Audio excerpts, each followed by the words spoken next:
11. Best friends forever. Harry Crow disclaimer. I write purely for my own enjoyment, making no money for my efforts. Since I spend many hours every week writing each chapter, I'm hardly likely to write something I don't enjoy reading. Unfortunately, that means no X-overs, slash, lemons, dark H slash HR. Miss Granger partnered with anyone other than Harry, and certainly no children named Albus Severus. If this is not to your taste, no problem. At last count, there were almost 500,000 Harry Potter fan fics on this site alone. I am sure there must be something for everyone amongst them. I also tend to class my stories as general, since I rarely know where they will end up. If readers want to attach labels like bashing fic to this story, that is their choice. Chapter 11. The classroom door opened, though most of the room's current occupants didn't notice they now had a visitor. Padma and Neville were practically dead on their feet, exhaustion clearly visible in their features. Hermione was certainly flushed and tired, but Harry hardly looked out of breath. Bill was finishing their first lesson by hammering his point home. The fitter you are, the longer you can last in a fight. It just may be the difference between getting away or being seriously hurt. That is why we will practice, practice, and practice again.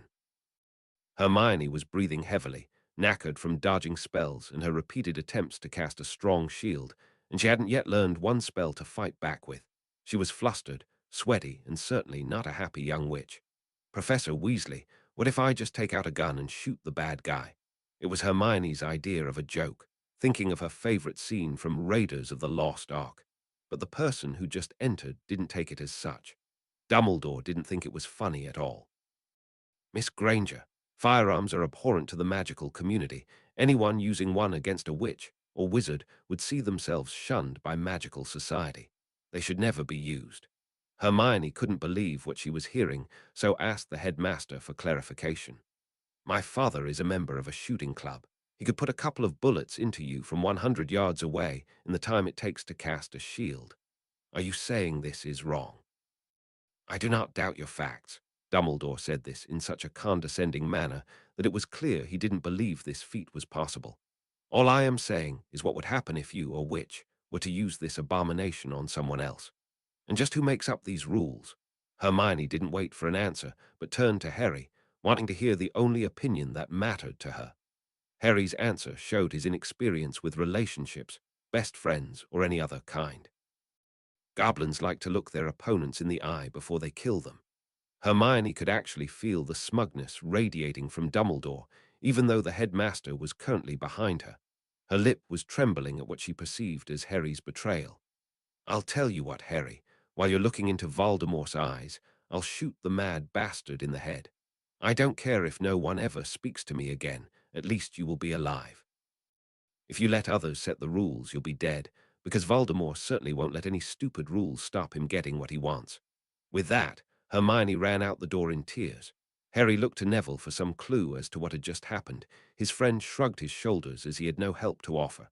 Harry, I don't even know what a gun is. Padma just about managed to find enough breath to huff at Harry. It doesn't matter what a gun is. She was right, and you were wrong.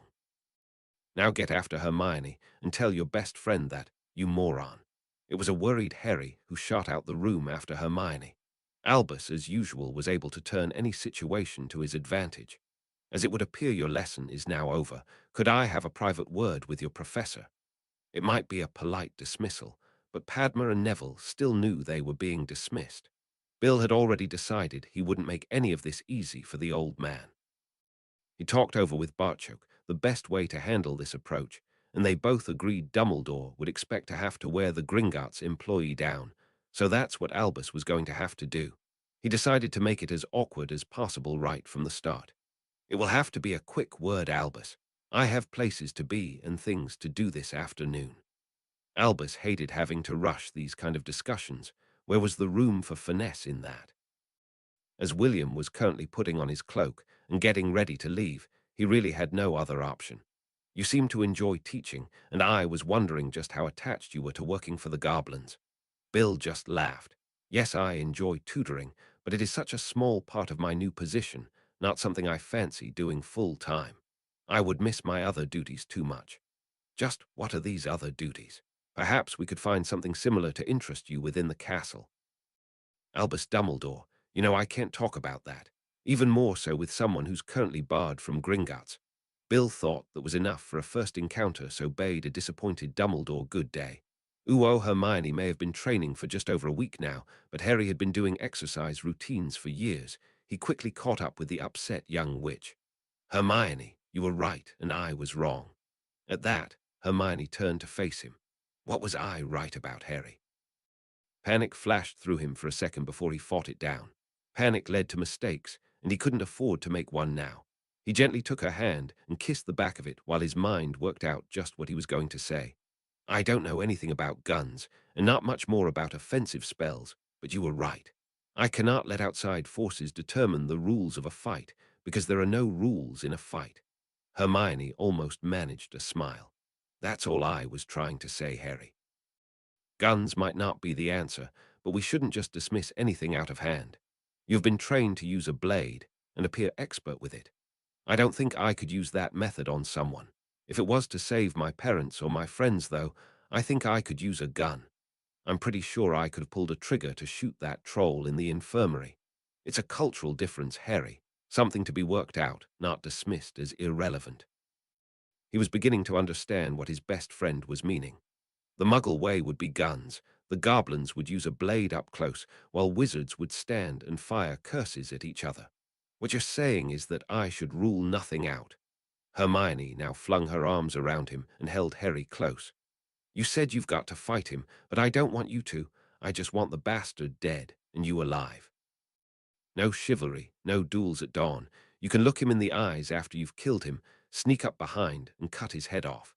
You gave that troll every chance before being forced to kill it. Don't give Voldemort a chance, because he won't give you one. She was crying while holding him tight. Harry's arms around Hermione gave her the courage to say what was on her mind. I've never had a best friend before, Harry, so I don't know if what we have is normal or not. What I do know is that I never want to lose this ever. Between deranged dark lords and every witch under the age of 25 wanting a piece of you, I feel I'm going to get left behind. Hermione was suddenly experiencing blood flow issues as Harry's arms held her even tighter. The wizard didn't know his own strength. His words, though, pumped joy to every part of her body. I will never abandon you, Hermione. As far as I am concerned, we will be best friends forever. He then buried his head in her bushy hair as she whispered best friends forever in his ear.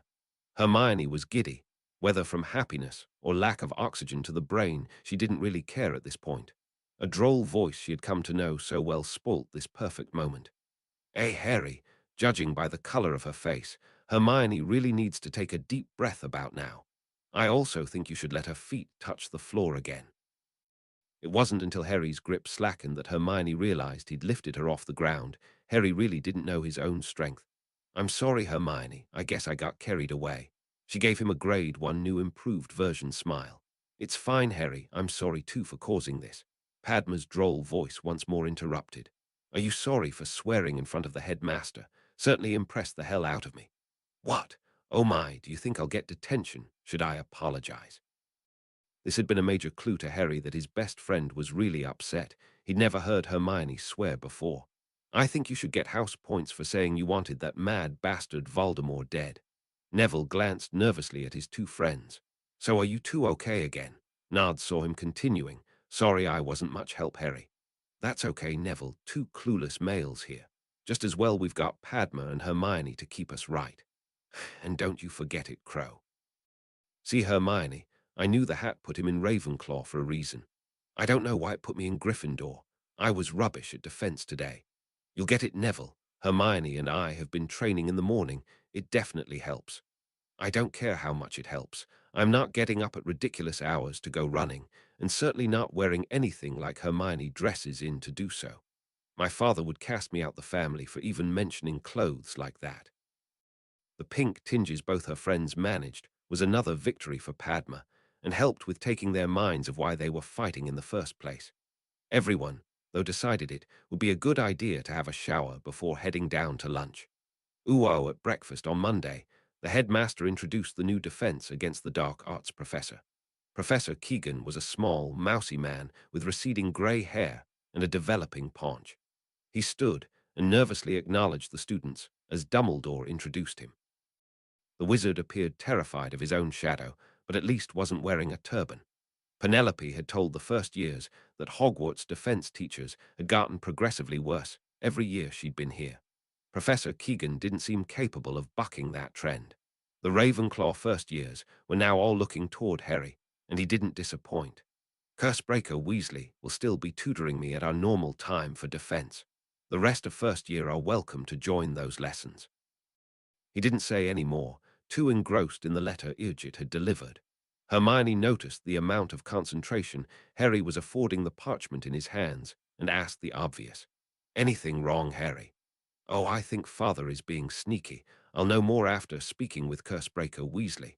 He could see Hermione already beginning to fret that something was wrong, so decided to tell her now. "Every Halloween, while the wizarding community celebrate, my father and I have a little family ritual that we do. The reason I loathe being referred to as the boy who lived is because that stupid title only tells half the story. People tend to forget what else happened that night. My mum and dad were murdered." Hermione instinctively reached for her best friend's hand, offering comfort for Harry while wondering just what this ritual was. She soon found out.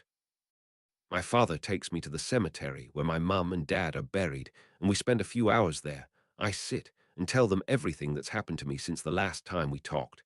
Father has asked me if I want to invite you along this year." Hermione was overwhelmed at this development, but needed to be sure Harry wanted her there. She couldn't think of anything more personal than this. "What do you think, Harry? You said it had become a family ritual. Do you want someone else there?" "Hermione, I would love you to be there beside me. I want to introduce my mum and dad to my best friend. I just think my father is being sneaky about it. This must be some goblin thing I don't understand, Harry, so you're going to have to explain that." Harry squeezed her hand and told her part of the truth. "To get out of the castle for the day, you need a parental permission slip. I think my father will be contacting your mum and dad the minute I say yes. I also have a sneaky suspicion that the subject of guns will find its way into whatever conversation they have." "Oh, Harry, that's brilliant. I wrote to my father expressing your opinion that this shouldn't be a fight. It would seem he agrees with you. I just hope he doesn't frighten your parents off." Again, Hermione was confused. She was getting used to it, though, from hanging around with Harry. "You lost me again, Harry. Have you told your parents that your best friend has a powerful psychotic nutter trying to kill him? If they are as smart as you, they'll grab their daughter and head for the hills. Getting you as far away from danger as possible would definitely be the smart move. I certainly wouldn't blame them if they did." "Well, I bloody would." This was said loud enough to attract attention, causing Padma to run interference for them. She started chatting to Terry about their herbology homework, and soon had dragged another 2 first years into the discussion. Hermione lowered her voice, so anyone other than Harry would have trouble hearing what she was saying. "My parents know I was in the infirmary when that troll paid a visit. They also know who saved me. I've described in great detail how you and Padma stood up for their daughter when those girls ganged up on me. We both know Neville would have been beside us too if he'd known. My mum is over the moon that I have friends now who would do that for me. That I'm exercising and taking extra lessons on how to defend myself has my dad pretty chuffed too." Hermione hung her head as she said the next part. "That was not the first time I had been faced with a group of bullies. It was the first time I had friends rushing to help me. My parents knew my main hope for Hogwarts was to make some friends, and that I've managed to do that. I've never been happier, and they will certainly not drag me out the castle because your father speaks to them about guns." Harry had to hope Hermione would be a decent judge of her parents' reactions. What really worried him was just how much his father would reveal. They had plans for after their visit to the graveyard this Halloween, one of which Hermione certainly couldn't accompany them on. Just what was his father up to? Their trip down to herbology allowed the rest of first year to hear the news that they could continue the defense lessons with Professor Weasley. Malfoy immediately, but politely declined the offer, being quickly followed by Crabbe, Goyle, and Parkinson. Ron didn't need to withdraw. He was never included in the first place. Ron had returned to the castle with his new wand tucked away in the pocket of his new robes. His mum and dad had badgered and harried their youngest son every chance they could while he'd been home. With Ginny not talking to him because he tried to attack her hero, It had been a pretty dismal time for the youngest male Weasley at the Burrow, that his mother also forbade him any second helpings and stopped all his snacks, left the young Gryffindor desperate to get back to Hogwarts. Breakfast was enough to tell him his problem still existed, though, namely no seconds. His father had been so angry and had actually went mental at him for the first time in Ron's short life. His dad's temper appeared to be driven not only by the fact his son had fired those curses, but also that Ron hadn't apologized afterwards. His father had laid down the law apologize by Saturday, or he would be getting dragged back to the Burrow by Bill on Sunday. He would have to choose his moment carefully. There were all different definitions of public, and Ron intended to do the deed with as few people there as possible. After talking to his defense tutor, Harry was ready to kick himself. Only his need to conceal the package he'd just been slipped stopped him. Of course, his father would have to contact the Grangers over Harry's immediate plans. The rest had just followed from there. Cursebreaker Weasley had already contacted Hermione's parents, and Harry was delighted they had said yes to his idea. Bill was contacting them again on Thursday and would now arrange a meeting between the Grangers and his father to discuss Hermione's participation in their plans for Halloween. Now all Harry had to do was keep a secret from Hermione for a few days, easier said than done. Hermione had noticed a change in her best friend over the last few days. It may be subtle, but it was there. There was nothing subtle about tonight, though. All through their astronomy lesson, Harry had been like a little kid on Christmas Eve. Professor Sinistra had barely dismissed them when Hermione dragged Harry over to a quiet spot of the astronomy tower to demand some answers. "Okay, Crow, spill it. I want to know what's going on." Harry's wide smile at this may have been confusing, but his next action just blew her socks off. He leaned in and kissed her. It was only on the cheek, but it was from Harry. It was her first kiss, and they were under the moonlight. It was only when he spoke that she got a grip and realized just what had been going on. "Happy birthday, Hermione." Realizing that it was now well past midnight, it hit Hermione that she had just turned 12. "How did you know?" "It's my duty as a best friend to know when your birthday is. I'll bet you know mine." "Harry, the entire castle knows when yours is. I'm surprised it isn't a public holiday." Hermione was stopped from saying any more when Harry pressed the present Bill had slipped him into Hermione's hands. It was an exquisite inlaid and lacquered wooden box that measured about 8 inches by 2, though wasn't even an inch thick. She opened what she guessed was a jewelry case, only to snap the lid closed after barely a glance. "Harry, oh shit, Harry, this is way too much. It's only my birthday. This is birthday, Christmas, Easter, and anything else you can think of for the next decade." Harry's smile never wavered as he opened the box and took out what was inside. "What we have here is a cultural difference, Hermione. Goblins don't celebrate Christmas, Easter, or any other wizarding holidays, so nothing is more important to us than someone's birthday." This news rocked Hermione back on her heels. "You don't celebrate Christmas, Harry." Padma and Neville had hung back to give their friends a moment, having been in on Harry's plan. Both had gifts for Hermione that they would give her tomorrow. Padma knew how excited Harry had been about this and didn't want her friend getting sidetracked and disappoint him. "Hermione, the Patel family doesn't celebrate Christmas either. As Harry said, it's a cultural thing. Now stop going off at a tangent and show me what Harry got you. He wouldn't even give us a clue." While this had been going on, Harry had used the time to fasten the bracelet around Hermione's wrist. Her first glance at it in the box had told the birthday, which Harry's gift was beautiful. Seeing it on her wrist changed that opinion. Beautiful just didn't do this work of art justice. The bracelet was made from gold, yet of a design she'd never seen before. There were 5 gold discs that had tiny sapphires around their edges. These discs were encased in a filigree design that would have all other goldsmiths weeping with envy before taking up lumberjacking. Compared to this, they might as well have been practicing their trade using axes. 2 of the discs had engravings on them that Hermione didn't recognize. The other 3, though, had her heart doing backflips in her chest. The one on the left proclaimed Harry, while the right one was engraved with her own name. It was the one in the middle of these 2 that had tears of joy slowly running down her cheeks. It announced to anyone glancing at her wrist that they would be best friends forever. Padma's hands shot to her face the instant she laid eyes on Harry's gift. "Oh, Merlin's Harry left buttock. Hermione, that's goblin-made jewelry." Hermione thought that would be obvious. since it was a gift from Harry. He didn't understand the emphasis Padma was placing on its manufacturers. Neville was happy that for once he could supply his friends with some answers.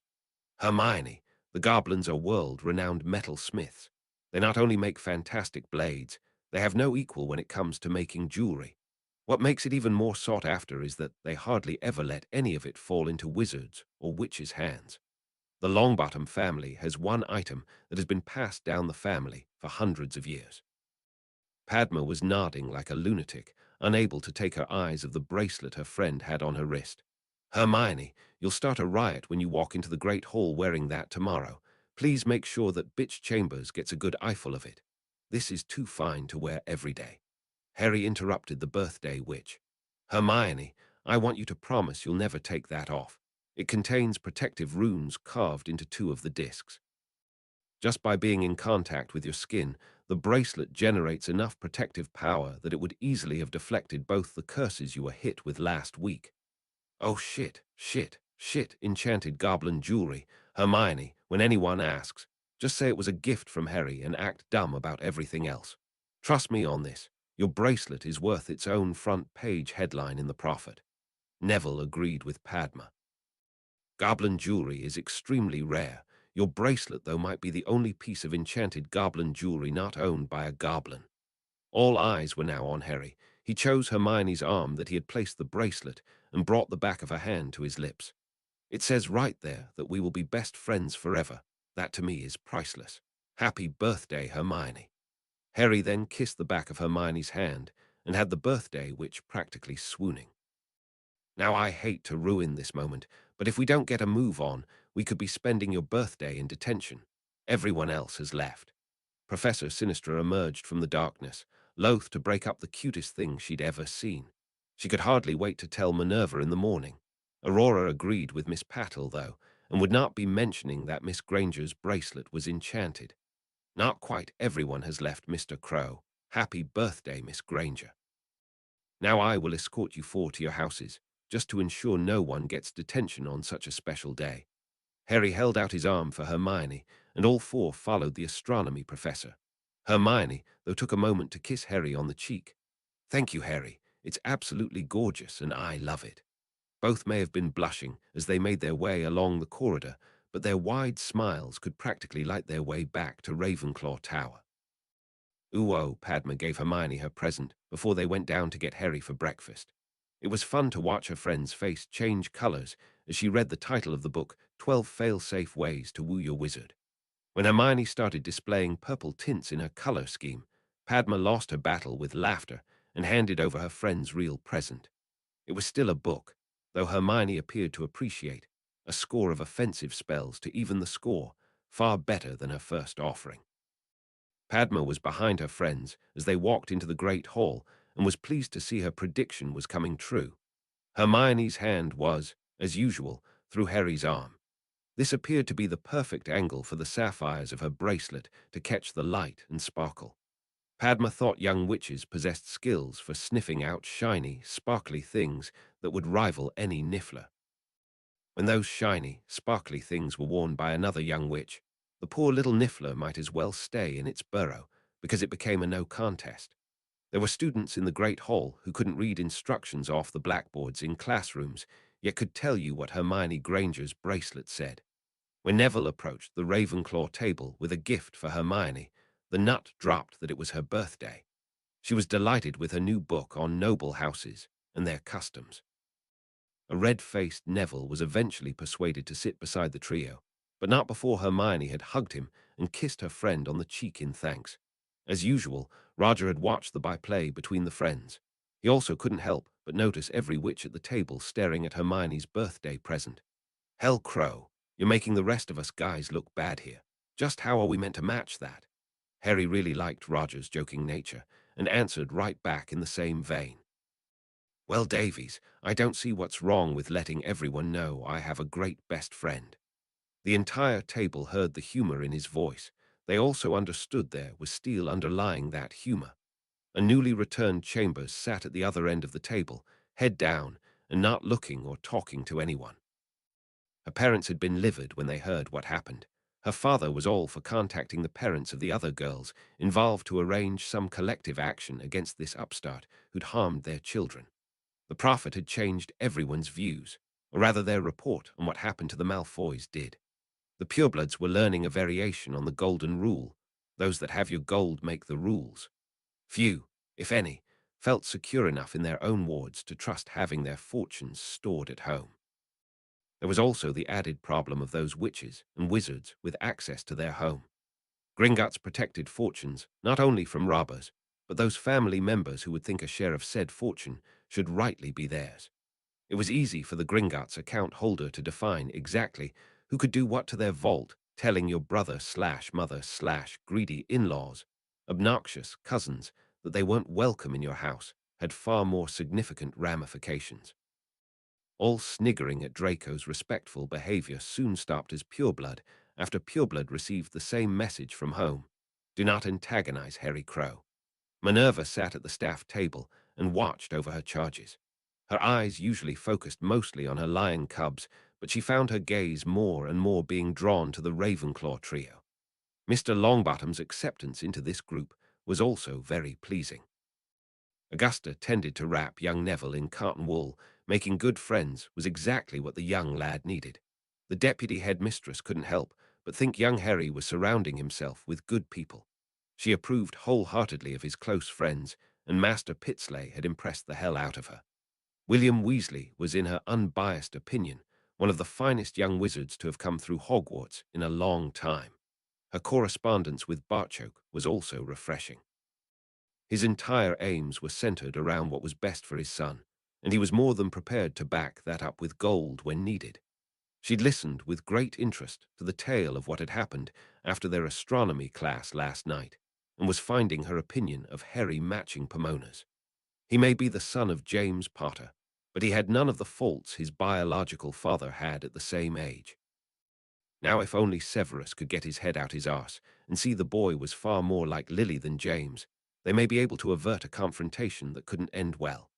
When Professor Weasley asked them both to wait behind, Hermione started to run through the entire lesson in her mind to discover what she'd done wrong. Bill played along with her fears at the start. Miss Granger, you can thank your best friend for your current predicament. His wide smile would have half the witches in the castle dropping at his feet.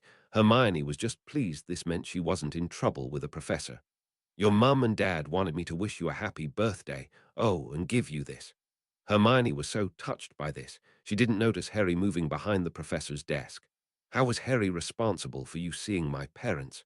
It was Harry who answered her. Well, it was actually my father. When he discovered what I wanted to get you for your birthday, he realized I needed your parents' permission first. Hermione was beginning to wonder if this was a goblin thing again. Did giving someone a bracelet signify something more in their culture? That was until she saw what Harry had in his hands. Happy birthday, Hermione. I didn't name him yet, figuring I would leave that up to you. Harry gently placed a fluffy black kitten into her hands. Hermione fell in love with her new pet instantly. Oh, Harry, he's simply gorgeous. With that goblin sense of humor of yours, the poor thing would probably be saddled with a name like Snowball. Harry couldn't help but smile at his best friend's reaction to his gift. Actually, I was thinking more along the terms of moonlight. Without that light, he would be practically invisible. Hermione had a different memory to associate with Harry's suggestion. It reminded the young witch that her first kiss had been under moonlight on her birthday. She also had to admit that his suggestion was so much better than Blackie, which was the first thing that came into her head. Okay, so moonlight it is. Harry, you're spoiling me. Hermione, you only turned 12 once in your life. Why shouldn't that be celebrated? Harry picked up her present from home and offered his arm. He'd heard something outside that had him wanting to leave now. If that prat attempted to spoil Hermione's birthday, there would be hell to pay. Hermione had moonlight cradled in one arm, while her other was linked with Harry. She had been fretting about spending her first birthday away from home, but this year she had friends to share it with. Hermione thought this was already her best birthday ever. Ron was walking back from his defense lesson when he spotted the Paddle-Bint standing outside a classroom with Neville. He didn't think there could be a better opportunity for a public apology than this. Miss Paddle, I would like to apologize for hitting you with that curse. It was purely accidental, as you were never my intended target. Padma's gaze hardened as she stared Ron down. The Ravenclaw witch well remembered the taste of slugs and what getting cursed had led to in the infirmary. Padma had no intention of giving this Weasley an easy out. What about Hermione, the girl you intended the curse to hit? Ron's temper momentarily flared, but he managed to get control of it. Why couldn't this bint just say she accepts and get this over with? I intend to apologize to Miss Granger too. She nodded at that. If Hermione accepts your apology, I will too. Neville couldn't help but prod the prat. This is your lucky day, Ron. Hermione will be coming right out that door any minute. Before Ron had time to bolt, he was suddenly faced with Crow and Granger. With retreat no longer an option, he was forced to behave like a Gryffindor. Miss Granger, I would like to apologize for firing a curse at you. Hermione didn't think this day could hold any more surprises, but had just been proved wrong. Padma's slight nod gave her the information she was looking for. She hadn't actually been hit with the curse, but at least the idiot had apologized to Padma. There was still one thing missing, though. What about Harry? Isn't he due an apology, too? This was a step too far for Ron. What for? It was me who ended up in the infirmary. The growl stopped Ron's rant in its tracks. A furious Bill was standing behind Crow and Granger, glaring right at him. Ron needed no further prompting. Mr. Crow, I would like to apologize for attempting to curse you. Harry genuinely liked 3 of the Weasley brothers, and it was Hermione's birthday. Apology accepted. The 2 girls quickly followed Harry's lead, as Bill handed Neville the cat basket and supplies Harry had forgotten about in his haste to leave the room. As the 4 friends made their way along the corridor, Bill dragged his youngest brother into the classroom by his new robes. I want a word with you, Ronnie. And thanks for reading, and too thanks to Rob for his variation on the golden rule. His review made me laugh, so I used it in this chapter. 12. Grangers and Barchoke and Sharpshard, oh my. Harry Crow disclaimer. I absolutely don't own any of the words contained in this chapter and claim only the specific order I placed them in as mine. And I upload weekly because that's how long it takes me to write a chapter. I don't have 50,000 words pre-written, just sitting waiting to be uploaded. I wish I did. At most, when I publish a chapter, the next is in first draft format, meaning I'll spend the week refining it while writing the following one. I just put this here because I didn't want anyone to think I was holding out on them. I also think Harry Crow is going to be my longest story yet. Chapter 12. There were 6 first-year Ravenclaws whose emotions were flying high as kites. Lunch sat forgotten as they described their first potions lesson in great detail, while showing anyone who was even remotely interested their new book. Since this was the Ravenclaw table, anyone who was even remotely interested meant the entire house, and they all wanted to know where they could get their hands on a potions book like that. Not quite the entire house, though. 3 first years and a Gryffindor interloper were quietly studying books of a different sort. They were drawn out of their intensive studying by a pair of voices. Quidditch through the ages, the noble sport of warlocks. He flew like a madman. Do our eyes deceive us, George, or are these 4 swatting up for their flying lesson today? Oh, I think it's worse than that, Fred. The Order of the Aves appear to be afraid of flying. Perhaps we should have named this one Penguin. What do you think, Robin? Robin was swift to kick this pair of jokers' assumptions right back at them. The only time my Gran would let me out of her sight was when I was in the greenhouses. She wouldn't even allow a broom in the manor. Hermione quickly rallied to support her friend against the red-headed dynamic duo, citing her own circumstances. I didn't know magic was real until I got my letter. How was I supposed to practice flying on a broom? Harry was right behind them in defending the group's right to be nervous. Goblins live underground. Not much scope for flying there unless you're a bat. We tend to use brooms for sweeping. An entirely different outlook on the matter was provided by Padma. I was raised with flying carpets. I imagine brooms will be sore on your bum. Given the choice, I'll take a bit of Persian rug under me any day. All eyes were now on Padma. What? It's only Europe that bans flying carpets, and the riddle of why that's the case is easily solved. It was only because the broom manufacturers pushed for it. They didn't want the competition. Before we moved to Britain, we had a much-loved carpet that we traveled around the country on. We used to have family picnics while traveling. Try doing that on a broom. This idea appealed to Hermione. I think I would like that much better than a broom. You could even fit seat belts. Neville didn't know exactly what a seat belt was, but grasped the general concept. I like the sound of being strapped in. It's not so much the flying that bothers me, more the falling from a great height. Wait until you see your first Quidditch match. Yeah, Fred and I are the Gryffindor beaters. Both twins were very proud of this achievement, but Miss Granger wasn't too impressed. Harry and Hermione had been sharing Quidditch through the ages, so she at least knew what a beater was. So you two beat these bludger things at other players to try and knock them off their brooms, and this is the most popular sport. Harry cut her off before she could say any more. Cultural differences, Hermione. Let's at least wait until we've seen a match before saying any more. You're right, Harry. The reasons behind why people play golf also escape me. The blank looks encouraged Hermione to explain. They use clubs to hit this little white ball into a small hole in the grass that can be a couple of 100 yards away. They waited for more before George asked the obvious. What happens after they get the ball in the hole? Oh, they pick it out and move on to the next hole. The twins' riotous laughter caught everyone's attention. Oh, Fred, they're good. Yes, oh, brother of mine, lesser wizards would have been sucked right into their ploy, whatever it was. But not the Weasley twins. Your delivery was perfect, Hermione, a beautiful mixture of annoyed innocence. Yeah, it was just your final part that let you down. You need to invent something a bit more believable than that goof game if you really want to hook people. Apart from that, your prank was excellent.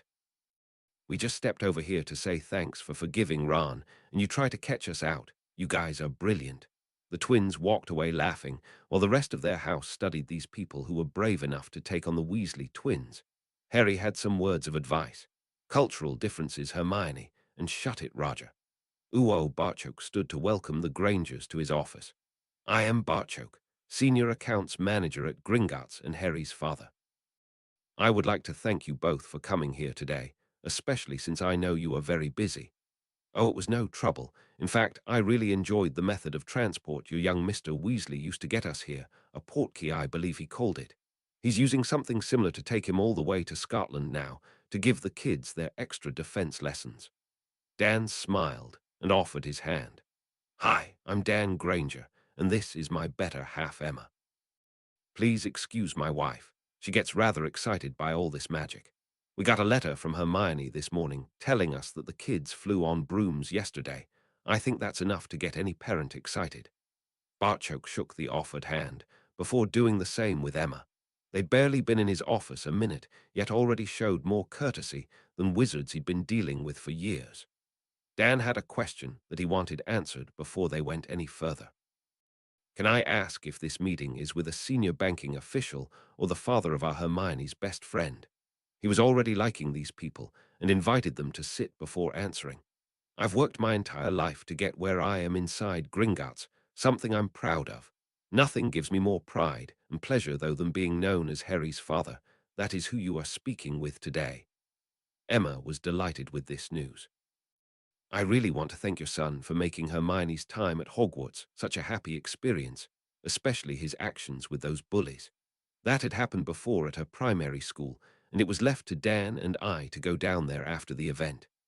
Ma'am, I feel it is I who must thank your daughter. I watched my son grow up in a world that was not his own and worried over how Harry would adapt to Hogwarts.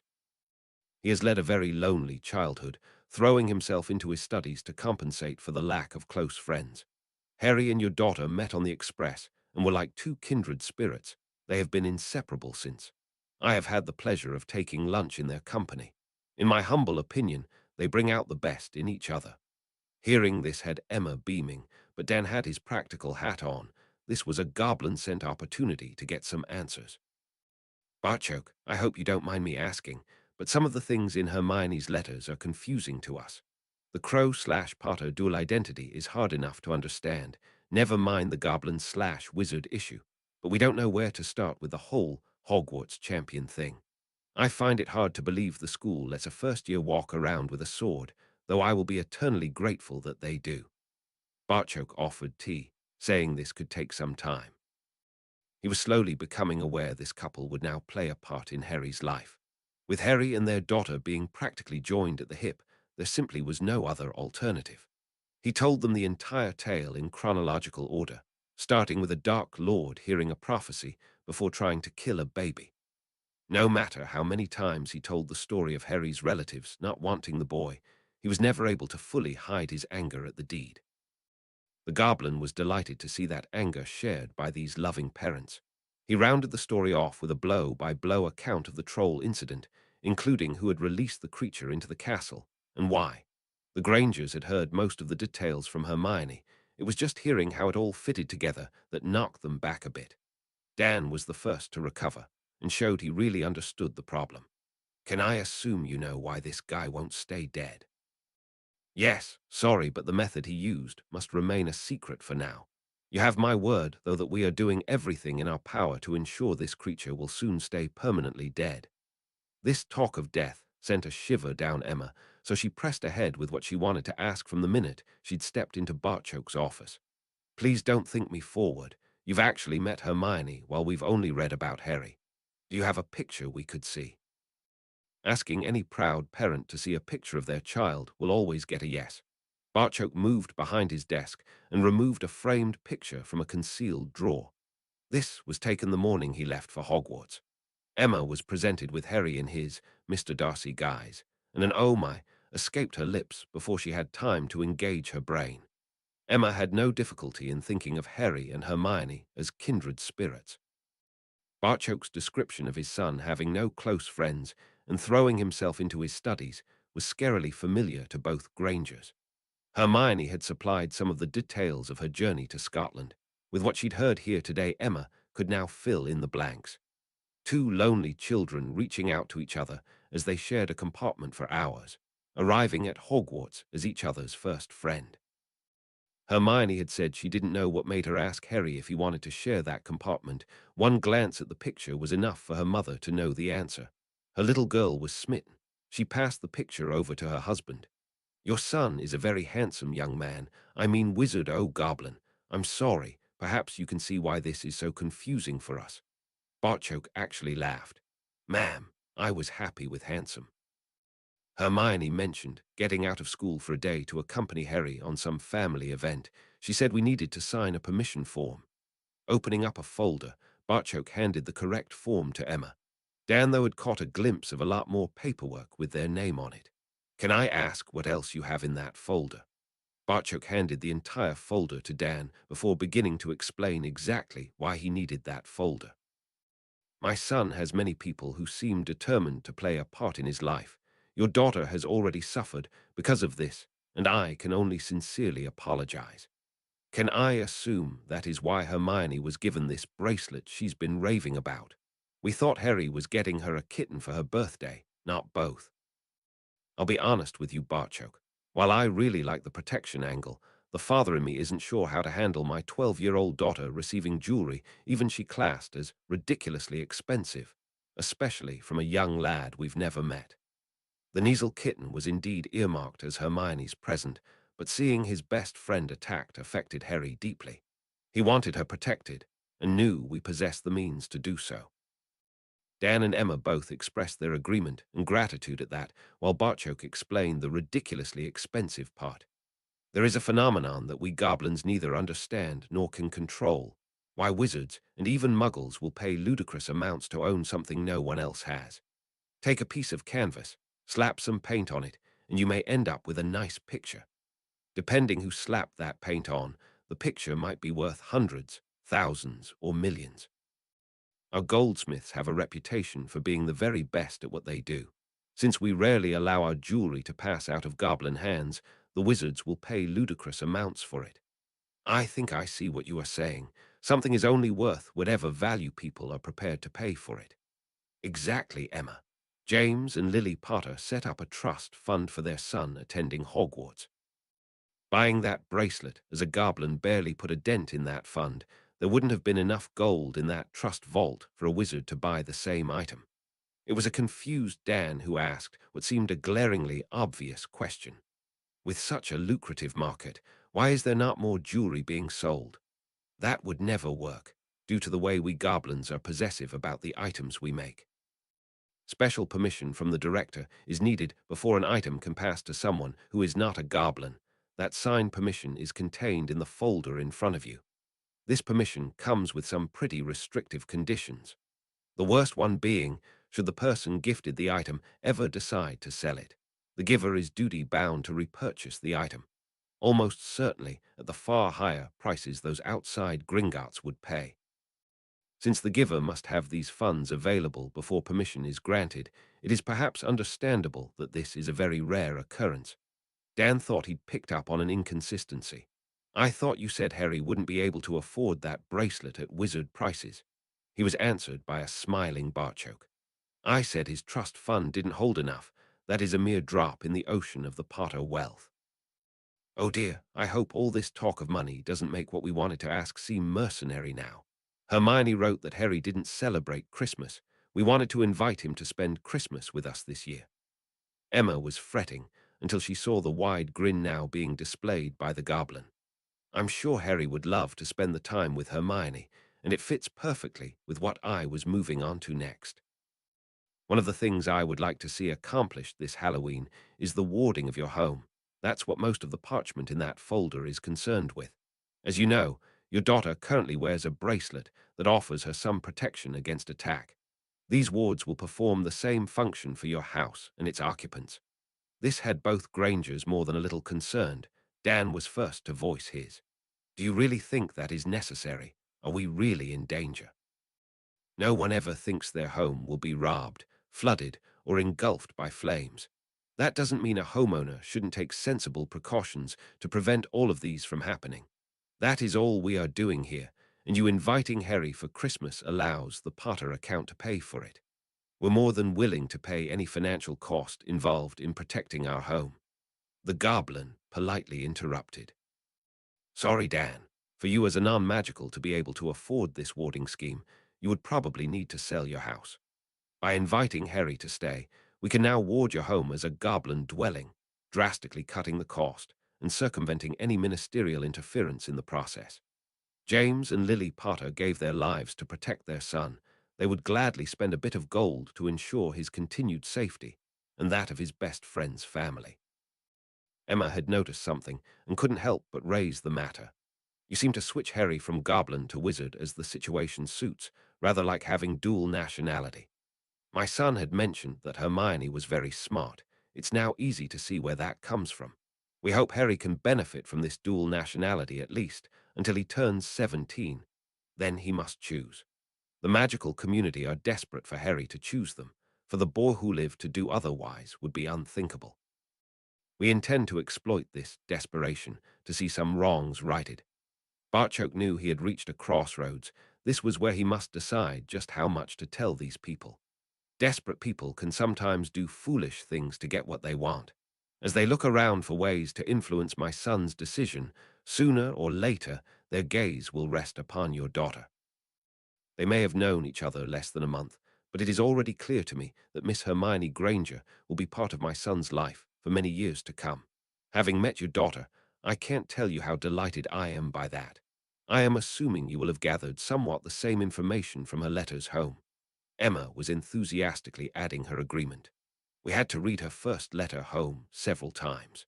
The handwriting was the same, but the letter appeared to have been written by a different girl. I've never known her to be so happy. It's Harry this and Harry that. She does mention other friends, Padma and Neville. I had the pleasure of lunching with all of them. The four are becoming close friends. The witches at Hogwarts have already recognized how close Harry and Hermione are, hence the bullying of your daughter. The purebloods are bound to have picked up on this already, this being the reason I want your home protected. The Grangers' blank looks led to them learning about blood status from a goblin. So Hermione was attacked because they thought my daughter wasn't good enough for your son. Dan was understandably enraged at that. Barchoke did his best to pacify the father's justifiable ire. Not by either my son or I, of that I can assure you. Hermione is the same blood status as Harry's mother, and those very same purebloods class goblins as beasts. Useful beasts to be sure, but nevertheless still mere creatures. You will find no support for this blood purity nonsense inside Gringotts. I find it a little convenient that none of this was mentioned before we signed Hermione up for Hogwarts.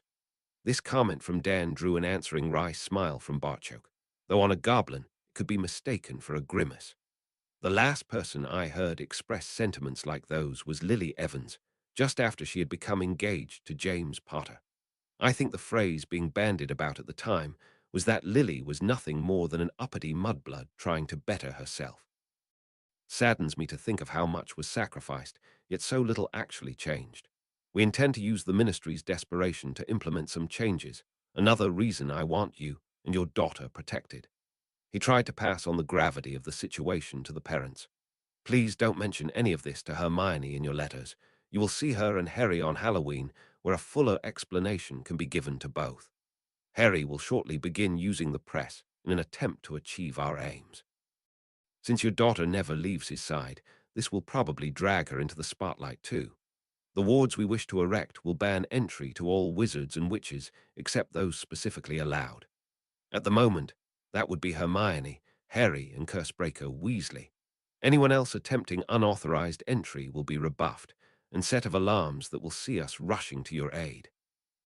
The last thing Barchok wanted to do here was scare these people, and this was a lot for a pair of muggles to absorb in one morning. We don't need a decision on this today, and I must emphasize this is purely a precautionary measure. Wards and such are common practice around magical buildings. Gringotts is positively bristling with them. I don't expect any attack on your home, but it would seem sensible to take some precautions. Goblins spend our lives protecting precious items, but nothing is more precious to us than our children. Both Grangers shared a moment of thought before Dan answered.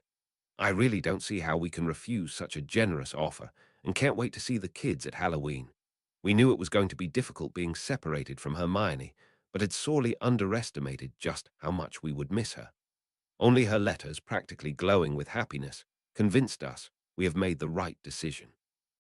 Emma agreed with every word her husband had just said, although she had a few questions of her own that she wanted answered. You said you think that our children would be part of each other's lives for years to come. Since they will be spending the next 7 years together at Hogwarts, I think this view is perfectly understandable. I would like to know what happens when Harry turns 17. Will his choices affect their friendship? Harry will have a massive decision to make, and to be honest, I have no idea what he will choose. All I can do as a father is give my son a good view of all sides to help him reach whatever decision is best for him. That is one of the reasons I was delighted you invited him into your home for the holidays. I want Harry to know there is a world out there beyond Gringotts and even beyond magic. Barchok then answered Emma's main concern as honestly as he could. Young as they are, already I can't see Harry making any decision that permanently parts him from your daughter. Abandoning his best friend is something my son would never do. That's just not in his makeup. Charging through the school with his sword drawn in an attempt to keep her safe is far more in keeping with Harry's nature. Both Granger parents were pleased to hear this. Hermione's letters home had shocked them with how attached she'd become to this boy in such a short space of time. They were delighted with the opportunity to see their daughter at Halloween, but even more so for the early opportunity to run their eye over this best friend. This all sounds fine. I just wish there was something more we could do. We seem to be reaping all the benefits here without contributing much at all. Barchok couldn't turn down such an opening. Funny you should say that, Dan. Something that Hermione said interested us greatly. Uo Irgit delivered a letter to Hermione on Sunday morning that had her squealing with joy. He said yes. She then practically had Harry in a headlock as her excitement saw her bouncing up and down next to him. Guys, making a spectacle of yourselves again. Oh, Padma, he said yes. This is wonderful. We got that bit, Hermione. Now we need to know who said yes to what, and why it's so bloody wonderful. When Harry said he didn't celebrate Christmas, I wrote to Mum and Dad about it. They asked his father if Harry could spend Christmas with us, and Barchok said yes. Do you want to spend Christmas with me, Harry? It was only now that Hermione noticed Harry had went as stiff as a board. Her best friend then pushed away and shot out his seat. Hermione was momentarily devastated, thinking she had done something wrong. That was until she saw where he was headed. Professor Weasley had just entered with a tall, battle-scarred goblin that Harry was now bowing deeply to. Hermione thought this was more like a goblin from Tolkien, as different from Barchok or Master Pitsley to be almost another species of goblin. Master Sharpshot, You honor me by coming here. That was not my intention, Crow. I am hearing disturbing reports that you are going soft. I came here today to see for myself what has become of all the training I lavished on you get changed. Harry bowed and raced out the door. Phileas had almost choked on his breakfast when he saw who had entered with Bill Weasley. Albus, Minerva, whatever happens, we mustn't intervene. Master Sharpshard is the greatest practitioner with a blade I have ever seen. No student will be in any danger and certainly not harmed. Minerva was immediately alarmed. What do you mean, Phileas? Think Alistair Moody teaching defense. Master Sharpshard's methods are probably something Mad-Eye would heartily endorse and quickly adopt. They may seem severe to those watching, but Harry will be used to it. Excuse me, I'm going to tell his friends the same, though I fear I may need to place Miss Granger in a body bind. Bill hadn't a clue what was going on here. Master Sharpshard had just informed him earlier that he would be accompanying the Cursebreaker to Hogwarts today. Watching as Flitwick headed for his students, Bill decided to follow his example. Professor Weasley, is that who taught Harry how to fight with a sword? It was Phileas who answered. Yes, Miss Granger, and I must ask you not to attempt to interfere. Master Sharpshard's methods may appear brutal to the uninitiated, but he really is the greatest blade in the country. He was interrupted by Hermione's scream. Harry had just ran back into the hall, wearing his dragon hide tunic, when the large goblin exploded into action, attacking with a huge battle-axe that seemed to appear from nowhere. Harry was a blur as he dodged blow after blow, being backed into the entrance hall. That Master Sharpshard was shouting at him in English gave Harry a fair idea just what was happening here. You had a Death Eater under your blade and let him go free, then faced 9 enemies, and not only did you not kill any of them, you left them able to attack again. Have I been wasting my time teaching you, Crow? Harry now had his shield on his arm and used it to deflect the attacking axe. He dodged inside to get into knife range, only to be kicked in the chest and sent flying through the doors. He landed in the entrance hall and rolled, knowing the master would be coming after him. While rolling, he abandoned his shield and sheathed his knife. He sprang to his feet with Hermione's screams ringing in his ears, but Gryffindor's sword in his hands. Loud clangs reverberated around the entrance hall as Gryffindor's sword skillfully deflected the repeated attacks from the battle-axe away from Harry. Hermione was trembling, screaming and shouting at the same time, and only Professor Weasley, holding her arms, stopped the young witch foolishly rushing in regardless. Seeing Harry, apparently now holding his own, settled Hermione somewhat, though those around watched this deadly battle in awe. Phileas had given up the blade for a wand, but could honestly admit to himself Harry had more raw talent than he had ever possessed. Harry's dragon skin tunic allowed everyone to see his fluid body movements as he wielded Gryffindor's sword like a seamless extension of his body. The lad's developed physique was now easily explained. Swinging a blade hour after hour would certainly account for it. Harry was now engrossed in the fight, the clash of his blade deflecting the axe familiar to him from years of training. He'd never wielded a blade quite like this one, though, which gave Harry an idea. It was a risk that could cost him dear. Then again, it wasn't like he'd ever won a match against the master before. As the next opportunity presented itself, Harry didn't parry and deflect the axe blade, but let the sword made for Godric Gryffindor meet the weapon's shaft. Normally this would send a jarring force right up his arms, but this was no ordinary sword. It cleaved clean through the shaft. Harry's follow-on attack was then blocked by a short sword that again just seemed to appear in the master's hand. I was partial to that axe, Crow. That is going to cost you.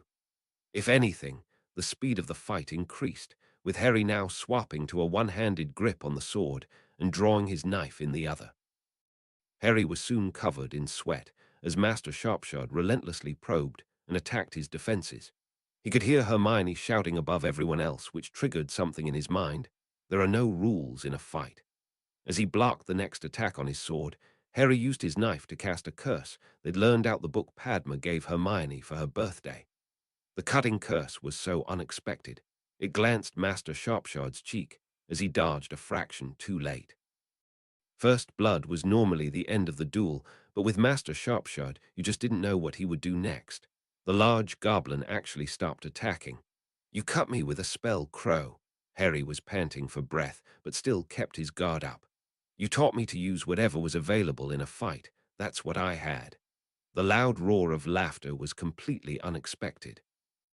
The short sword disappeared as quickly as it came, while the now jovial goblin punched Harry's shoulder in a very rare show of affection.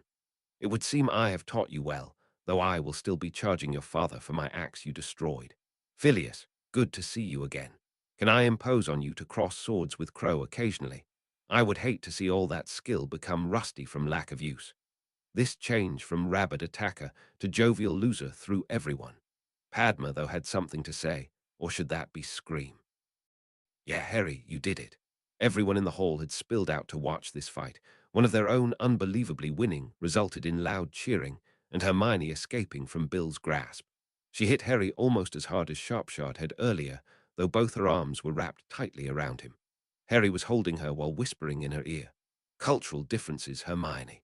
I was in danger of getting my arse kicked, nothing else. The large goblin, of course, noticed the young witch. Can I assume you are Crow's friend?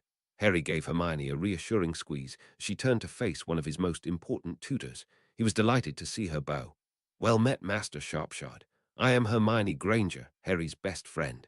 She then held out her hand for the goblin to shake, her bracelet shining on her wrist. The large goblin bowed back before accepting her offered hand. Well met, Miss Granger. His deep laugh once more rolled around the entrance hall. Barchoke told me you were quite the one. Now I've seen it for myself. Moments ago, you were ready to attack me with your bare hands to protect your friend, but now you greet me with honor. Wear that bracelet with pride, Miss Granger. You have the heart of a goblin. Hermione was left wondering about that last comment as the headmaster chose this moment to make his presence known. I really don't appreciate my school being disrupted by these shenanigans. And I don't appreciate my star student being attacked by trolls and pureblood bigots in your school. His father has a standing arrangement that this time is scheduled for extra defense lessons. You just got to witness a variation on that theme. Hogwarts students weren't used to seeing the great Albus Dumbledore spoken to like this. The scary goblin, though, wasn't finished yet. Defense should always be varied. You never know where or when the next attack will come from. Surely this is something you teach your students. Or do you assume this variety will come from the myriad of people you seem to go through teaching the subject? The sarcasm in Sharpshot's last remark really drove a battering ram into what passed for defense tuition in Hogwarts. Then Hermione battered down what was left of the shoddy doors. That's exactly what Professor Weasley has been teaching us in our extra defense lessons, to be alert for the unexpected. Sharpshot's voice boomed around the entrance hall. Good, then I will leave you in Cursebreaker Weasley's capable hands. Crow, you know the director is going to be insufferable now your fancy blade he had commissioned drew my blood. Until next time, student. Harry bowed deeply. Until next time, Master Sharpshot. As the goblin left, Neville approached with Harry's shield. You actually beat him, Harry. He took the shield and reduced its size, clipping the disc onto his sword scabbard. I didn't beat him, Neville. No one beats Master Sharpshot. I got lucky and surprised him. He could have taken me at least a dozen times before then. It's called training for a reason. I wouldn't learn anything if he continually beat me in under a minute. It looked brutal, Harry. I was terrified for you. Harry could still see the fear in Hermione's eyes. The first few times we fought, I was terrified too, Hermione. Now it's just like our defense lessons. Cursebreaker Weasley attacks us so we can practice our dodging and shields. Padma was half carrying Slash, half dragging the battle axe by its drastically shortened shaft over to the group. If Professor Weasley ever attacks us with something like this, I'm quitting, guys. Thanks, Padma. I'll be hanging that on my wall. Thanks also for that book you gave Hermione. It was really helpful. Padma was tempted to tease which of the books he was talking about, but Hermione already had a tough morning, and that was her not noticing the number of witches who were eyeing up Harry. That she was still shaking inside just confirmed to Hermione she hadn't fully recovered from the shock of watching Harry fight. She actually thought her best friend was going to be killed this morning. That was obviously some goblin thing, Harry, but I failed to see the point. Harry smiled at his best friend, this time knowing exactly how to cheer her up. Master Sharpshot was just reminding me, and everyone else, that I am a goblin warrior. Padma had already resisted one teasing opportunity. This couldn't be passed up. She butted in before he could finish. Next time we could do without the theatrics and that outfit. Let's get to class. The sight of my sister and Lavender drooling over Harry is making me queasy. Anyone would think they'd never seen a gorgeous guy in a sexy dragon skin tunic before. Harry was blushing, while Hermione appeared outraged before Padma began laughing. Oh, you guys are just too easy to tease. Seriously, though, some of these witches are beginning to creep me out. If a wizard ever stared at me like that, I want Harry and Neville to kick their arse for me. No problem, Padma. Harry wanted to get out of there and offered Hermione his arm. He then proceeded to make up for this morning by saying what he'd originally intended to before Padma had interrupted. Hermione, I would love to spend Christmas with you. Oh, Harry, it will be wonderful. Padma, Neville, you are both invited as well. Neville was delighted to be included, but had family things that needed doing then. He told Hermione that before politely declining. Padma would need to write home before she could answer. She loved her sister dearly, but the thought of 2 weeks listening to her prattle on about boys, fashion, boys, and more boys was not appealing. That Harry was going to be one of the boys repeatedly mentioned was a certainty. She knew what the agenda was for most pureblood witches who attended Hogwarts. Meet their future husband, be at least engaged by the time they left school with marriage, and their first child born preferably before turning 20. To wait any longer ran the risk of your family arranging a husband for you. Padma thought that a gender was fine, provided you met someone you want to spend the rest of your life with. She wanted more from her Hogwarts experience, and spending a holiday in a muggle house would certainly be an experience. She would need to have a girls' talk with Hermione and explain why all the jealous looks were being focused in her direction. She may be muggle-born, but Hermione was already in a position most of the pureblood witches would sell their soul for. Having got to know Harry, Padma already knew he would be considered a prize for any young witch. Add in all the other stuff, and then pile his wealth on top. Well, she didn't think the other witches were going to be discouraged for long. She suspected their methods would be different, though, unless they were really stupid. Bill watched his students heading off to class, but wanted a quick word with his youngest brother first. Well, Ronnie, still think he's nothing special. Ron had his eyes well and truly opened. They had almost popped out watching that fight. The Patil girl could hardly lift that axe. It would have cut him in half if it had connected. That goblin wasn't holding anything back either. That's right, Ronnie, yet he beat the goblin warrior that attacked him. What chance do you think you would have had in a fight like that? Perhaps now you'll stop being such a little prick and leave well enough alone. At that, Percy appeared at his elbow. I've got this time set aside for Ron to do his homework. I'll take it from here, Bill. The Cursebreaker left Percy in charge while he went to deal with his own students. Like everyone else, he'd been impressed with the fight. His brother Charlie had the quickest reflexes of anyone Bill had ever seen, until today. The look of concentration on the lad's face as he fought was also something to behold. Anyone letting Harry close enough to use a blade was going to lose even Voldemort. Uo Dumbledore was also astonished at Harry's reactions and speed of thought. Likewise, he thought Phileas was strikingly accurate in equating the goblin fencing tutor to his old friend Alastair. Their teaching methods were remarkably similar.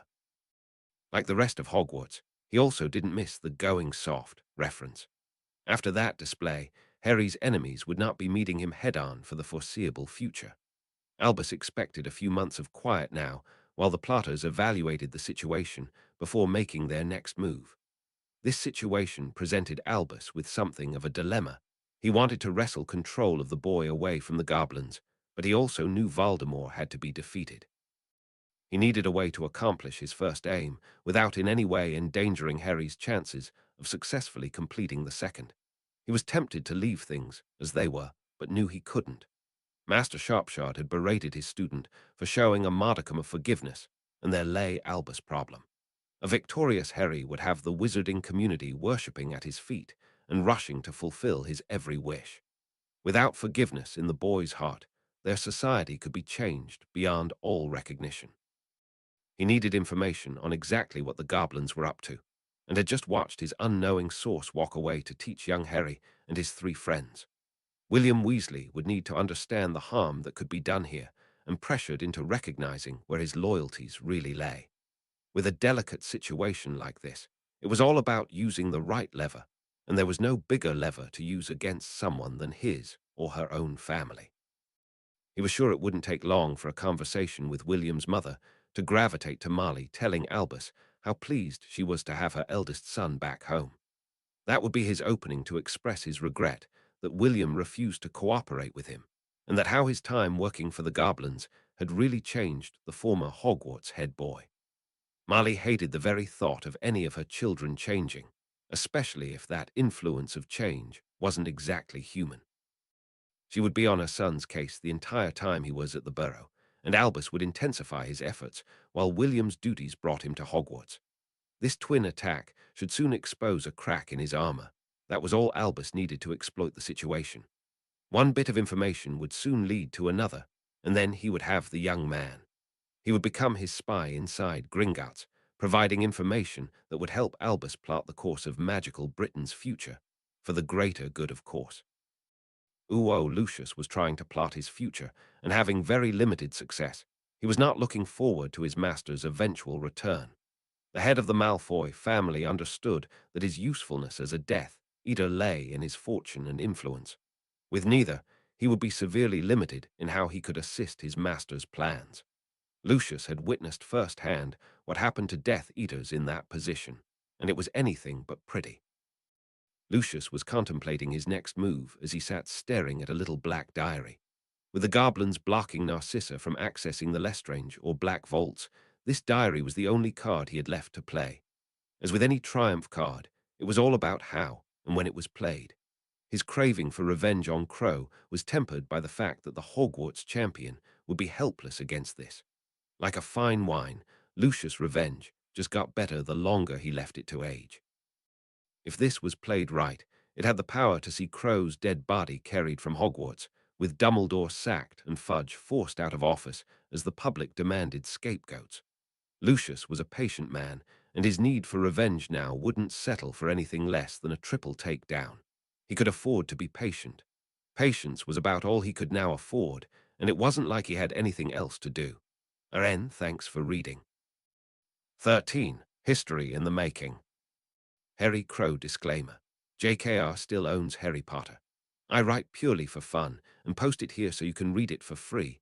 Anyone wishing professional standards of writing should go and buy one of her books. Poe is my favorite. Chapter 13 Hogwarts did indeed settle down to its new normal over the following weeks.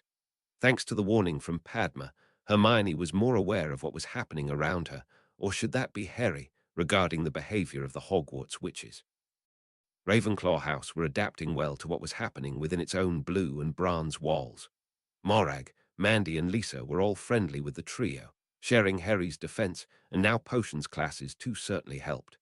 Cho was continually making eyes at Harry and finding any excuse to talk to him. In these situations, Harry was polite but nothing more. The older Ravenclaw girls, apart from Penny, were staying clear, Chambers' example perhaps playing on their mind. The other first-year witches were all on good terms with the friends too, with only the two Gryffindors continually pushing the boundaries. Parvati and Lavender had approached as they walked to class, chatting to Harry a mile a minute. It was when Lavender decided to move things along by latching onto Harry's other arm that she was politely but instantly and firmly rebuffed. Miss Brown, never take a sword wielder's right arm unless it is specifically offered to you. In my culture, this can be considered an attack, as you are hampering my ability to draw my weapon. Lavender released Harry's arm as if it was red hot and had just burned her fingers. No one wanted Harry to even think they were attacking him. They had now all seen what he could do with a blade. He nodded before continuing. You were not aware of the situation, so nothing further needs to be said. Both Gryffindor girls had given him a wide berth after that. When some of the older girls from the other houses approached, Hermione hoped it wasn't wishful thinking on her part, but Harry appeared to use her as a shield. This was a function she was more than happy to provide. These witches may have had a specific agenda at Hogwarts, but so did Harry. His agenda, though, had far more reaching consequences than simply finding someone to marry. Hermione was reminded of this as they were leaving their normal Monday defense class. Professor Weasley had a short message for him. Harry, your father says it's time. He assured me you would know what that means. His grin was feral, setting Hermione's danger alarm off. Harry, please tell me you are not going to go all goblin warrior on us. Hermione, I am a goblin warrior. Okay, bad choice of words. What I really meant to ask was if you were going to be rushing into danger with a blade in each hand. He could see she was merely worried for his safety, so attempted to put her mind at rest. Hermione, I have been tasked with ending a great wrong, and that's all I can say about the matter until it happens. What I will say is that I shouldn't need either of my blades to defend myself. There will be no danger at all. After the Lucius Malfoy incident, Hermione had accepted that Harry was at Hogwarts for a purpose other than just receiving a magical education. Here was obviously the next phase of that purpose. That he couldn't tell her any more was fine. That he wouldn't be in any danger was all she really needed to know.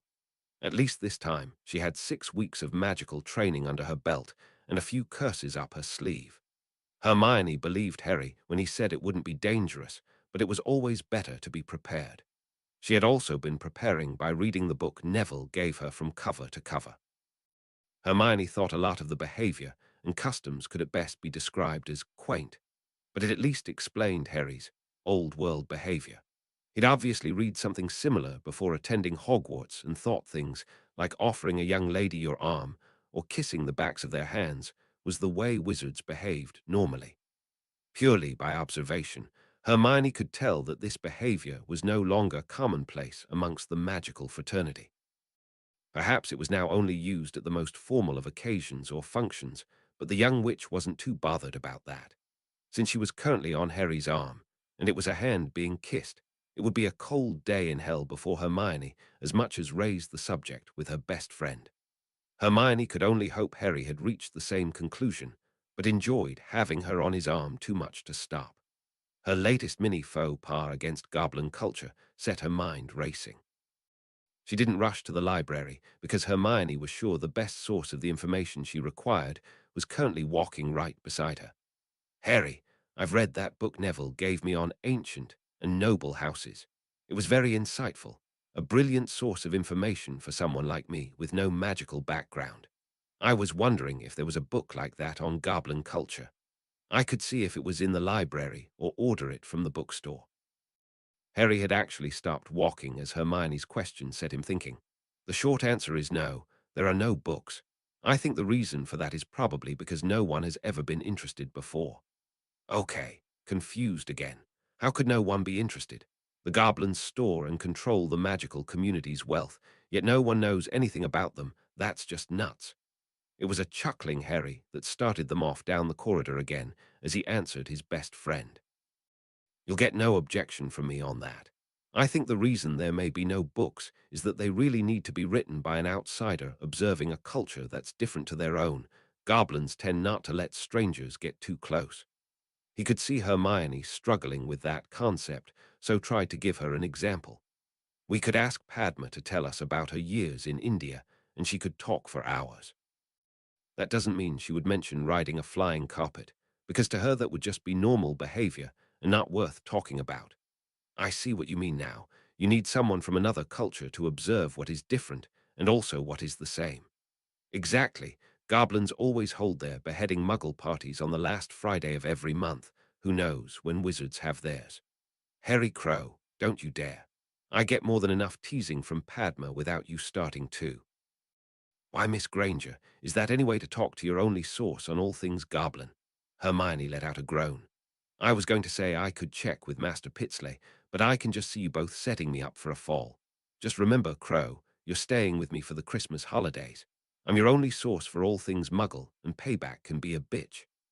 She tried to be stern, but couldn't quite manage it. Both of them ended up laughing as they made their way back to the Ravenclaw common room. Ooh-oh, in the Gryffindor common room, Neville was trying to prepare for this week's potions lesson.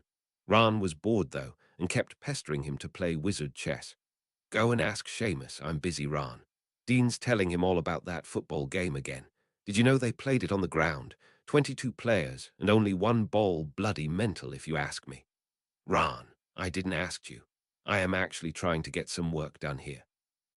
When he took the time to actually look at what Neville was doing, Ron got the distinct impression he was being conned. That's potions. You said this goblin creature never gave out homework. It wasn't a question, more like an accusation. Master Pitsley doesn't have us writing essays. He does expect us to know everything about the potion we will be brewing before we step into his class. Ron still thought this was merely a manufactured excuse to dump him. It's only Monday. You don't have potions until Friday. You'll have forgotten it all by then. No, I won't, because I'll be going over my notes every night until Friday. Bloody hell, I tried to warn you. See what happens when you hang out with Ravenclaws. Us Gryffindors have got to stick together. If sticking together means taking potion lessons from Snape, then you can forget it. Where is your house loyalty? Abandoning your housemates and siding with Ravenclaws, you're a disgrace to Gryffindor Longbottom. Neville was on his feet at that.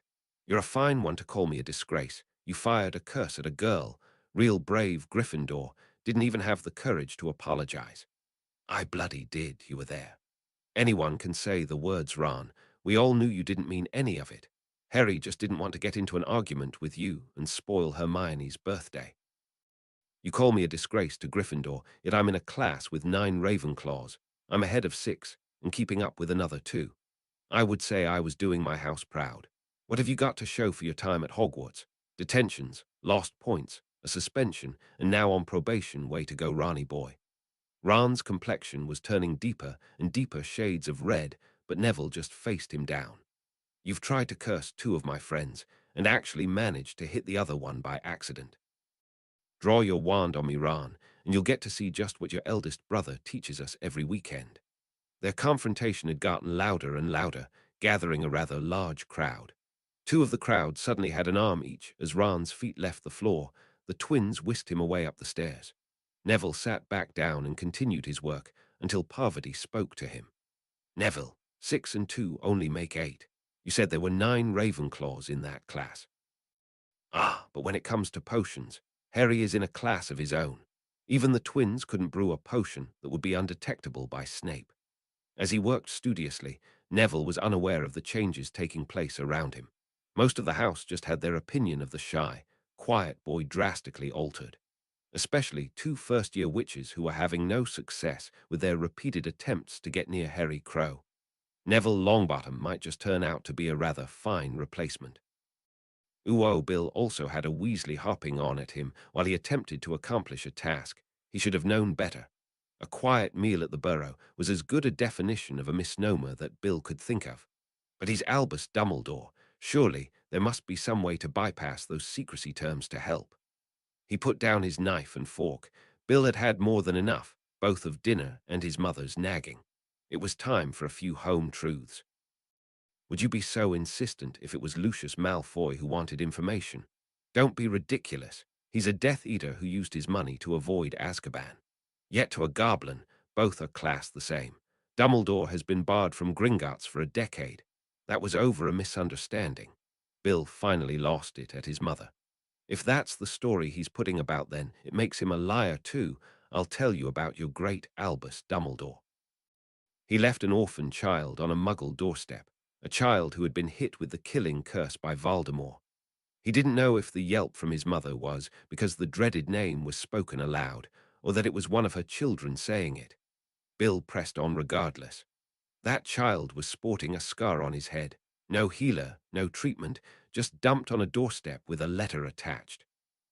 Now here is where his stupid scheme started to fall apart. The Muggles didn't want a magical child in their home, so took Harry to Gringotts and deposited the toddler who saved us all there. Marley had tears in her eyes as she shook her head. It can't be true. Harry's father still has the letter in Dumbledore's handwriting. McGonagall and Hagrid were present that night too. Hagrid keeps attempting to talk to Harry at Hogwarts, but the boy wants nothing to do with him. He knows Hagrid is Dumbledore's man, and anything he said would make its way straight back to the old fool. This was still a step too far for Marley. Albus Dumbledore is no fool. I will not have that said in this house. Do you know how that troll got into Hogwarts? Dumbledore is desperately trying to keep it secret, but Madame Bones wants him up on charges for his part in the fiasco. Voldemort is not dead. This time he was sure what had caused his mother to scream. You're lying. Harry Potter killed him. Everyone knows that. Yes, but what everyone doesn't know is that he's trying to come back. Why do you think I returned from Egypt and took this job? Voldemort is not dead, and we know he's going after Harry. Dumbledore knew this and didn't tell anyone, especially Harry. Instead, Dumbledore set a trap inside a bloody school. I have 4 younger brothers currently in that castle, and that old bastard is playing with their lives. Voldemort possessed a teacher and was actually inside Hogwarts. That's who let the troll in. Bill hadn't realized he'd been shouting, but it looked as if he'd finally gotten through to his mother. Unfortunately, it also looked like he'd terrified Ginny. She was curled on his father's lap and crying. The goblins are doing everything in their power to help that young man. I have no idea what Dumbledore is up to. As a Weasley, my position on this matter should be crystal clear against the dark and for the light. My champion, though, is not some old wizard who likes to play games, but a young man who defeated Voldemort once before. I am on the side of the goblins because they are backing Harry to the hilt, as AMI, Arthur was trying to soothe his daughter, but really needed to know something. How much of this is known within the ministry? Fudge and Bones were there the day Harry laid most of the Voldemort stuff out.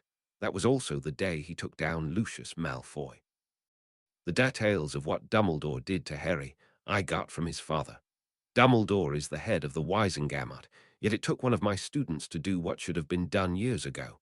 With Gringotts backing Harry's actions, Malfoy has legally been stripped of his wealth, and with it, most of his power too. Events at the Ministry began to fall into place for Arthur. I wondered why there was a sudden recruitment drive in the Aura department. We were left wondering if Amelia had finally got something on Fudge. That was probably her payoff for Malfoy not standing public trial. The minister would be too afraid of just what Lucius might reveal under Veritaserum. Marley's mind, though, was stuck on one single fact, a single fact that would change her outlook forever.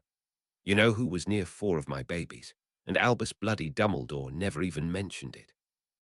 Bill knew what his mother's next action would be and tried to head it off.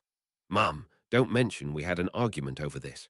By all means say you've heard a certain rumor, just not where you heard it.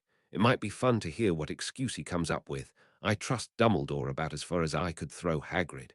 Arthur was busy trying to comfort his daughter. It's okay, Ginny. Your brothers will be safe inside Hogwarts. What about my Harry? Bill said the bad wizard was coming back for him. Bill couldn't let that go. I thought we talked about this, Ginny. He's not your Harry. You've never even met him. Bill, it's just a harmless infatuation. No, Dad, it's not healthy and should have been discouraged years ago. The last thing I want to see is Ginny getting hurt, but that's exactly what's going to happen if she doesn't stop this now. How do you think Ginny's going to react when she discovers this whole boy, who-lived fantasy she's constructed is just that, a fantasy? He absolutely hated to see his sister cry, but this needed to be said. Ginny's fantasy will inevitably come crashing down around her ears. Harry doesn't even know she exists, and already has his own set of close friends. At this point, she will be heartbroken and 600 miles from home. The twins and Percy are barely coping with Ron's problems. Do you honestly think they will be able to handle something like this? How do you know Harry won't like me? You can't possibly know that. He tried to phrase his answer in a way that would be as gentle as possible for his sister to take, yet at the same time get his point across. Harry Crow is a very serious young lad. Only the fact that he's in first year gives his age away. If you didn't know that, you would swear he was older. His friends are also really serious about their studies and being his friend. Every weekend, I think I've pushed them too hard, yet the following week they're back and eager for more. They are rattling through the defense course, doing the same with potions, and near the top of all their other classes. I have no idea what level they'll be at by the time they're ready to start second year. Bill could see this was not well received, and knew the next bit would be even less so. We already have one Weasley at Hogwarts disgracing himself due mainly to his immaturity. We really don't need a Weasley fangirl following Harry around like a little lost puppy. The fantasy needs to stop here before Ginny gets really hurt. I'm not saying she'll never be friends with Harry, I'll even introduce her. But this fantasizing over a boy she's never seen, never mind met, is not going to end well. Ginny focused only on one part of what her brother said. You would introduce me to Harry. Bill was torn. He wanted his sister to put this behind her, but Ginny clearly hadn't. Introducing her to Harry might just be the shock Ginny needed to get over this infatuation, especially if Harry had a certain young witch on his arm. I'll introduce you to Harry when he gets off the express for the holidays. He could see her eyes practically sparkling at that, but had to give a warning. Harry's going to be spending Christmas with his best friend. Hermione asked both him and Padma to spend the holidays at her house.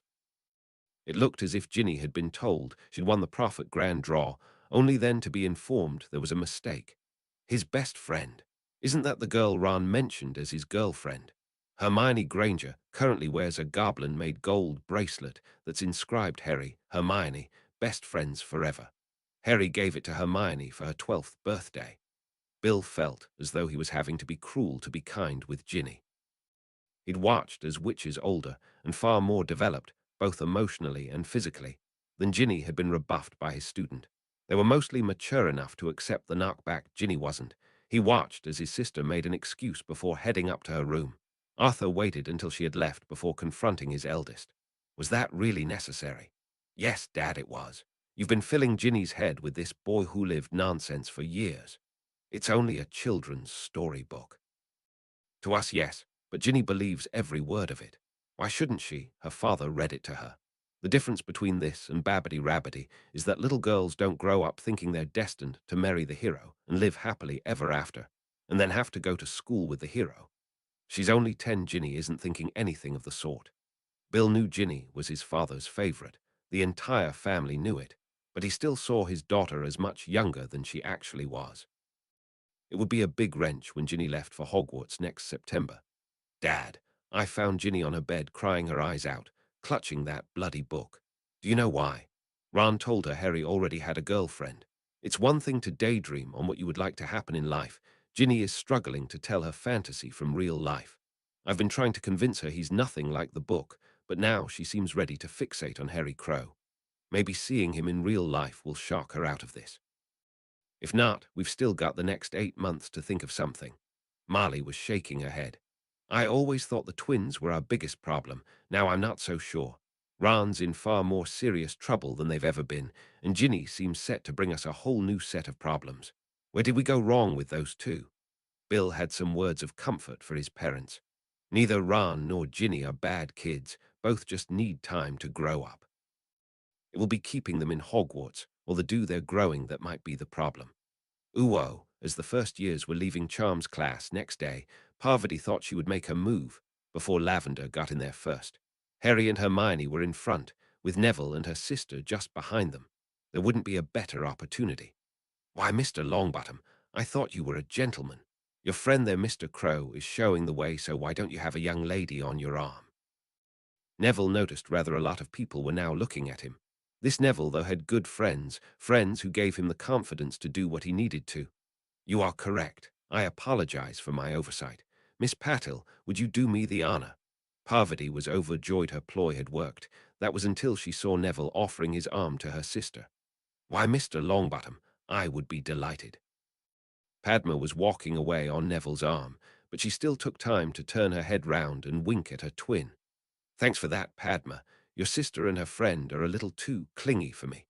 Oh, no problem, Neville. I'll guard your body any time you like. This is wonderful material for teasing. Do you think it would be too cruel to thank Parvati? I was working along the lines of her remark, bringing us together. If she hadn't said anything, who knows how long it would have taken for you to ask me out. She couldn't hold her laughter as Neville's jaw dropped lower and lower. This is just too good. The same lines should work just as well on Pav, too. I'll take your arm any time you want, Neville, as your friend. After the panic had passed, Neville found it was quite nice to be teased by a friend. Do you want to sit with me at the Gryffindor table? I think we could have your sister and Lavender green with envy by the end of lunch. Neville, that's a brilliant idea, providing I don't need to sit where I can see Ron eat. Padma rested her head on his shoulder as they walked arm in arm to the Great Hall. Both were struggling to contain their giggles at the reaction this got from other students. Hermione noticed exactly what was happening with her friends. She barely managed a smile, though. All her concentration was on her best friend. It's going to be soon, isn't it? Goblins are masters of hiding their emotions, impossible to read. Sometimes it scares me just how well you can tell practically what I'm thinking. Remember, no one will be in any danger. Now let's both go and attempt to eat some lunch. Hermione didn't have too long to wait. The hammer fell their very next class. Professor Binns was droning on as usual, and as usual half the class was struggling to stay awake. That all changed when Harry Crow stood This could be history in the making. Harry waited until the professor noticed him standing there. As Hogwarts champion, I can no longer permit you to continue inflicting this torture and lies onto students. As a goblin, you disgust me almost as much as that butcher you called grandfather. How dare you sully my grandfather's good name? He died a hero, fighting in the Goblin Rebellion of 1612. Bloody Binns and his band of cutthroats were responsible for starting what you refer to as the Goblin Rebellion of 1612. They didn't die heroes. They were tried, convicted of their many crimes, and sentenced to goblin justice. Binns was putting more emotion into this argument than anyone had ever seen him use during teaching. No one would be falling asleep in this class. By what rights do goblins try wizards? They should have handed them over to the ministry, where they could have received a fair trial, where they could have been released by wizards who thought the same as them, that murdering goblins was not a crime. They expected to be released and boasted of their atrocities, all thought the purity of their blood protected them. Guess what, Professor? Dragons don't give a shit how pure someone's blood is. They just chew you up. If a ghost could appear shocked, Binns managed it. Their bodies were fed to dragons. No, they were thrown still alive into the dragon pens. They screamed for mercy, but received the same they had shown us, none whatsoever. You lying goblin bastard. Binns literally flew at Harry, but not having a body rendered his attack harmless. The rest of the class were shocked, both at Binns' actions and Harry's description of what the goblins did to their prisoners. Only Hermione was brave enough to ask a question. Harry, do goblins really throw people in with dragons? Only for the very worst atrocities, Hermione, and only after a fair trial has found them guilty. Just about every culture has, or had some form of death penalty. None were ever pleasant. From being burned at the stake to beheading, hanging to having your soul sucked out your body by one of the foulest creatures on the planet. That last one is currently Wizarding Britain's answer to the problem. What did they do, Harry? This was something Binns had never experienced in all his years of teaching. He wasn't sure how to handle the situation, but tried to reassert his classroom authority. They didn't do anything, but were killed by vicious goblin raiders. My father told me the story since I was a little boy. I grew up with this. You think I don't know what happened? Harry remained very calm as he answered Binns. There was no point in loosing your temper to a ghost. If that is your only source of information, then yes. We live in a community where no one ever checks information. It said so in the prophet, so it must be true, is not an acceptable method to prove the truth. I'll tell you what really happened. Binns was incensed at this. You will sit back down and shut up, boy. There will be no goblin propaganda spouted in this class. You are right about one thing, Professor. There should be no propaganda here. This is a history class, yet you have used your position to preach anti-goblin propaganda for almost 3 centuries, installing fear, mistrust, and even hatred against us into children placed in your care. That all stops today.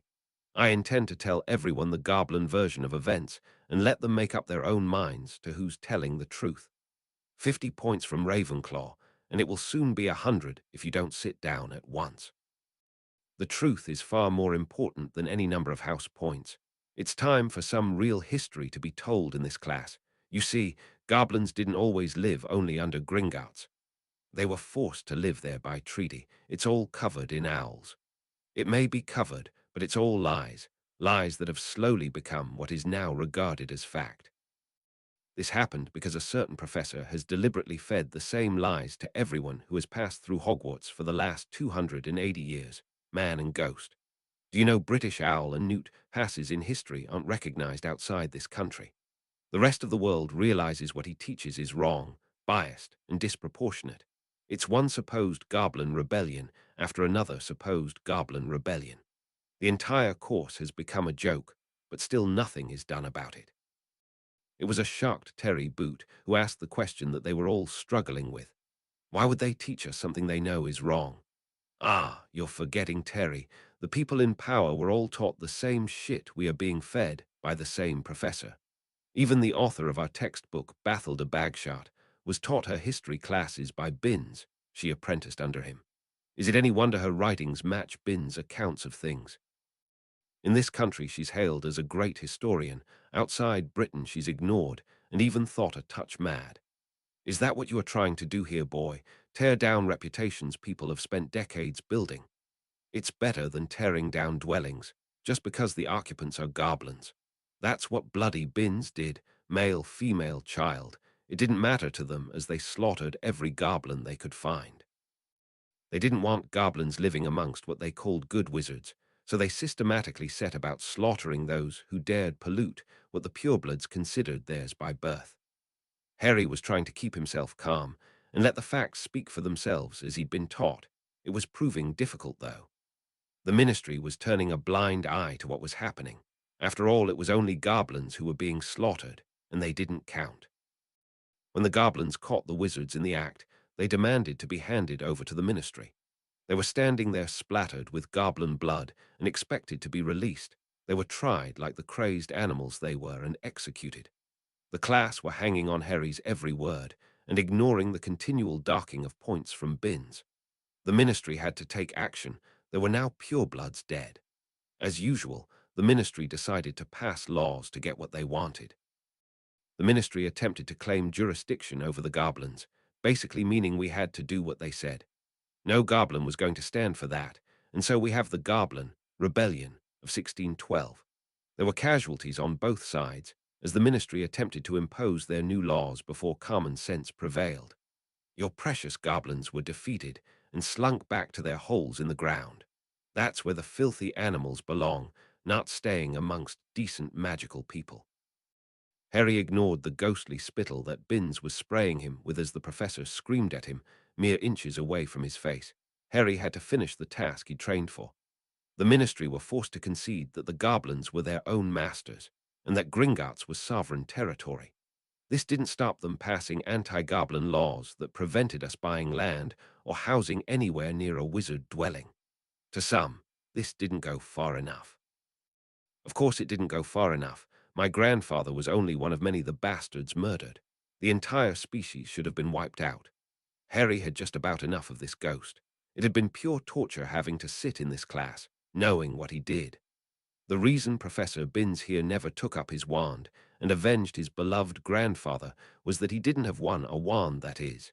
You see, our professor here was a squib. Now I personally don't have a problem with that, but our ghostly professor did. He grew into a bitter and twisted man, much like a certain caretaker we all know. His only purpose left in life was revenge, revenge against the race of creatures he wanted to see exterminated. Typical goblin, honeyed words to your face while they stab you in the back. Not content with murder, you robbed the Binns family blind. We lost everything. Yes, the Binns family lost their home, land, and gold, but not to the goblins. Your father was barred from Gringotts for an incident that he was lucky to escape with his life, leaving you to inherit the family fortune when you came of age. I never received a nut. You goblin bastards stole everything. We took only the agreed vault rental until the vault was closed by the Ministry. It was the purebloods of the Wisengamot who passed the law that squibs couldn't inherit pureblood fortunes. They also sneaked a clause into the agreement of 1612, where after a century, those unclaimable vaults passed to the Ministry. Since they were effectively robbing their own, we goblins took the view this was none of our business. This was information Draco had a vested interest in. Are you saying the Ministry claimed the Binns family vault? Vault, land, home, and all family possessions. Everything was sold to swell the Ministry's coffers. When his father died, the professor here was forced to seek a job in Hogwarts, as he couldn't even access the home he'd been raised in. He died just before the century was up, so at least didn't see the Ministry take everything. But he refused to cross over because he had unfinished business. Yes, I have unfinished business, to ensure wizards are never taken in by you thieving, lying, murdering goblin bastards ever again. Phileas had been alerted that something was wrong when the Ravenclaw points counter began spiraling downwards. He could only think of one person capable of wiping out the entire total of accumulated points in a single period. The Ravenclaw head of house entered the history classroom and witnessed a ghostly professor screaming in a most unprofessional manner at one of his students. Seeing Harry was unfazed and in no danger, Phileas decided to just observe for now. Even in death, he wouldn't give up his life's work. Ensuring relationships between goblins and wizards never progressed beyond where they are today, strained at best. By teaching lies to generations of children, wizards and witches are taught that goblins are to be feared and detested, never trusted. I'll bet every witch and wizard in this room, apart from the muggle-born, have been taught only one thing about us from their parents: never mess with a goblin. Binns was still shouting, though had given up all pretense of justifying his behavior as anything but revenge. You ruined my life, and I won't rest until I have my vengeance. I'll cross over when every last goblin in the country has been slain. Knowing I played a small part in that will be enough for me. When you cross over is nothing to do with me. I cannot allow you to remain in the castle. The ghostly professor actually laughed at this. What are you going to do, goblin lover? Hold an exorcism. You don't have the power to force me out the castle. I was here long before you were born, and still be here after the Dark Lord kills you. He has also promised to wipe your kind out. That was why I helped him so much when he was a student here. This revelation drew gasps of astonishment from the entire class. That revelation was unexpected, but Harry knew he had Binns now, condemned by his own words. I can't, but others can. Have you heard enough? The four house ghosts passed into the room. All appeared grave. Helena spoke for all of them. Yes, young champion, we have. There was then a loud clang last heard at the sorting. The bloody Baron took over. Hogwarts has spoken. She provided shelter and allowed you to continue with your passion to teach, only for you to betray her in the worst possible way. The fat friar was next. Systematically lying to her children to further your own aims is despicable. You are no longer welcome within these walls. Sir Nicholas then demonstrated the heads were united in this. You can cross over or be banished from the castle. Those are your only choices. The ghostly professor wasn't given any time to make a decision. Hogwarts had already made her mind up. Another loud clang, and it seemed as if invisible hands were dragging a screaming Binns through the castle walls.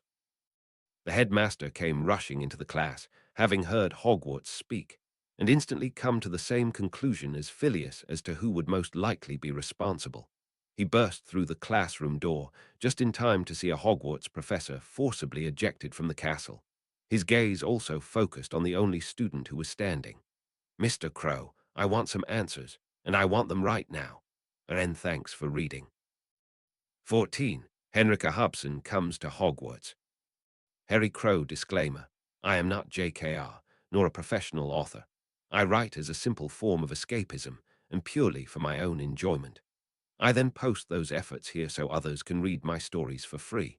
For those people who know exactly how to write the perfect Harry Potter story, and simply must point out the many reasons why mine isn't it, please do us all a favor and write the thing. Like everyone else on this site, I'm always searching for good stories to read. Chapter 14. Mr. Crow, I want some answers, and I want them right now. Harry didn't get time to answer the headmaster, as in a manner scarily reminiscent of Professor McGonagall, Ravenclaw's Morag McDougal displayed her fiery Scottish temper for all to see. The angry Ravenclaw jumped in with both feet and asked Dumbledore a couple of questions she thought should be answered first. Headmaster, as well as being Chief Warlock of Britain, you are also Supreme Mugwump of the Iqua. How could you not know the history qualifications at Hogwarts were laughed at in the rest of the world? I think you should tell us why you let this continue. Dumbledore was so shocked that a first year would actually question him. He didn't know what to say. Where was the reverence that students would normally show him, the reverence Albus was certain he deserved? Harry actually supplied the answer before Dumbledore could speak. Oldest reason in the world, Morag, economics. Hogwarts has 7 core subjects, and for the last 200 years, one of them has been taught for free. Binns is widely acknowledged as a crap teacher, but he was cheap. You don't have to pay a ghost. Binns used this fact to his advantage while continuing to spread his own brand of poison. Albus eventually got his question answered. It was supplied by Helena. Hogwarts requires a new history professor. Binns was using his position to spread misinformation and further his own personal vendetta against the Goblin Nation. While we are willing to admit this was a problem you inherited, your inactions on this matter since becoming headmaster do not please us. We have lived in this castle for many centuries and have become detached from the outside world. We rely on each headmaster to keep Hogwarts on the correct path. A path that sees her graduating students sought after the world over, not laughed at. Harry bowed deeply to Helena. My lady, With Hogwarts' permission, we goblins have the solution in hand. Albus didn't like the sound of this so-called solution one bit. And what will this solution consist of, Mr. Crow? Are there going to be lessons on how to hug a goblin? I don't think so, Headmaster, though Hermione and Padma could probably teach that course if you really think it's necessary. Neville's uncontrollable laughter set the rest of the class off as Harry turned and winked at his two mortified friends. Phileas managed to hide his amusement and ask Harry the question he was certain the lad wanted to answer. I'm sure it's just a particular goblin Miss Granger and Miss Pattle want to hug, just as I'm sure Mr. Crow's plans are a lot more advanced than that. Why don't you tell us about them, Harry? Thank you, Master Flitwick. My father didn't want his son leaving Hogwarts with an owl or newt that wasn't worth the parchment it was written on. As I am fluent in several languages, it would be easy for me to study and sit the accredited French or German history exam, but what about everyone else? That just wasn't good enough, and a solution had to be found. As Harry was spending more time with his housemates, they were getting to know him better. It was this that gave Lisa Turpin the confidence to ask a Harry a question. Is that why you waited until today, Harry, so the problem could be fixed? Yes, Lisa. A course that meets the European standard had to be thrashed out, textbooks sourced and translated into English before a professor could be found to teach the new course. It took a while. Albus was shocked. And just who will pay for all this, Mr. Crow? Harry had a knowing smirk on his face. Headmaster, if there is one thing we goblins understand, it's economics. We are also well aware what would happen if Hogwarts was forced to put its prices up. The professor and all the textbooks will be funded by the newly formed Lily Potter Foundation. Unfortunately, this will only apply to the first 4 years at the moment. This is purely because anyone in their OWL year or over wouldn't have time to learn the new materials. The 4th years are going to have to work their socks off for a shot at the new exam. You will have to provide a teacher for the upper years until the new course rolls out to everyone. This was more than Albus could possibly have hoped for, but he wanted to clarify one thing before graciously accepting. The course parameters have been set by the European Education Board. Yes, sir.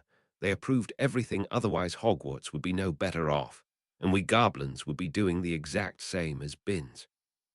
The materials will be in the library for any older students wanting to attempt the new exams, but our education experts felt it might pull their other marks down if they concentrated on a new history course. I shall pass this news, and your experts' advice on to the heads of house. I feel they are in the best position to judge their students' capabilities. I will abide by their recommendations. I am delighted we can work together on this matter, Mr. Crow.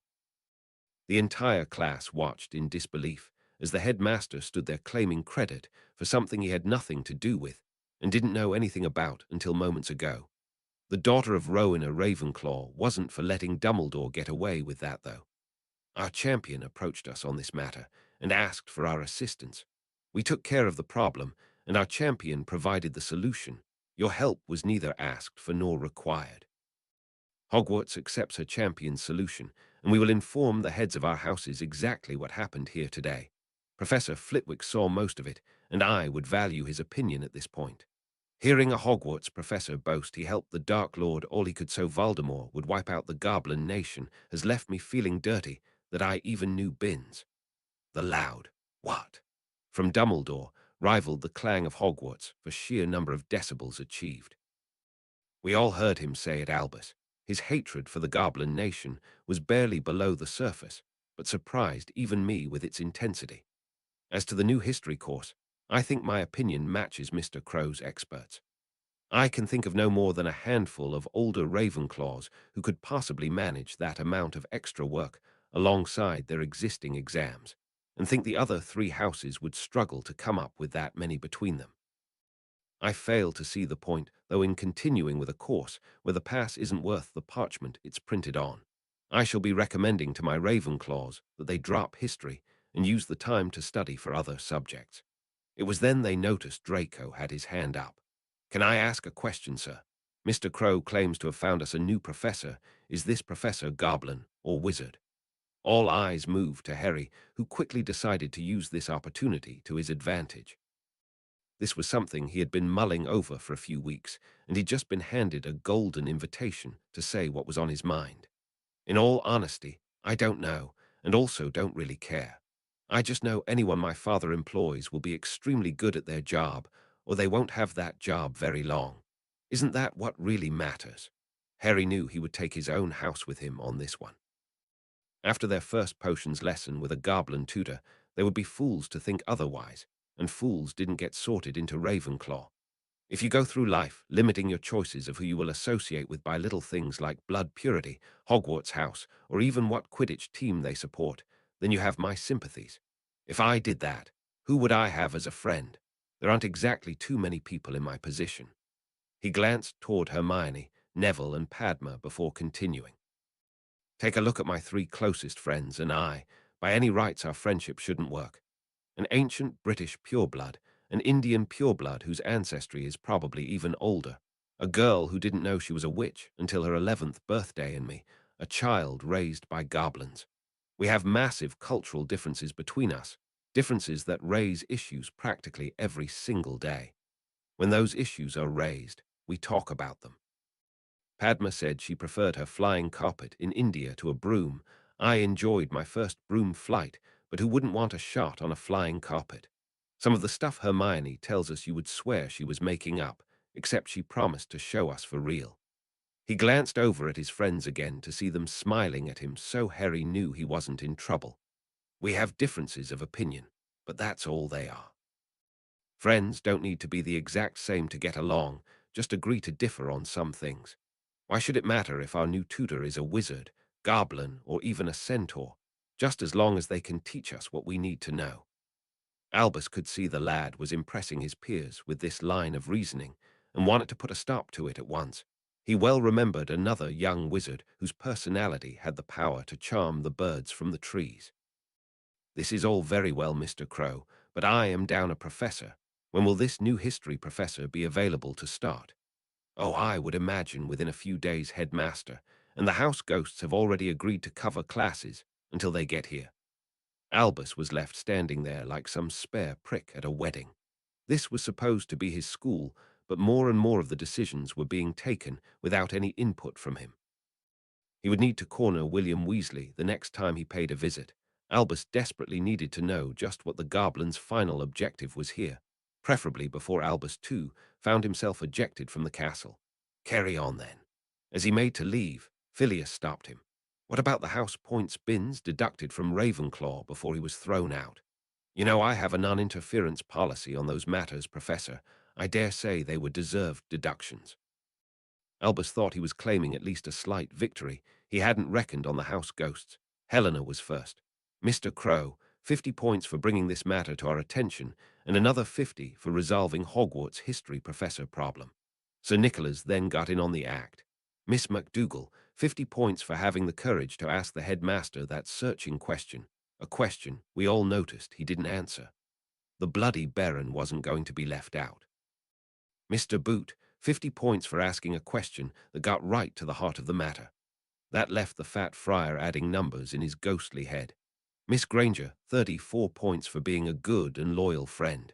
If I'm not mistaken, that takes Ravenclaw back to where they were at the start of the period. After just publicly stating he had a non-interference policy on house points, Albus was powerless to do anything. He left the class as the Hufflepuff ghost made the final proclamation, skulking back to his office. Ooh-oh, as they left a class none of them would ever forget, Hermione had one final question for the wizard whose arm she was on. Harry, what did you mean by knowing what would happen if Hogwarts put its prices up? Harry tried to think of an easy way to say this, but eventually just told it straight. Magical Britain is a very male-dominated culture. Most pureblood witches are destined to raise children and adorn their husband's arm at social functions. They are sent to Hogwarts in the hope of meeting that husband. If the prices were to be pushed up too far, some fathers would question the expense of a formal education. They could decide not send them to Hogwarts, just choosing a likely husband for their daughter instead. Hermione was so shocked she dropped Harry's arm. But that's just. As Hermione struggled for words, Harry tried to come to her aid. A different culture, Hermione. I stood in front of the entire first year and said we can talk out any differences. Please don't make a liar out of me. She had only one thought on her mind. Harry, Please tell me Goblin society isn't the same. The pleading in her voice touched something deep within Harry. He led his best friend over to a small, windowed alcove, and both of them sat on the bench seat recessed there. Goblins are a warrior race, Hermione. You need to remember that with what I'm about to tell you. There are certain restrictions that goblin culture places on its females with regard to careers. He could see Hermione ready to comment on that, so quickly continued with his explanation. Females attend all the same classes as males do, though are more likely to be tutored in the use of lighter weapons in combat class. While they are certainly taught how to fight, it's more so they can defend themselves and their families. No goblin female can become a warrior or would ever be expected to fight in a war. This was something Hermione could grasp. There was currently a great debate in the British Army as to whether women could fight as front-line troops. It was a debate in which there were no quick or easy answers, so she could understand the goblin position on this. Harry took Hermione nodding her head as a good sign, so continued. Goblin females are also barred from working at any of the counters in Gringotts, but not for the reason you might think. Goblins are trained in how to deal with surly and sometimes downright rude wizards and witches who use Gringotts. No goblin warrior could ever stand by while a goblin female received the same abuse. There would be heads rolling along the bank floor on a daily basis. Hermione had now witnessed Harry's protectiveness on more than one occasion. It was a trait that made her go weak at the knees. Again, she had no problem imagining a Gringotts guard taking a blade to a wizard who happened to shout abuse at a female goblin. There are females whose greatest wish is to marry, raise children, and be a full-time mother, just like there are ones who wish to choose a career too. You told me your mother and father are forms of healer who work together. A husband and wife who were both healers would not be an unusual occurrence in our society. In the magical community, this would be much more of a rarity. Harry, all I really wanted to know was that the female goblins got to make their own decisions. Barring a few positions that you've explained, it would appear so. We are still a male-dominated society, Hermione. No female could head a house. At the same time, no head of house would ever have anything to do with an arranged marriage, and goblin betrothal contracts just don't exist. Hermione's voice became a squeak as she struggled to get the words out. Betrothal contracts. Oh, the purebloods just love their betrothal contracts. I think there's about a sack full of them somewhere in Gringotts with Harry Potter's name on them. Last of the Potters is apparently quite a prize. There certainly will be offers in that sack from fathers of witches we both know in Hogwarts. Hermione's mouth was suddenly incredibly dry, but she had to know. What do you think of that? Harry shrugged. I'm a goblin warrior that has been given a mission I need to complete before I can live my life in peace. Until Voldemort is no longer a threat, I won't even consider anything like that. When he's gone, I know exactly what I want, though. Hermione had stopped breathing as she desperately waited for Harry to continue. He appeared to be staring at something that wasn't there while she just wanted him to end this agony. My father told me my dad and mum were, as well as being a powerful and formidable couple, very much in love. That's what I want. He looked to his best friend for her opinion, to see Hermione wearing the biggest smile he'd ever witnessed. Do you think that's silly, Hermione? She slowly and deliberately wrapped her arms around him. Her head was beside his as she whispered in Harry's ear. That's what everyone wants, Harry, but I can't think of anyone who deserves to find it more than you. So, we okay. Of course we are silly, cultural differences that we talk through. I would never make a liar out of my best friend. Was getting rid of Bins the end of it, Harry? Harry couldn't shake his head because it was currently nestled very comfortably next to Hermione's. He still had to give a negative answer, though. Both my father and the director see this as nothing more than a few steps on a long road. She then asked the question that had been eating away at her for a while. Here was Hermione's opening to have it answered. But why you, Harry? Why do you have to be the one risking yourself to do these things? Harry still had her wrapped in his arms. He kept Hermione there as he answered. That's simple, Hermione, because I'm the only one who can. We goblins have been complaining about bins for generations, that we had to make those complaints to the department for the regulation and control of magical creatures should tell you how successful we were. The boy who lived was able to see bins driven from the castle in a single afternoon. We may not see goblin/wizard relations where we would want them in our lifetime, but our children and their children should benefit from these changes. Hermione was in Harry's arms, now her favorite place in the entire world. Hearing him say, "Our children," just turned her entire insides to mush. She knew he didn't mean it that way, but a girl could dream. A certain girl also needed a long talk with her mother first chance she could get. Harry enjoyed Hermione snuggling into him, so continued talking to prolong this condition. He had no idea his best friend would quite happily stay there for the rest of the day. "I can only work on the wizarding attitudes. My father and the director have probably the more difficult task of convincing the rest of our nation better relations with the magical community is something we goblins should want." Those 7 Goblin Rebellions bins had built his history course around. 2 of them were actually started by goblins. What he didn't teach, though, was that this pair of rebellions were actually put down by the Goblin Nation, with the guilty being punished. We still have a few goblins who hold on to their hatred every bit as bitterly as bins, though not after death. They sat quietly, content just to be holding each other for a few minutes. "You know Padma is going to tease us mercilessly for this." A question drew a chuckle from Harry. "Don't forget Neville. He's getting just as bad. The 2 of them have Parvati and Lavender almost sick with jealousy by acting like a couple. I wonder if Padma's name is on one of those betrothal contracts. I don't know, but it's something I'll have to deal with when I become head of the Potter family. No pureblood would ever accept a rejection of their daughter from a goblin, so that is something I'm going to have to do myself." "Oh my, I think I would be mortified if you had to reject me." A moment of silence followed that remark before Harry managed to answer. "I don't think I could do that to you." Hermione was once more having trouble breathing with a mouth that would match the Sahara for moisture content. Did Harry really just say that?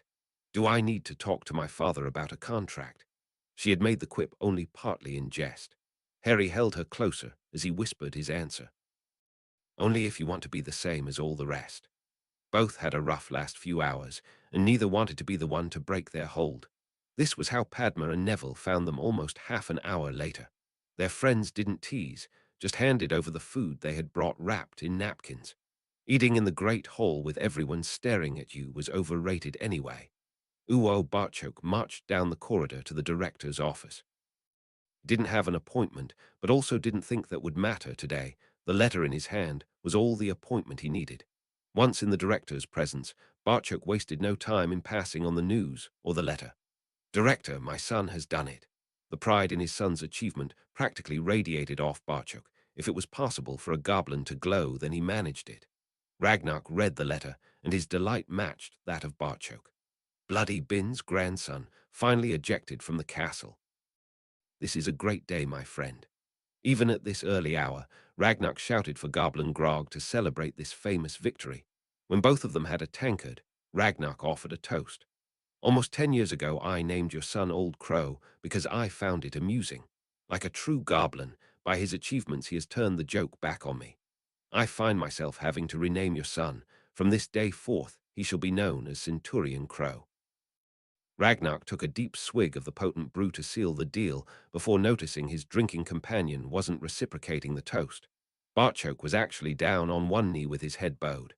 "Director, I beg of you, please don't do this.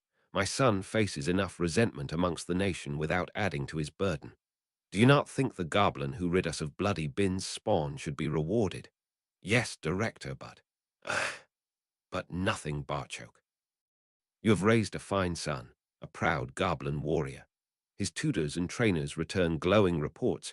"You yourself marched proudly into this room to boast of his achievements. His work inside Hogwarts has been exemplary and raised our profile to heights we never thought possible. I know as a father you want your son to make his own decision, and I promise to honor that. But I, for one, would be happy if he chose to stay with Gringotts." Barchok was never so glad to have a tankard of grog in his hand, after hearing that he certainly needed it. He couldn't drink it now, though, until the director was finished presenting his argument. "I know your original intention was to have your son taking his place in wizarding society, giving the nation a voice at the very top of their culture. That is still a worthwhile aim. Don't you see, though, your son rejecting that life to live amongst us could have just as profound an effect on our community." The head of the Goblin Nation began listing his reasons for a statement that was every bit as shocking as when Barchoke first proposed Harry Potter being raised as one of them. Both goblins in the room were also aware that one of them had very nearly lost his head that day. He has already killed with his blade in combat and righted a historic wrong. He could be every bit as great a hero to our nation as the boy who lived is to the wizards. Master Sharpshard thinks that when your son masters his magic, no goblin will be able to stand against him in combat. That in itself is an achievement which deserves to be rewarded. Now will you stand and toast your son's success with me? We have a ceremony to arrange. Let's invite his young friend along and nail our intentions to the wall for all to see. Barchoke knew one tankard wasn't going to be enough. He would need to write to Harry, though, before he drank any more. Director, you do me and my family great honor. Awarding my son this rank and inviting his friend to the ceremony will certainly start the cart rolling. Here's to smooth track and a safe arrival at the destination we both want. The shocked goblin then drank deeply of the now much-needed brew. Uo Irgit delivered her letter to Harry before popping onto the table beside Hermione. The witch had moonlight in her lap, and the wise bird knew this would mean more scraps. She wasn't disappointed as the first piece of bacon came her way. The young Kneazle wasn't in the slightest bit jealous, appearing to know there was plenty available for both familiars. A snowy white owl and a jet-black cat, they couldn't be more different yet get along fine together. Do you think we can add their example to us for Harry? Harry hadn't heard a word, his entire attention riveted to the parchment in his hands. He now read the relevant section 3 times, and it still didn't make sense. What the? Harry, is everything all right? I honestly don't know. How can you not know? I mean, I need a few minutes to figure this out. This is life-changing, Hermione, and not something you expect with your breakfast on a Thursday morning. Nothing in Hogwarts could be kept secret, and Harry's voice had been loud enough to attract attention. Soon, the entire hall knew Harry had received disturbing news from home. Dumbledore sensed an opening, so headed over to the Ravenclaw table. If the boy was upset, he might let something slip. The head of Harry's house followed on right behind the headmaster, though. Albus started with an obvious question to get the boy talking. Any news of when the new history professor will be arriving at Hogwarts, Mr. Crow? Tomorrow, and actually it's Centurion Crow. Phileas immediately had his right hand in a clenched fist and placed on his chest above his heart. He then bowed his head to complete the salute. Well met, Centurion Crow, and may I be the first to congratulate you. With Professor Flitwick congratulating Harry, Hermione's worry meter slipped down about 4 notches. She was now more confused than concerned. Centurion, like in the Roman army. Do you now have 100 goblins under you? Harry was still struggling to come to terms with this news, so it was left to their head of house to explain. A centurion is a warrior who, by his actions, has done the goblin nation a great service. He doesn't have warriors under his command as such, though a warrior would obey if a centurion gave a direct order. The nearest thing I can think of to compare it with would be an Order of Merlin, or something like a knighthood in the Muggle world. I think Harry will be the youngest ever recipient of this great honor. Have they arranged the date of the ceremony yet? My father says it's all in hand. Master Flitwick, can you spare the time to have a meeting before classes start? Hermione should be included too, since she's going to be receiving an invitation from the director to attend the ceremony. Flitwick's what? Rivaled that of the headmasters in their history class for sheer volume of noise.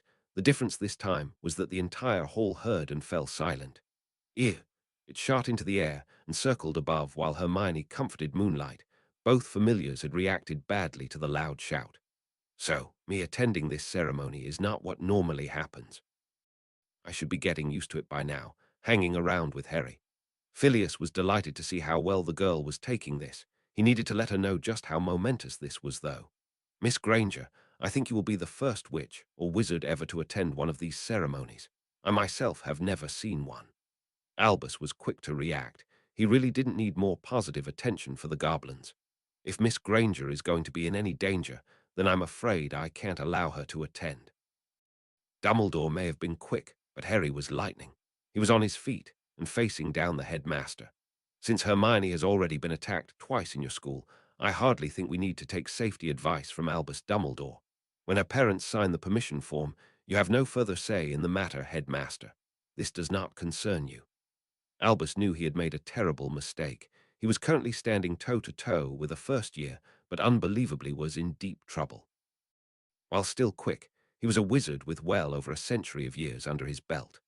Young Harry, on the other hand, had speed to burn with reflexes to match, and Albus had foolishly placed himself in easy range of that deadly knife. Visions of wands lying sliced clean through on that toilet floor sent shivers down the headmaster. The Elder Wand may be the most powerful of wands, but it was still made of wood and wouldn't survive an encounter with a goblin blade. It was actually Phileas who saved the situation escalating to that point, and Albus having to back down from a first year in front of the entire school. Miss Granger will be treated with the utmost respect, while inside Gringotts, to do otherwise would see the offender pay a very high price.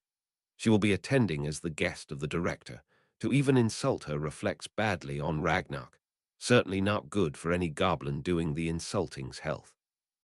Add to that, the bracelet she wears tells everyone she is under the protection of a very powerful family. This last fact was news to everyone bar Harry, even Hermione. Phileas explained the bracelet's significance in goblin culture to the entire hall, all of whom were now listening intently.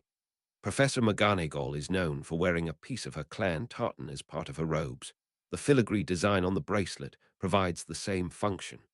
To a goblin, it's as easy to read as tartan is to a Scot. To treat Miss Granger with anything less than the respect she deserves would see that goblin incur the wrath of not only the director, but one of the goblin nation's most powerful families too. I agree with Centurion Crow. She will be far safer inside Gringotts than her time at Hogwarts has been. Albus was forced to accept this. He had no means of refuting any of these claims. The headmaster attempted to at least save some face. Please arrange for the appropriate paperwork to be in Hogwarts well before this ceremony takes place. Harry wasn't prepared to let the headmaster off with even that much. My father will be contacting Professor McGonagall shortly with all the details and the completed paperwork. Master Flitwick, my father also wishes to invite you to the ceremony. It was a delighted head of Ravenclaw who once more gave the Centurion salute before leading both of them to his office. Hermione was on Harry's arm, but with Moonlight cradled in her other. They had barely left the hall when she asked the first question. What just happened in there, Harry? Remember I said I had to do this because only I could. I think the director has just changed the rules and now wants me to help change goblin minds too. I want to talk it over with Master Flitwick, but I think I'm right. The director inviting you along is the biggest clue. He's deliberately showing me choosing Gringotts doesn't mean I would lose my friends, and publicly throwing his backing behind that. This ceremony also very publicly places the director behind me being considered a goblin. A centurion is something every goblin warrior dreams of becoming. I just can't believe it's happening to me. Hermione wasn't too troubled by this news. I've already told you, Harry. If you leave then I'm coming too. I haven't seen anything since our first night in Hogwarts that would make me want to change my mind. Considering you didn't even get house points for saving us from that troll, I would say you deserve this, except I'm beginning to think this Centurion thing is even bigger than I first thought. Phileas was also running the facts through his mind and coming to the same conclusion as Harry. If this came down to a tug-o-war between the two cultures, the poor boy's eventual decision had just become an impossible one. Bill could tell the gloves were now off. Harry's news had inserted a touch of panic into the headmaster's manipulations. Albus, you have to understand I was not the only person considered for this job. This is a fantastic opportunity for me. What you're asking would finish my career if word ever got back. My boy, what you fail to see are the wider implications we're dealing with here. Transfiguration is changing as Minerva becomes more and more enchanted with the goblin method of performing this task. Your defense classes are coveted nearly as much as those private potions lessons that are taught by a goblin. Tomorrow, we have a new history professor who will introduce a new course. Both course and professor are bought and paid for by the goblins. Albus followed this up with an impassioned plea. They are using Harry's influence and the Potter gold to undermine our society in a way that's just as dangerous as any Dark Lord. Their influence has now spread over 4 of our 7 core subjects, 5 if you count Phileas teaching charms, and I need to know what their intentions are. Surely there is something you can tell me. I can tell you they want Voldemort gone, something I know we both agree with. Albus only nodded and let the silence draw out, wanting more information than that. His patience was finally rewarded. They also have a plan concerning the school that I think you should be part of. I was told no. They suspect that there may be a Horcrux hidden inside Hogwarts. Harry's hoping his status as her champion will help him find it.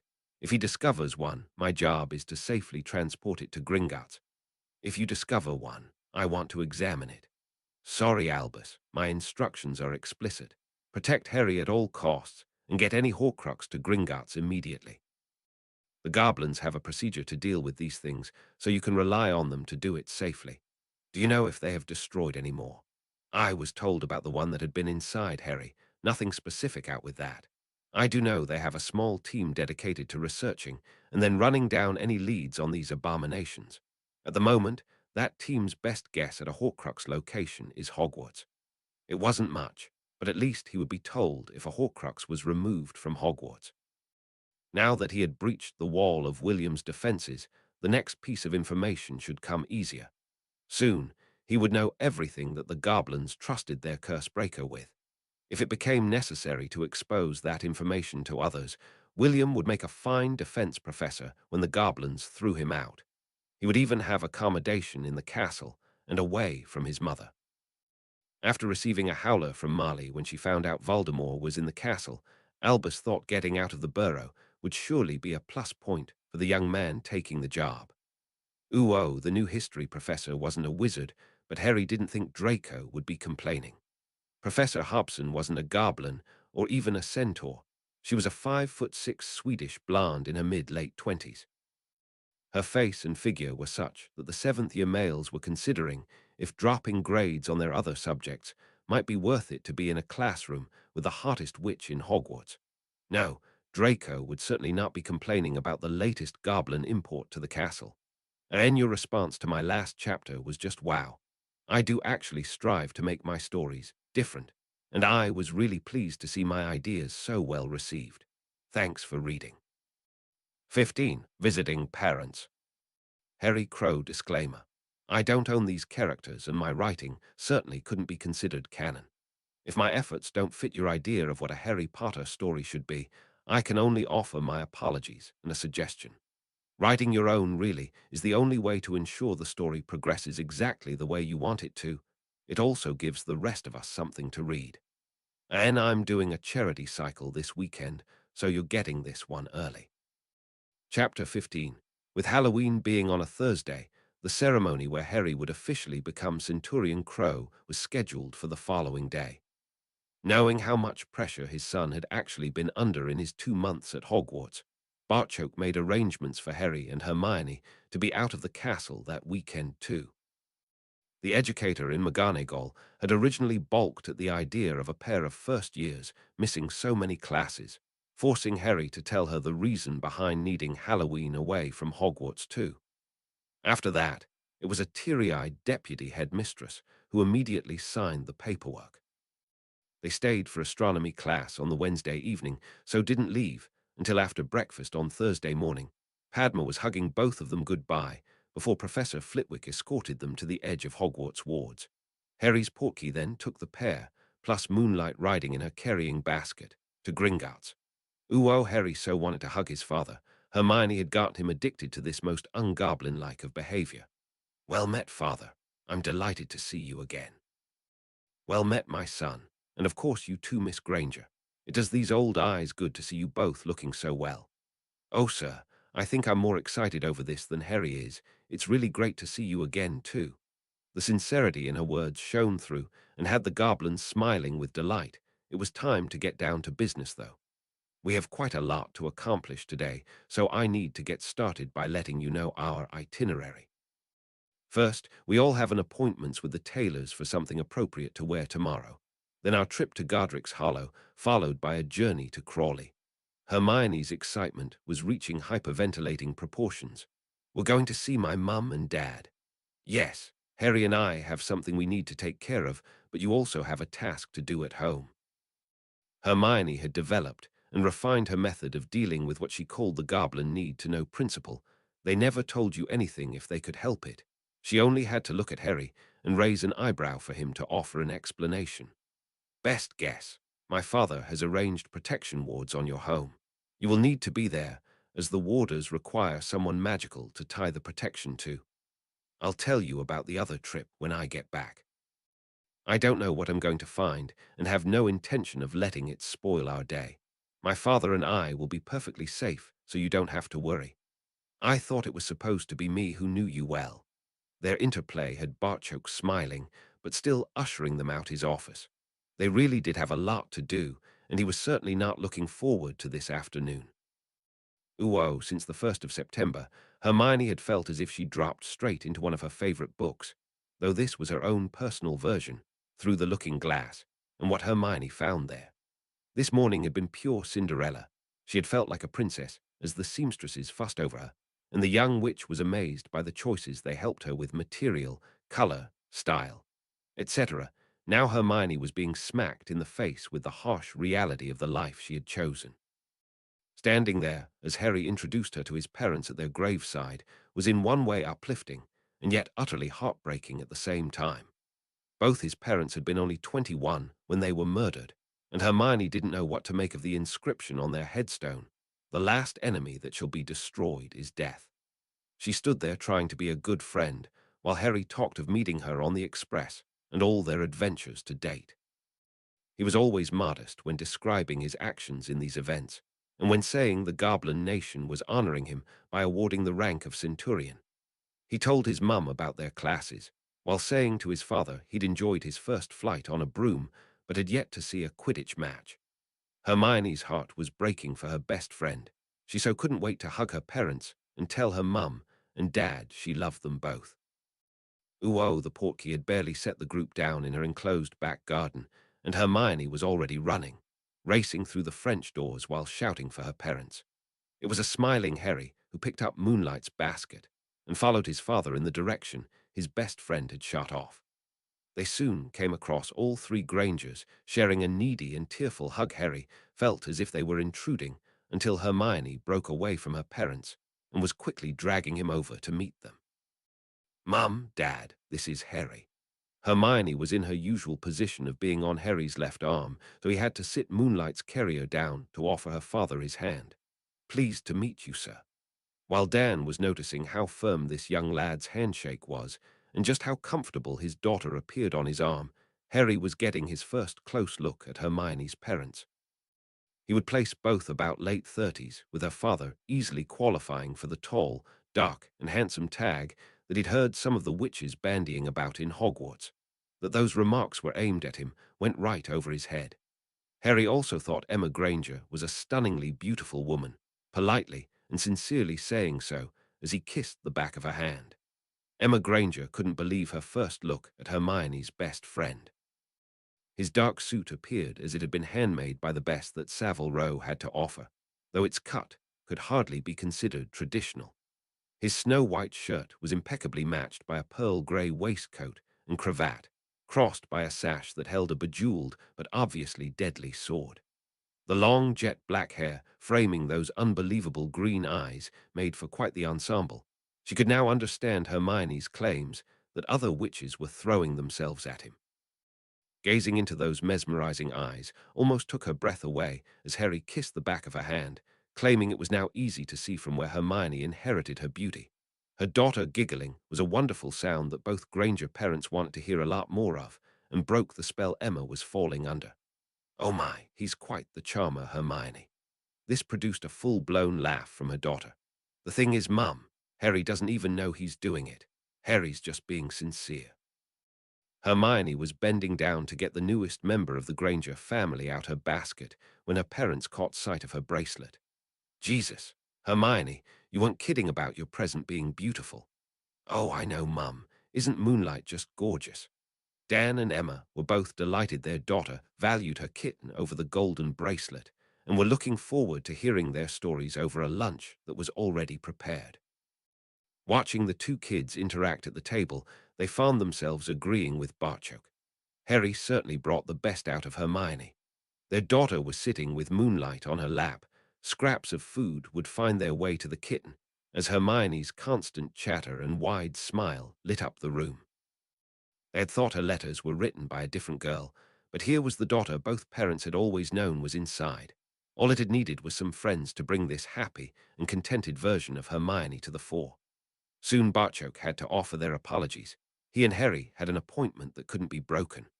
All three parents watched as their children hugged each other, Barchoke promising that they would be back later. The warders were also due within the hour to begin their work securing the Granger home. Hermione watched Harry and his father disappear, and both her parents heard her sigh. Dan went to clear up after lunch, knowing Emma wanted a chance to talk to their not-so-little girl. It was a long time since Sirius Black had enjoyed lunch. It was now a decade since Sirius had enjoyed anything. Today was the 10th anniversary of the worst day of his life, the day his entire world turned to shit. It was therefore a great shock when he heard the guard approaching, and then his cell door creaked open. "Move it, Black. Some goblins here to see you on family business. I thought you were the last of your evil tribe." Sirius wondered if Lucius was trying to get his hands on the Black Fortune again. He must be getting desperate, sending goblins to Azkaban now. His only happy thought was his ironclad will that left everything to his godson. Neither the Malfoys nor the Ministry would get a nut of that money. He was led into the visitor room and sat in the chair. Chains soon had him secured before the guard left. A pair of goblins then entered from another door and sat in front of him. One of the goblins had his hood raised and face hidden, while the other did the talking. "Good afternoon, sir. We were wondering if you could answer some questions for us." "Well, it's not like I had anything else planned for today. You've came all this way to see me, so I'll do my best." Sirius then felt as if all the oxygen had been sucked out of the room. The other goblin had lowered his hood, and the marauder found himself pierced by a familiar pair of angry green eyes. The last time Sirius had looked into a pair of angry green eyes, exactly like those, was after he had bought his godson a broom for his first birthday. Lily threatened to castrate Padfoot if Harry hurt himself. "You can start, Mr. Black, by telling us why you betrayed my parents to that bastard Voldemort." Hermione was pacing up and down the kitchen, with her gaze fixed on the back garden.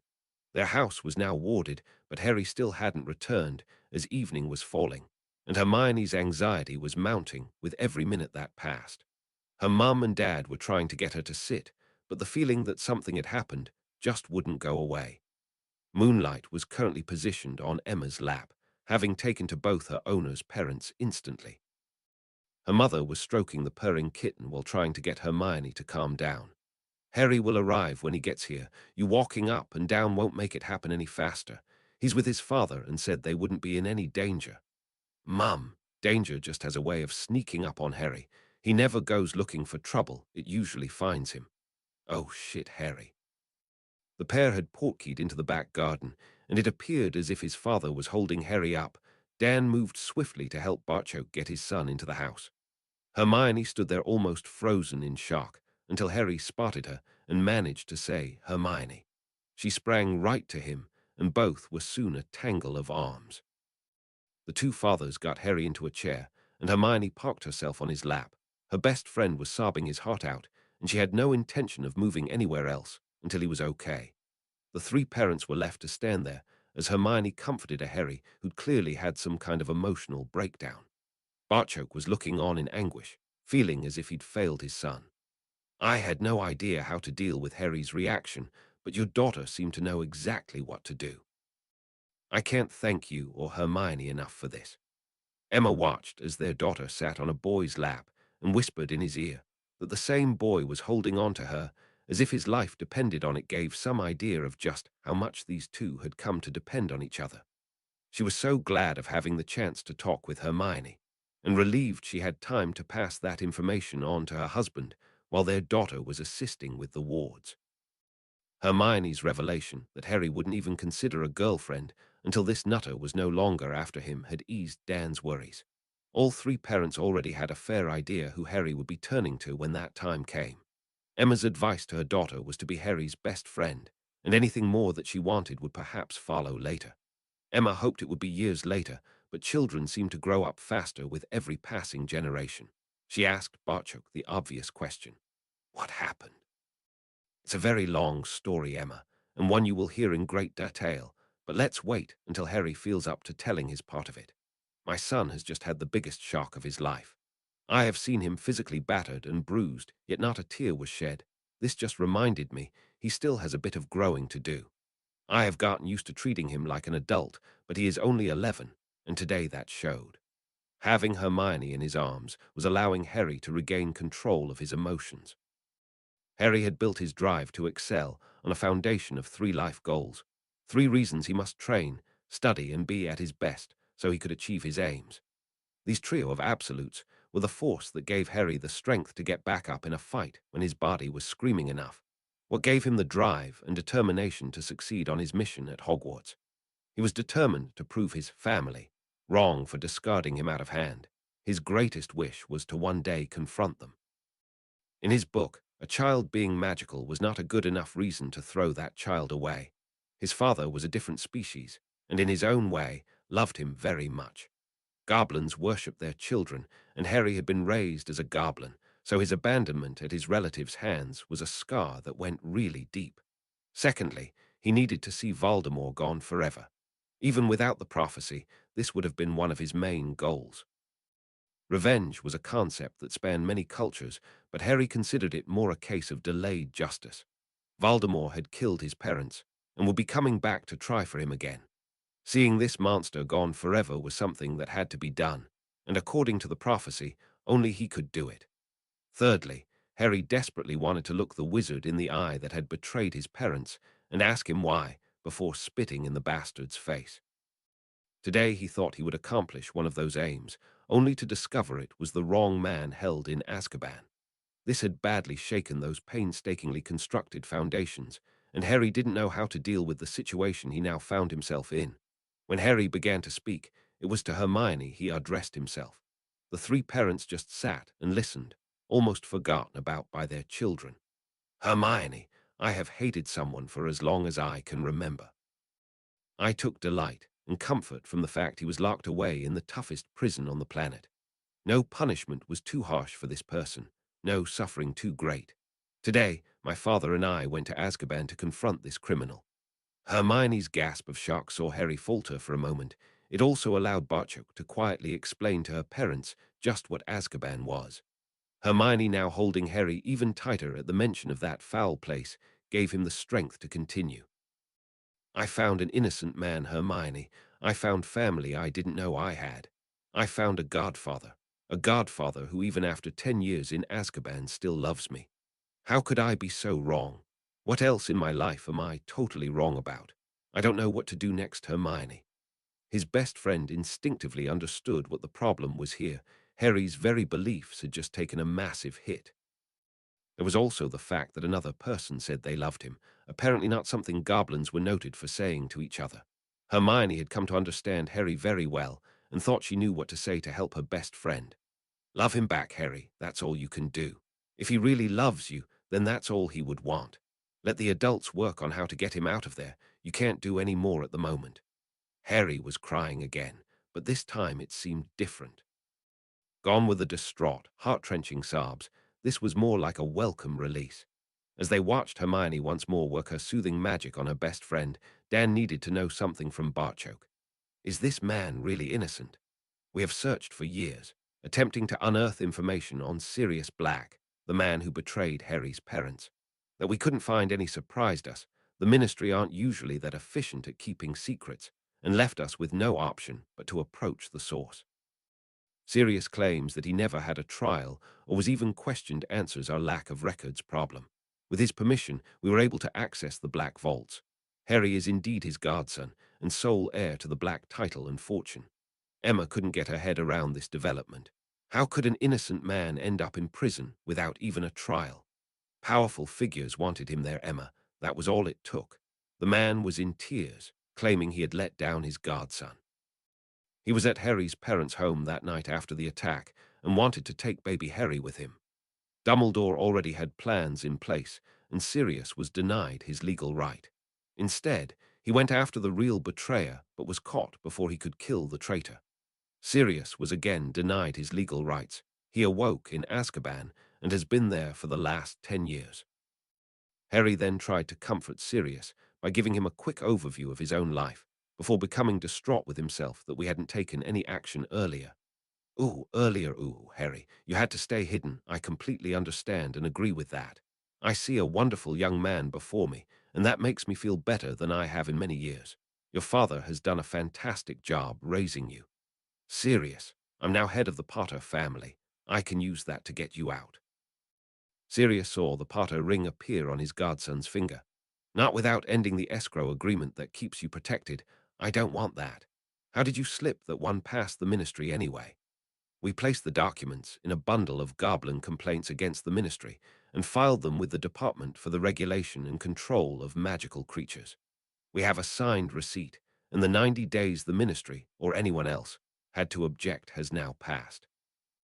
That is so sneaky. I love it. Please listen to me. You couldn't have registered those papers before your 11th birthday, so the 90 days must have just passed this week. You couldn't have come here any quicker even if you wanted to. Harry started sobbing then, knowing what he had come here to do. Confront his parents' betrayer and spit in Sirius Black's face. Listen to me, Harry. Knowing you are safe and well will allow me to survive in here. Yes, I want out, but not at any cost to the only person in the world who means anything to me. They heard the guard returning, and Harry flew to hug his chained godfather. His father was left to pull his son's hood up and stop Harry attacking the guard as the idiot berated and manhandled Sirius out the room. Ooh, present, ooh, Den had a query. Are you saying all Harry had to do was pull his hood up and he could waltz right through a maximum security prison? I was clearly a goblin and chatting with my companion in our own language. I told you, to them goblins are only a small step up from moonlight there. Yes, there was certainly a chance we may have been discovered. That's why we couldn't make the trip any sooner. Until Harry went to Hogwarts, no one but Dumbledore knew where he was. I got Harry back to Gringotts. We were already sure Sirius was telling the truth, but confirmation saw me having to bring Harry here in that state. Emma was focusing on another issue. You said Harry was now head of the Potter family. Does that mean he's made his decision? What I want for my son is that he, and he alone, has the power to make that decision. This was crucial in that our greatest fear was the ministry or Dumbledore would find, or even invent, some legal loophole to tear Harry away from me. The escrow agreement means he's considered property until he reaches the age of 17, or the head of the Potter family decrees otherwise. Since that is now Harry, he has the power to end it at any point he so chooses. At the moment, though, this would have the effect of throwing him to the wolves. He has trained hard and studied even harder for what he knew was awaiting him at Hogwarts. Harry has neither the knowledge nor experience to handle being an adult wizard. He needs time to grow, physically and emotionally, before that decision really becomes a viable one. So this was more about stopping anyone else forcing that decision on him. Exactly, Emma. We want to keep this information secret for as long as possible. I don't want Harry jumping into anything and getting some short-term gain, but losing in the long run. Sirius picked up on that aspect at once, which was why he didn't want Harry rushing out and declaring himself head of the Potter family to help. Will he have to deal with this sack-load of betrothal contracts now? Barchoke's eyebrows shot up at that. He told Hermione about them. Emma was confused at the surprise. You could almost say shock. Her question had been greeted with, "Yes, is there something wrong with that?" "Oh no, it's just the level of trust between them that shocked me." On seeing Emma visibly confused, Barchoke attempted to explain. That a parent would offer their daughter in marriage to someone they had never even met for financial gain is as disgusting to goblins as I can see it is to you. Goblins could never treat their children like property. He then continued quickly, knowing the irregularity in that statement and noticing Dan had clearly picked up on. Had Harry been born a goblin, an escrow agreement would never have been possible. I only suggested it to protect Harry from an orphanage. My intention was always to adopt and raise him as my son. When Harry publicly declares himself as head of House Potter, one of his first tasks will be to reject each and every one of those contracts. They are something that he is deeply embarrassed by, which was why I was so surprised he mentioned them to Hermione. The parents had been chatting in voices that were barely above a whisper because Harry and Hermione had become very quiet. A closer inspection showed that they had fallen asleep in each other's arms. Emma couldn't help herself. Ah, don't they look cute? This led to her husband shaking his head, but making an offer to Barchoke anyway. I really don't want to disturb them, and Harry is welcome to stay here tonight. You could pick them both up in the morning. Tomorrow is a very big day for Harry. He really needs to be rested. I think staying here would certainly help with that. Barchoke then had a question of his own. Would you mind if I made them more comfortable? Emma quickly agreed, and then both Grangers watched in amazement as the chair slowly transformed into a very comfortable-looking sofa. The transformation was so slow and gentle, neither of the kids woke as their sleeping position changed. Both were now lying on the sofa, though they never released their grip on each other throughout.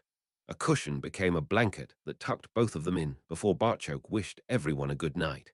Emma came from the kitchen with 2 cups of tea to see Dan watching over the sleeping pair. She handed him his cup while expressing her surprise. "You're taking this much better than I thought. I half expected you getting the guns out to chase Harry off, not sitting there watching some boy sleeping with your daughter." He knew his wife was teasing, but Dan still decided to answer. "First of all, this is not some boy, this is Hermione's best friend. Furthermore, they are sleeping, and did I mention he was 11? This earned Dan a kiss from his wife, who was still teasing. "Why don't you just admit you like the boy?" "Oh, he had you eating out of his hand within minutes. Handsome and charming was just 2 descriptions I heard as I cleared the lunch dishes away. I will admit the boy is polite, courteous, and has impeccable taste in females. He had you swooning and clearly adores Hermione. Let's not forget he placed himself between 9 bullies and our little girl. I'm trying my hardest to forget all about trolls." Emma held the silence, and Dan finally cracked. "Okay, I like the boy satisfied. I just wanted to make sure we were on the same page. I think they're adorable together." I wondered about Barchoke's comment that these two would be part of each other's lives for years. Having seen them today, I agree 100% and approve more than I can say. When have you ever seen our daughter happier? And one of her other friends will be coming for Christmas too. I really can't wait and want to spend as much time with them as possible. This had Dan thinking. Neither Harry nor Padma celebrate Christmas. I think we should go all out to make their first Christmas as memorable as possible. Christmas was Emma's favorite time of the year, so that got a big yes from her. They watched as the kids moved to get more comfortable on the conjured sofa. At no point did they release their hold on each other. This actually drew a smile from Dan. Hermione has always been a girl who loved her hugs. It would appear she's found a best friend who thinks the same way. Emma had more to add to that observation. Harry had his first hug on the train to Hogwarts. Hermione said this was a cultural difference Harry was happy to adopt. Apparently goblins don't do hugs. That's probably why his father brought him here. Barchoke possibly knew what Harry needed but didn't know how to go about it. This confused Dan. How is that possible? Emma cut right in. Hermione says the 4 friends come across differences like that every day. They've learned it doesn't make someone right or wrong, just different. She really is growing into a young lady. His wife cut in again. A beautiful young lady who's already well into her first crush. That the subject of this crush is lying on our new sofa snuggling into our daughter means the next few years will be interesting. There is one thing I'm already sure of. That young man there will never break her heart. This time it was Dan's turn to butt in. Here, though, was the protective father Emma had been expecting. He bloody better not, or he'll need to deal with me. Hogwarts was recovering from its Halloween celebrations, and normal service was slowly being resumed at breakfast. The conversations were swaying between the upcoming Quidditch match and the beautiful new history professor. The new course was only mentioned at the Ravenclaw table. All that stopped when the prophet was delivered. The headline alone was enough to account for that. "Boy who lived opens his heart to the prophet. Exclusive interview and picture." They did indeed have a picture of Harry, with Hermione, of course, on his arm. The flowers in his hand were assumed to be for her. There then followed a list of questions and answers that most in the castle recognized the truth of. That was until Padma grabbed a copy and made for the staff table. "Professor Flitwick, this is a load of rubbish.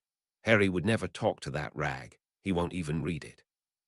"I am inclined to agree with you, Miss Pattle, but that picture is undoubtedly Mr. Crow and Miss Granger, and most of us recognize some truth in the article." She was joined by an angry Neville who defended his friends just as stoutly. "Padma and I know what Harry and Hermione had planned yesterday. It's just not possible for this interview to have taken place. All this supposed interview goes on about is how happy Harry is at Hogwarts.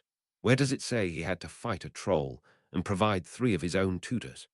Neville totally agreed with Padma on this point. It also never mentions the fact that Harry is out of school to become Centurion Crow, something he would be sure to talk about in any interview. Severus had been keeping his head low, observing rather than objecting. The boys' takedown of Binns had been pure Slytherin in the way it was handled. The foundation, named after his mother supporting a new history course, had also grudgingly won the potion master's respect. This interview in today's Prophet was more like the behavior he had expected from James Potter's spawn. Severus was head of Slytherin, though, so decided to act like one. How can you be so sure of that, Mr. Longbottom? Neville and Padma shared a long look. They may be breaking a confidence of Harry's, but this interview made their friend seem like an arrogant asshole. Their decision was made. His father was taking him to visit his mum and dad's grave. This is something they do regularly, and Harry spends his time telling his parents what's been happening with him since his last visit. He invited Hermione along, and those flowers will be laid on his mum and dad's graves. This is something Harry would never allow the Prophet anywhere near. I don't know how they got this information and picture, but I'm certain Harry knew nothing about it. Professor McGonagall then stood and confirmed what a young lion had just said. I was aware of where Mr. Crow and Miss Granger were yesterday and totally agree with Mr. Longbottom. Harry's father would never allow the Prophet anywhere near his son, and especially not with yesterday being the anniversary of his parents' murder. Knowing that family as I do, I expect their retaliation to be swift and brutal. I would hate to be the one who leaked Mr. Crow's whereabouts to the press. Padma didn't see McGonagall's gaze settle on Dumbledore. She was too busy staring at the newspaper in her hands. I think it's time this newspaper was treated as the rubbish it is. She began to physically rip the Prophet to shreds. Severus got in before anyone else could. Miss Patel, I will not sit here and watch you throw rubbish all over the floor, 1 point from Ravenclaw. The head of Slytherin then banished his own copy before returning to eat his breakfast. Severus Snape had made his decision. Harry Crow was the son of the best friend he ever or would ever have. That the boy's father was James Potter could be conveniently ignored. Phileas thought he was going to have to argue with Severus again. His 1 point deduction, and then banishing his own copy of this rubbish, saw the diminutive charm's master smile. He banished the copy of the Prophet that was sitting in front of him, noticing staff along the table were following suit. Albus watched, while copies of today's Prophet began disappearing from all 4 house tables, as students took the view that the story was wrong, or at least not an interview freely given. He had hoped that this would alienate the boy amongst his peers, but the actions of his friends put paid to that. Thankfully, the rest of Wizarding Britain would eat it up and believe every word of it. Albus was forced to respond to the quite blatant attempt to have Harry choose a goblin way of life that just couldn't be allowed to happen. Uo Dan was first down in the morning and couldn't find either Hermione or Harry. He had raced upstairs and just woken Emma when both of them heard the front door open. As laughter flowed up the stairs, they quickly headed back down and weren't sure how to react with what they found. Both kids were dressed in exercise clothes and were flushed as if they had been for a run. Hermione was currently swinging a wooden practice sword about while Harry had a wicked-looking knife in his hand. That knife was passing up and down their sweeping brush, a brush that morphed into a sword to match Hermione's. Morning, Mum, Dad. I didn't think you would be up this early. We've just done our morning run and now going to practice with swords in the back garden. Harry's been teaching me. This surprised Dan as much as anything he'd seen since discovering their daughter was a witch. The fact that she was magical seemed easier to believe than Hermione exercising. Do you do this every morning? We run every morning to warm up, but Harry has us doing different training every day. At the weekend, we just run. Professor Weasley works us hard at our extra defense lessons. Emma was every bit as shocked as her husband. Barchuk said you could perform magic at home because the wards would mask it. Can you show us what you're learning? Quick as a flash, Hermione's wand was in her hand, and Dan was hit with a leg locker hex. That this was followed by a tickling jinx had both parents laughing. Dan because of the jinx, and Emma who thought it was hilarious to watch him laugh and try to maintain his balance at the same time. Hermione soon ended both curses and her wand disappeared back up her sleeve.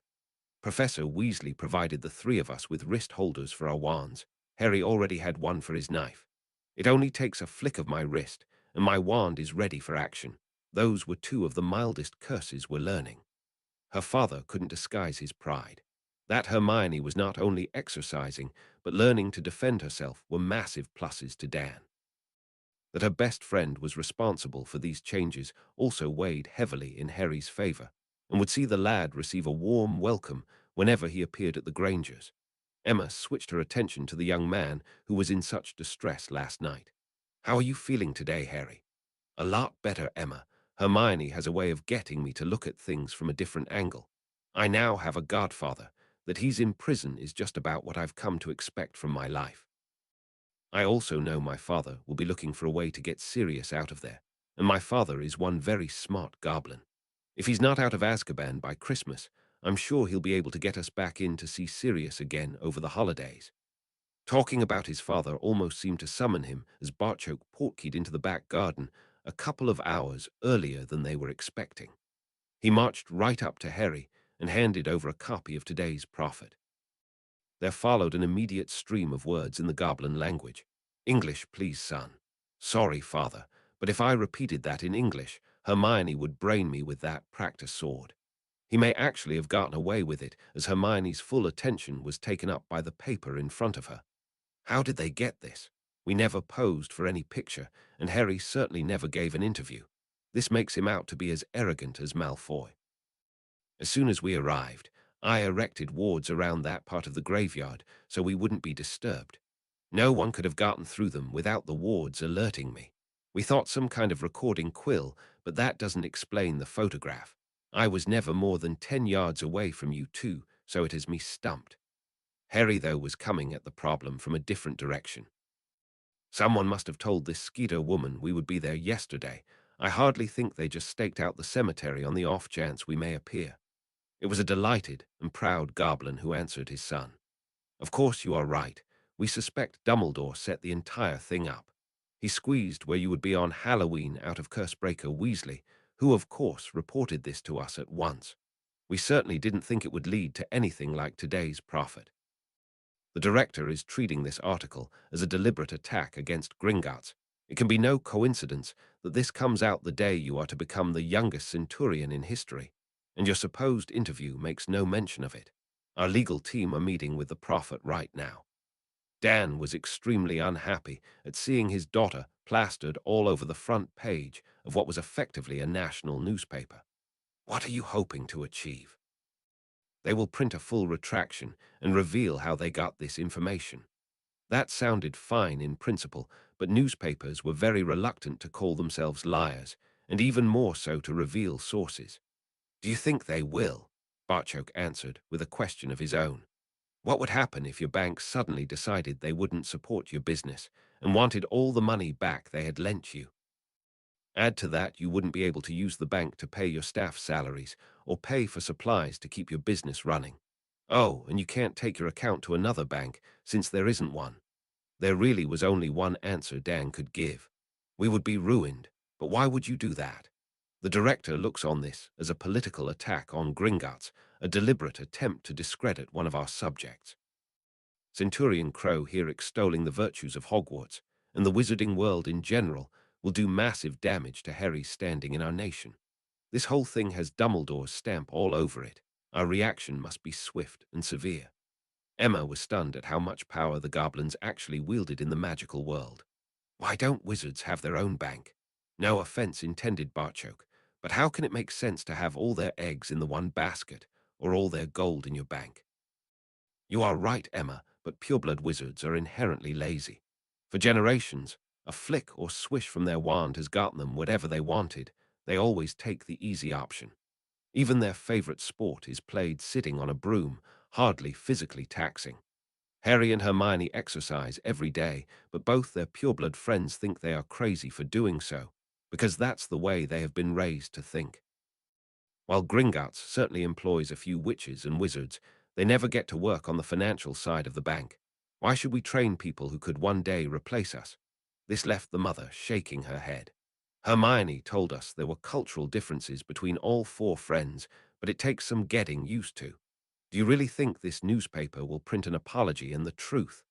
Hermione had something to add to that conversation. "Well, if there's going to be another picture, I want to be in it. I look like some gormless village idiot in this one. Harry, though, is very handsome." Hermione did indeed have a different way of looking at things, and it generated a smile amongst those gathered there that morning. It was time for breakfast, preparations for the ceremony, and then crushing a newspaper, unless they printed the truth. Just a normal day for Harry Crow. Hermione's views on the picture were shared by a young redhead at the Burrow. Ginny couldn't wait to get the newspaper up to her bedroom and take a pair of scissors to that picture. She intended to cut so that only her handsome Harry would be left, with flowers in his hand for her, of course. Ginny was also counting the days to Christmas and knew she would be getting her present early this year. What gift could possibly compare to her meeting Harry Crow? And thanks for reading. 16. A Centurion and a New Friend. Harry Crow disclaimer. The only thing I own here is the iPad I used to write this chapter. Harry Potter and all associated characters belong to JKR, and I am organizing a charity concert in school next week. Rehearsals and planning are eating into my writing time. This may see my posting schedule slip for Chapter 17. If this does happen, then I can assure you it's for a good cause. Chapter 16. Hermione was back through the looking glass again. At least that's what it felt like. She was clothed in pure white silk, and the material flowed over her form like layers of liquid. Her robe was high at the neck and down to her ankles, with a violet sash around her waist, providing the only color. That wasn't quite true, though. Apart from her gold bracelet, Barchoke had loaned her jewelry that belonged to his late wife. A golden necklace that had the same filigree design was almost like chainmail armor as it spread over her chest, and the diamond tiara she wore was so beautiful it wouldn't look out of place in the Tower of London beside the British crown jewels. She was walking beside Barchoke down an aisle that had seating for about 500 on either side. They were the main guests of honor and had to make their way to the very front. She could hear the murmurings as they walked to their assigned seats, and thanks to Professor Flitwick, Hermione could actually understand them. Rowena Ravenclaw had invented a spell that allowed a witch or wizard to communicate with goblins. Helena had taught this now-forgotten spell to the head of Ravenclaw so Hermione could understand what was happening here today. It would have been considered the height of bad manners to be translating while another goblin was speaking. This solved the problem of Hermione not having a clue about what was being said. Hermione thought the part of the bank that did business with the public was rather grand, while those areas unseen, behind the scenes so to speak, were fairly Spartan. There was no decoration, no paintings, tapestries, or even pictures, just plain stone walls.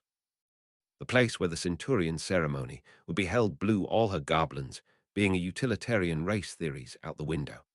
The room was oval in shape, with a domed ceiling, and Hermione couldn't spot a square inch of this massive cathedral-like hall that wasn't covered in at least one form of artwork. Some of this artwork appeared to be exquisitely carved directly into and out of the stone, with sculpture blending seamlessly into paintings. Add to that the effects created by flickering lighting being beautifully and creatively incorporated into each tableau's carved goblins, holding smokeless flaming torches, and even a fire-breathing dragon painting/sculpture, and it created the impression you could walk directly into some of the scenes. In any culture, art of this diversity and quality would have been considered beautiful. Given the starkness of its surrounding rooms and corridors, it was breathtaking. That most of these scenes depicted goblins battling foes or fierce creatures Hermione thought was to be expected from a race of warriors. From her seat beside Barchoke in the front row, she had an uninterrupted view of the raised stage that filled this end of the oval hall/cathedral. There was a throne-like carved granite seat in the center of the marble stage, with about another 40 seats in two banks of 20 facing not into the audience, but the lone seat in the middle. Hermione found herself sitting between Harry's father and Master Pitsley. She could hardly miss that Master Sharpshard was also sitting in the front row. She pitied the poor goblin who ended up sitting behind the massive Master of the Blade. Hermione didn't think they would be asking him to move, though. The sound of drumming reverberated through the now-packed hall/cathedral, and that was the signal for everyone to stand. The drumming was caused by goblin warriors banging their swords and axes off their shields, and was in time to them marching down the aisle. They came to a halt as the lead goblins reached the front before performing a complex marching maneuver. This saw the warriors aligned either side of the aisle, but now with each line facing the other. The drumming stopped, as with a loud cheer, all the warriors raised their weapons in salute. An imposing goblin that Hermione took to be Director Ragnarok walked down the center of this salute. He was clad in body armor that was decorative and ceremonial, but certainly still appeared sturdy enough to fulfill its primary function, and carrying the wickedest-looking battle axe she'd ever seen. Considering there were at least 100 on display here today, Hermione now felt she had a basis for making such a judgment. Marching behind the director were the existing centurions, and two things immediately struck the young witch. Harry could have his age trebled, and he would still be the youngest centurion. The other thing was more in the form of a question she would ask Barchoke later. Hermione wanted to know if the goblins had copied the Roman armies, or if the most successful troops the world had ever known had based themselves on the goblins. The centurions wore tunics, much like the one Harry did for exercising, but these had strips of dragon hide that acted almost like a kilt.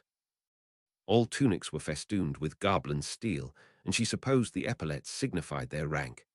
They all had golden bands around their upper arms that, as she had come to expect, were intricately carved.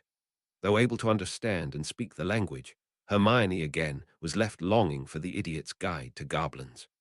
There was just so much going on in this culture, and the young witch felt that she was missing out on a lot. It was the helmets the centurions wore that had her comparing them to Roman soldiers. With the crest running up the middle, they appeared identical to ones she had seen in museums. That their tunics were an array of colors led Hermione to believe that this was based purely on the species of dragon they chose to make the tunic from. As Ragnar stepped onto the stage and sat in the center seat, the other centurions filled the chairs either side of the director. It was then Hermione's breath caught in her throat. Harry had just walked forward and knelt in front of Ragnar. His tunic was ivory in color, and his kilt, that had swayed as he walked, was hardly longer than his exercise tunic. She had noticed that Harry, although a lot younger than the other centurions, appeared physically taller and broader at the shoulder than a good percentage of them. The director stood and began addressing the assembled crowd. My fellow goblins and invited guest, for millennia the position of centurion has been coveted by each goblin warrior who has ever picked up a weapon. The young candidate that kneels before me now is no different in that respect. He may not have been born a goblin, but has certainly been raised as one, embracing our beliefs and values to become a warrior of some renown. He attends Hogwarts, but not as a wizard. Crow here is the first goblin warrior ever to attend that ancient seat of learning. There he still receives tutoring from some of our most illustrious masters, and extols the virtues of goblin learning to his classmates. Some of those classmates have actually joined Crow in these lessons, forsaking the offered wizard classes in the process. Hermione was really glad of the translation charm now, otherwise she would have no idea what Ragnarok was saying. She thought the goblin leader was laying it on a bit thick, but wondered how much of that was influenced by today's issue of the Prophet. Ragnarok was certainly giving Harry the big build-up. Our young warrior had hardly set foot in the castle before accomplishing the first of his achievements. The lost goblin-forged blade of Godric Gryffindor is back in our hands. It sits proudly on Crow's hip, as the castle herself acknowledged a goblin warrior as her champion. This was no honorary position, though. That sword he proudly wears has already tasted blood. The security of Hogwarts was breached, and a mountain troll was running rampage through the castle. It had 3 young witches and a female healer trapped in their infirmary. Ragnarok was an experienced orator and paused here to let the tension build. He also directed his gaze to Hermione. The young witch who is our guest of honor here today is only able to attend because Crow saved all of their lives. He cut that troll down to size before jumping onto its back and administering the killing blow, almost decapitating the beast in the process. This resulted in loud cheering, with all the warriors banging their weapons off their shields in appreciation of their brother warrior's victory. Hermione was blushing profusely at being singled out for attention. She couldn't imagine how Harry felt. He was still kneeling in front of Ragnar with his head bowed, but Hermione didn't need to see his face to know it would be red from embarrassment. Harry was such a modest person that this must be torture for him. Unfortunately, the director wasn't quite finished heaping on the praise. If those achievements weren't enough to earn this young warrior the rank of centurion, his next deed certainly merited the award. Every warrior is taught that a sharp mind is their greatest weapon, and Crow's is every bit as sharp as that fabled blade he carries. With the help of his father, he engineered a coup that saw that disgusting ghostly spawn of bloody bins expelled from Hogwarts Castle. The cheering this time was tumultuous, and every single goblin was on their feet in celebration. Hermione hadn't understood the depth of feeling held against the ghostly professor. Here was a very vocal and visual representation of just how much Harry's victory meant to the goblin nation. Hermione couldn't help but compare her meeting with the Minister of Magic to that of the goblin director she was watching here. She equated the bumbling Fudge with his green bowler hat to Dr. Watson, while Ragnar was clearly the Sherlock Holmes of the two. Fudge couldn't impress a class of 11 and 12-year-olds, while Ragnar had over 1,000 goblins hanging on his every word, and the director still wasn't finished. Ragnar waited until everyone had returned to their seats before continuing. Now for everyone else. Getting the butcher's last remaining kin thrown out of the castle would have been enough, not for Crow. He didn't want one goblin-hating professor simply replaced by another of the same ilk. A teacher not tainted by bins was brought to Hogwarts from Europe to teach proper history, and not the bigoted filth that ghost peddled. How did Crow get Hogwarts to accept this professor? He paid for it with his own gold. This seemed to impress the crowd nearly as much as the killing of the troll. Ragnar let this sink in before proceeding. You have heard of this young goblin's deeds and achievements. It was I who, being so impressed with his actions, bestowed this honor upon him.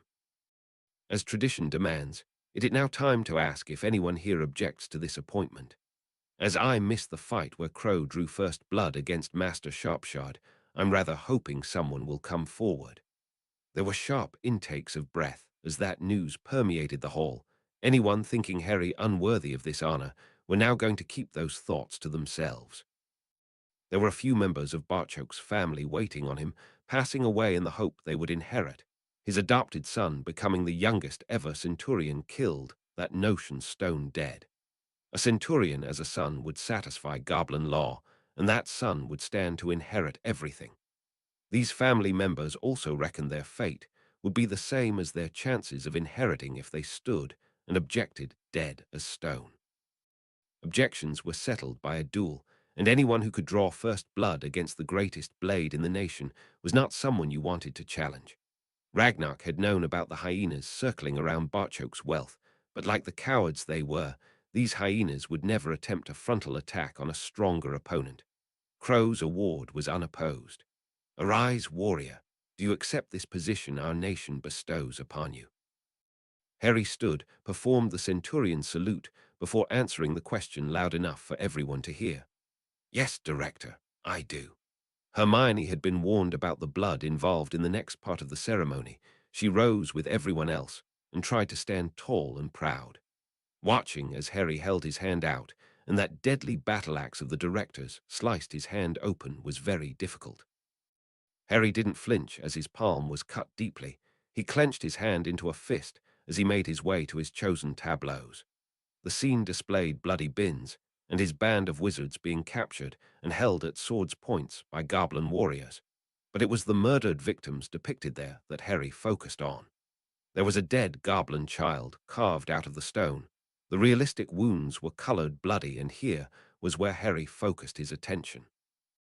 He rubbed his injured hand over the part that was depicted as bleeding, adding his blood to the tableaus. The rock actually began glowing, spreading to illuminate the entire scene as the stone accepted his blood sacrifice. This was also the signal for the loudest cheer of the day. Harry marched back to the director who held out his hand. Harry placed his there, and the cut was already healed. The centurion has offered his blood to the nation, and the nation clearly accepted. Step forward, those chosen. Barchoke, Master Pitsley, and Master Sharpshard stepped forward as 3 caskets were carried in and placed on the stage.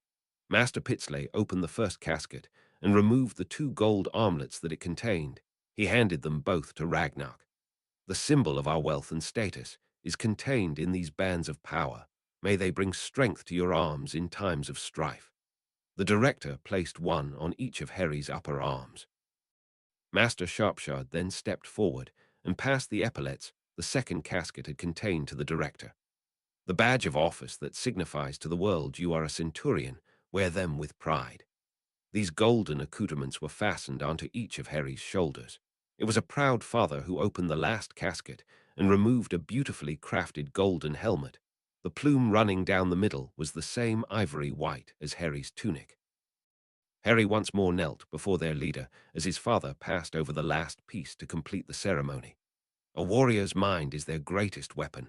May this protect you in your defense of our nation. When the helmet was on and the chin strap in place, Harry stood tall and performed the centurion salute 3 times. Once to the director, then his fellow centurions on his right, before performing it lastly to those centurions on his left. Harry then turned to face the crowd, drew his famous sword, and raised it high into the air.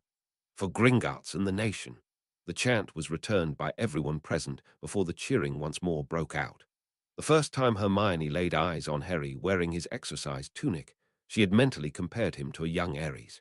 Harry standing there with his sword raised high increased the intensity of that comparison by a factor of at least 10.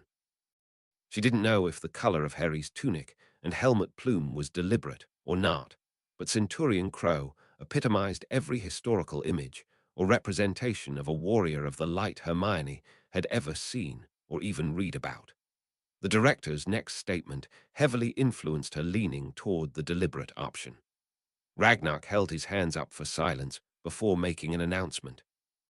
Some of you may have read the lies printed in today's wizarding press. We have sent our representatives to this newspaper to register our displeasure in the strongest terms possible. This fixed everyone's attention. To a goblin, that statement was only one step away from blades being drawn.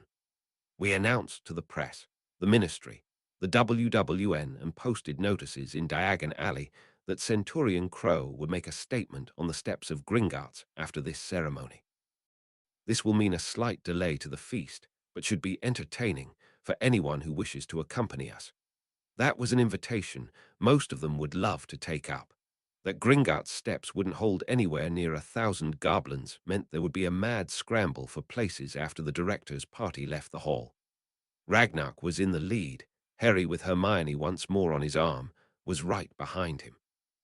His father and their guests of honor followed on behind, flanked by the 40 centurions and at least 60 warriors. The massed audience were behind the troops, and all edging for a place where they could at least hear what would be getting said. UO, with the Wizarding Wireless Network, announcing they would be broadcasting a live statement from the boy who lived later today. Anyone who couldn't make Diagon Alley had their ears glued to their sets. In a castle in Scotland, an old wizard with a long white beard sucked on his lemon drop, but found little solace from his favorite tart sweet. Harry's words broadcast live to the nation could do untold damage and would be hard to refute. He had immediately contacted Cornelius to see if this could be stopped, even although he knew it was virtually impossible. The minister had quickly pointed out what Albus already knew. Gringotts was sovereign soil to the goblins. Ministerial interference could start a war. There was no point in banning the WWN from broadcasting, since the entire thing would soon appear in print anyway. With hundreds, if not thousands, expected in the alley, there was just no way to contain any damaging information the boy saw fit to disperse. Albus thought it was a bad day when his only point of comfort was that the students would all be in class. He had no way of knowing that Professor Hobson would have a recording crystal containing the full incident for her classes by Monday morning. His new professor was a great believer in making history lessons relevant to what was happening today, and this could be history in the making. In Devon, a young redhead sat beside the wireless with her mother. Ginny had gotten over the disappointment of not being able to go to the alley today once she had looked at the problem from a practical point of view. As small as she was, Ginny wouldn't see much in the crush that was sure to form. The fact that she was counting the days until she would be introduced to her hero helped quell that disappointment too. Hearing his voice would do, for now. Uwo Amelia was in Dagon Alley with every aura she could throw a uniform on. Even with the cadets supplementing her force, she was still short-handed for maintaining control over a crowd the size of this one. The crowd kept building as the wizards and witches of Britain turned out in their thousands for their first glimpse of the boy who lived. The auras were stretched thin, not helped by those spectators arriving late and attempting to push their way to the front for a better look.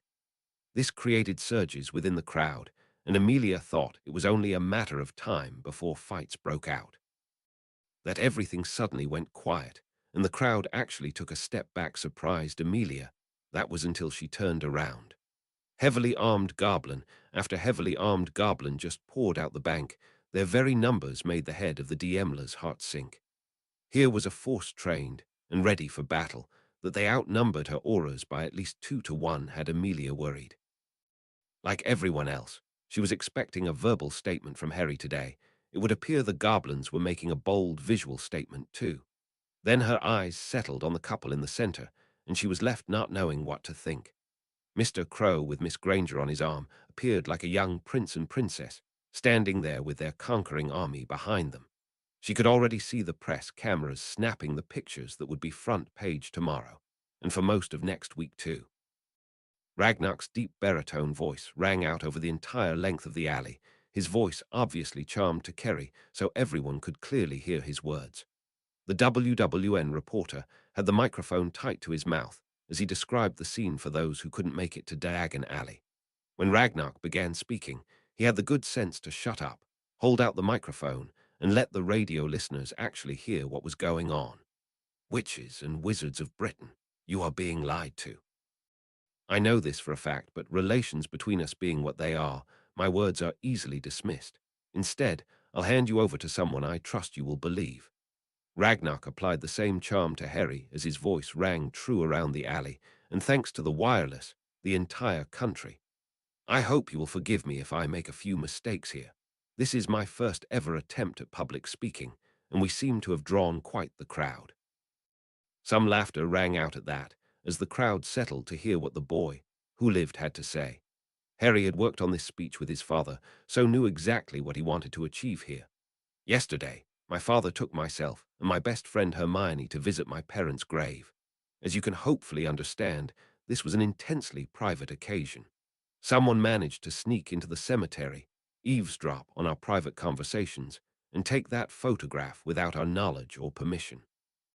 To make matters worse, it all appears as an exclusive interview with me on the front page of today's Prophet.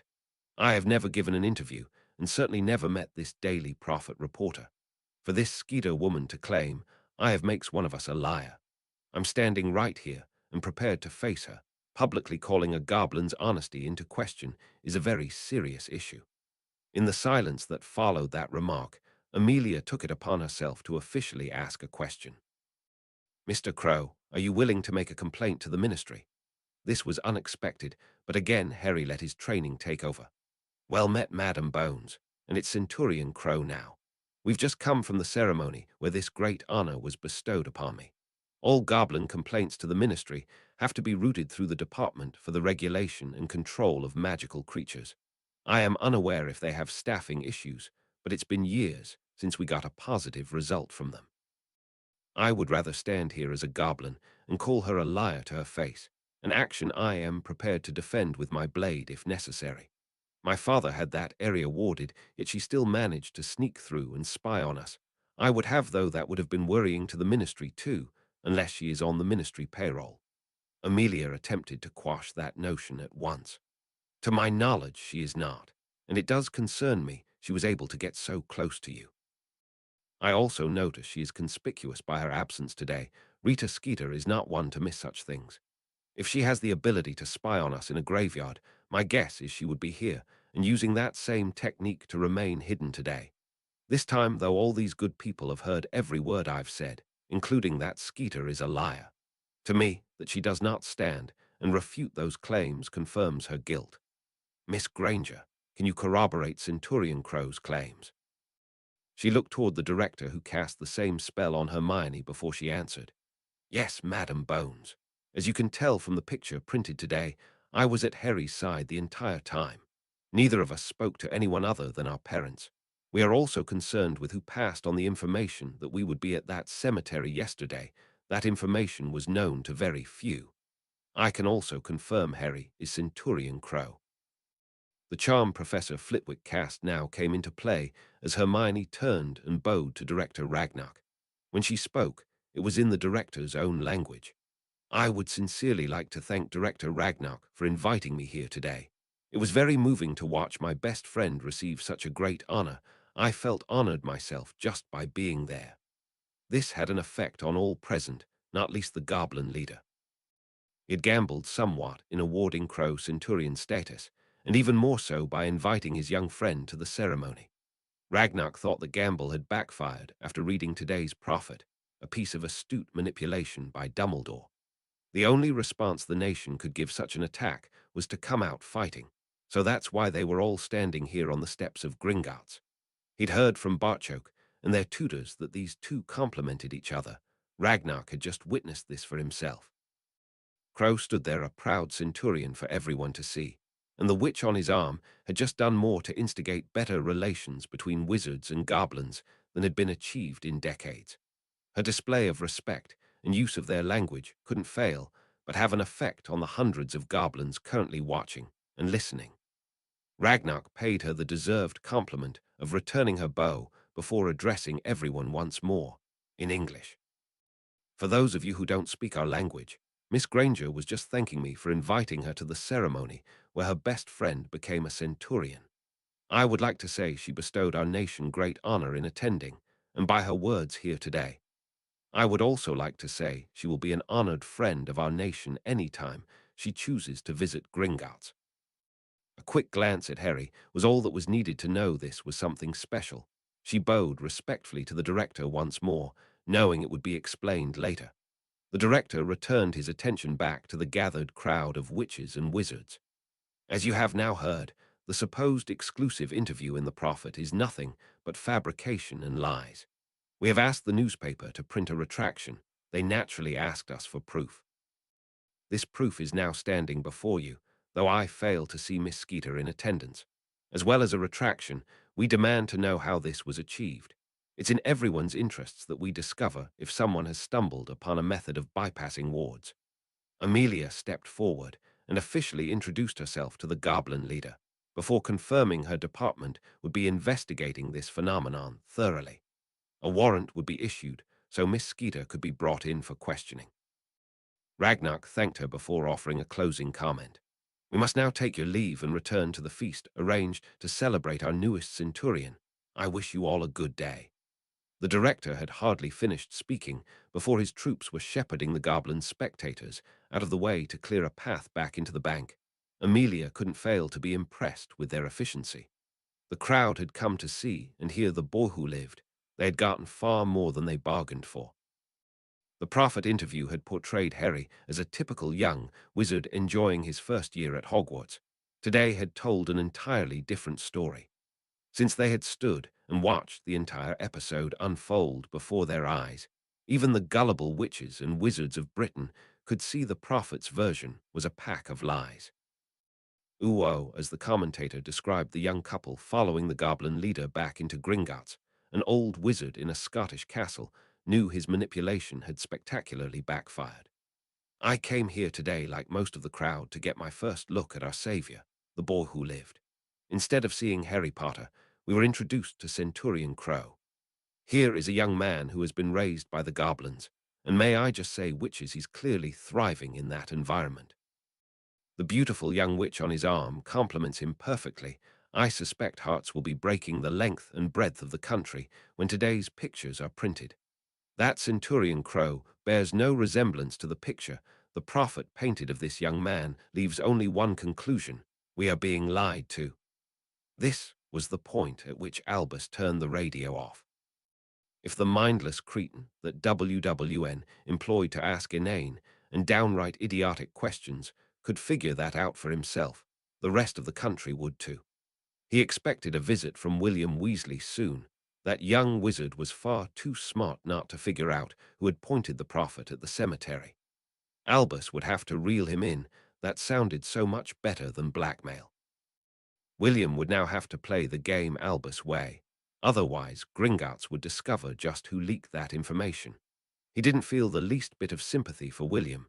More than ever, Albus now needed information. The worst that would happen to the eldest Weasley was that he ended up teaching defense at Hogwarts. That wasn't much of a sacrifice to make for the greater good. He also expected to be hearing from Skeeter within the hour. Rita was about to discover Albus Dumbledore was a recognized expert at this game decades before she was born. When you played with the big boys, sometimes you got burned. Should Rita attempt to pass any of the blame onto Albus, the legs would soon be cut from under her. He mentally prepared his statement for the press/DMLE, just in case it became necessary to give one. He had heard Harry would be visiting the Potter graves on Halloween and passed that information on to Miss Skeeter. All he asked in return was that any article she wrote would show Hogwarts in a favorable light. He expected the reporter to ask Mr. Crow a few questions before or after his visit, not spy on the entire thing and then report it as an interview. He was certain Rita wouldn't disclose how she was able to spy on the boy, meaning Albus wouldn't need to mention that he knew Skeeter was an unregistered animagus. The plan was always for Hermione to stay the night at Harry's, but with her new friend, Status, a different world opened up for the young witch. She was in her training clothes and running beside Harry as he followed his usual underground route when at home. He was in his normal training gear with the sword strapped to his back. Hermione learned the gold armbands never came off, and the epaulets were worn on everything except pajamas. Thankfully, the helmet was reserved for ceremonial duties and wars. As expected, they were drawing a fair bit of attention from everyone they saw or passed. Harry knew the next part of their routine would receive a lot more attention and had planned accordingly. While Hermione was a quick learner with the wooden sword, she was nowhere near ready to practice those fledgling skills in front of an audience of goblins. She was improving with her goblin shield, though, and it was those skills they would practice this morning. Normally, this would be the only time Hermione removed her bracelet, but not today. The certainty that their practice was bound to draw an audience, and that audience would probably make Hermione nervous. Harry wanted to have that extra security of knowing any curses getting past her guard would still be nullified. Harry led them into a large cavern that was occupied by goblins practicing fighting, though there appeared to be just as many simply here to watch. In some strange way, it reminded Hermione of a seedy boxing gym, and now it would take her hours to get the Rocky-themed tune out her head. Harry had small portable ward stones that would stop any low-level magic escaping, placing them on the ground to define a safe area. They started firing stinging hexes at each other and escalated from there, blocking with their physical shields when they couldn't dodge and erecting magical shields when they had to. They had escalated to stunners and had worked quite a sweat up when the cry of "Stop" issued. Both stopped and turned to see who had issued such a command. They were faced by a wizened old goblin who was storming in their direction. Hermione was again in Rocky mode, as here was Mickey coming to chew them out. Even his gruff voice was in character. "Put those devil toys away at once. This is a place for real fighting." Hermione was about to comply when Harry's voice stopped her. "Watch our backs." Those three words just dumped a shed-load of adrenaline into the young witch's body as she took up position guarding Harry's back. Harry almost casually reduced and clipped his shield onto his scabbard. Their attracted audience could see he was deadly serious the instant he reached back for his sword. "Who are you to decide what real fighting is? Are you so old or just blind stupid that you can't see my rank? How dare you interrupt my training? You snot-nosed whelp, get a bit of rank and forget who trained you. You, sir, will address me properly, or there will be blood spilled here today." The old goblin's face split into a grin that had many gaps before he gave the proper Centurion salute. "Just remember, Centurion Crow, never give the bastards an inch. Or they'll walk all over you. I remember Whitefang. You've shouted that at me since I was 5. How could I bloody forget? Are we done here, or are you planning another one of your surprises?" Whitefang let out a rich laugh at that. "Well, Centurion, I can see that rank was earned. I had intended a couple of my boys would attack from behind, but your little witch there seems ready for them. Harry knew what Whitefang was trying to do, deliberately unsettle him while seeing just how far he could be pushed, but there was still more than a trace of anger in his reply. That little witch is Miss Hermione Granger. She is under my protection and named friend by the director himself. Insult her and I will introduce you to my blade. The writing was on the wall he pushed too far, and it was his understanding of such things that Whitefang eked his meager living from. A bow and apology were quickly offered. Sorry if I insulted you, Miss Granger. That was not my intention. Hermione returned the bow. Apology accepted, Master Whitefang. This led to a loud burst of sarcastic laughter from Harry. The only thing Whitefang is master of is the most disgusting mouth in the nation, and I don't mean dentally. None of the small crowd knew what Harry meant by his last remark, but it made Hermione smile and reduced her apprehension. If Harry was cracking jokes, the situation was well in hand. Since Whitefang has disrupted our exercise session, I suggest we head home for breakfast. My father has taken the morning off to spend some time with us before we visit your parents later. They picked up the ward stones, and Harry had a few words with goblins he obviously knew. Hermione also noticed Whitefang watching everything closely. As they left, Harry began supplying the answers he knew his best friend was dying to ask. Whitefang. I know that doesn't help, but I don't have any words you would understand to describe him. Harry, Rowena's charm is still working. Just tell me in your own language. His answer had her blushing. Okay, I get the picture, part scoundrel, part lovable crook. How do you know him, and what does your father think of this? When I was a good bit younger, I used to get my arse kicked a lot. Whitefang watched this happening one day, didn't stop it, mind you, and had words with me afterwards. Said I had guts, but was stupid. You know me well enough now to guess how I would react to that. Hermione actually smiled. Not well, I'll bet. Well, Whitefang said I needed to learn to fight, not just stand up and get knocked back down again. He took me to the training place we were today and gradually taught me every dirty way to fight there is. This confused Hermione. Then why were you so hostile to him if he helped you? Oh, he certainly helped me a great deal, but it's complicated. Had I shown him the respect I offer, say Master Sharpshard, Whitefang would have spat in my face and insisted I had insulted him. By treating him the way I did today, as a dangerous character I shouldn't be around, that to him is a form of respect he can accept. My father pays him for information occasionally. He's very good at blending into the background and missing nothing. Whitefang would accept gold for that, but never for helping me. A sigh of exasperation came from his best friend. Every time I think I'm beginning to understand goblins, something else comes along and changes it. Harry just laughed. We're a very simple race, Hermione. Let's run back, and you can have some more of that ale you like so much. I must admit, I really miss it when we're at Hogwarts. Pumpkin juice is far too sweet for me, and the wizard's attempts to copy our ale butterbeer, I think it's called, is supposed to be disgusting. At the feast, I noticed everyone was drinking ale, that or wine. Hermione, we only have 4 drinks, and one of them is water. Grog is never drank in public. It knocks you on your back after only a couple of tankards. This was hard for Hermione to believe. Her mother drank more types of coffee than that.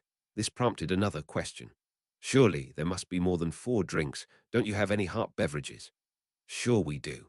Hot water, hot ale, and hot wine. Master Sharpshard is the only person I know who can drink hot grog, a good indication of how toxic that brew is when heated. I told you, Hermione, simple. Hermione was shaking her head. Simple, right. This was going to take her years to figure out. That thought brought a smile to her face as she ran beside Harry, heading for his home. Padma found her twin waiting on her as she left Ravenclaw Tower. They hugged in greeting before Parvati told her why she was there. I said to Neville, I would walk you to breakfast this morning. We never get to spend as much time together as we used to. I don't think I like being in separate houses, and we won't even be together over the holidays. Unlike her sister, Padma was enjoying being in a different house from Parvati. They really were 2 very different witches, with a more gregarious twin attracting all the attention while quiet little Padma faded into the background. Padma didn't resent her twin for this. You might as well blame the rain for being wet. It was just who Parvati was.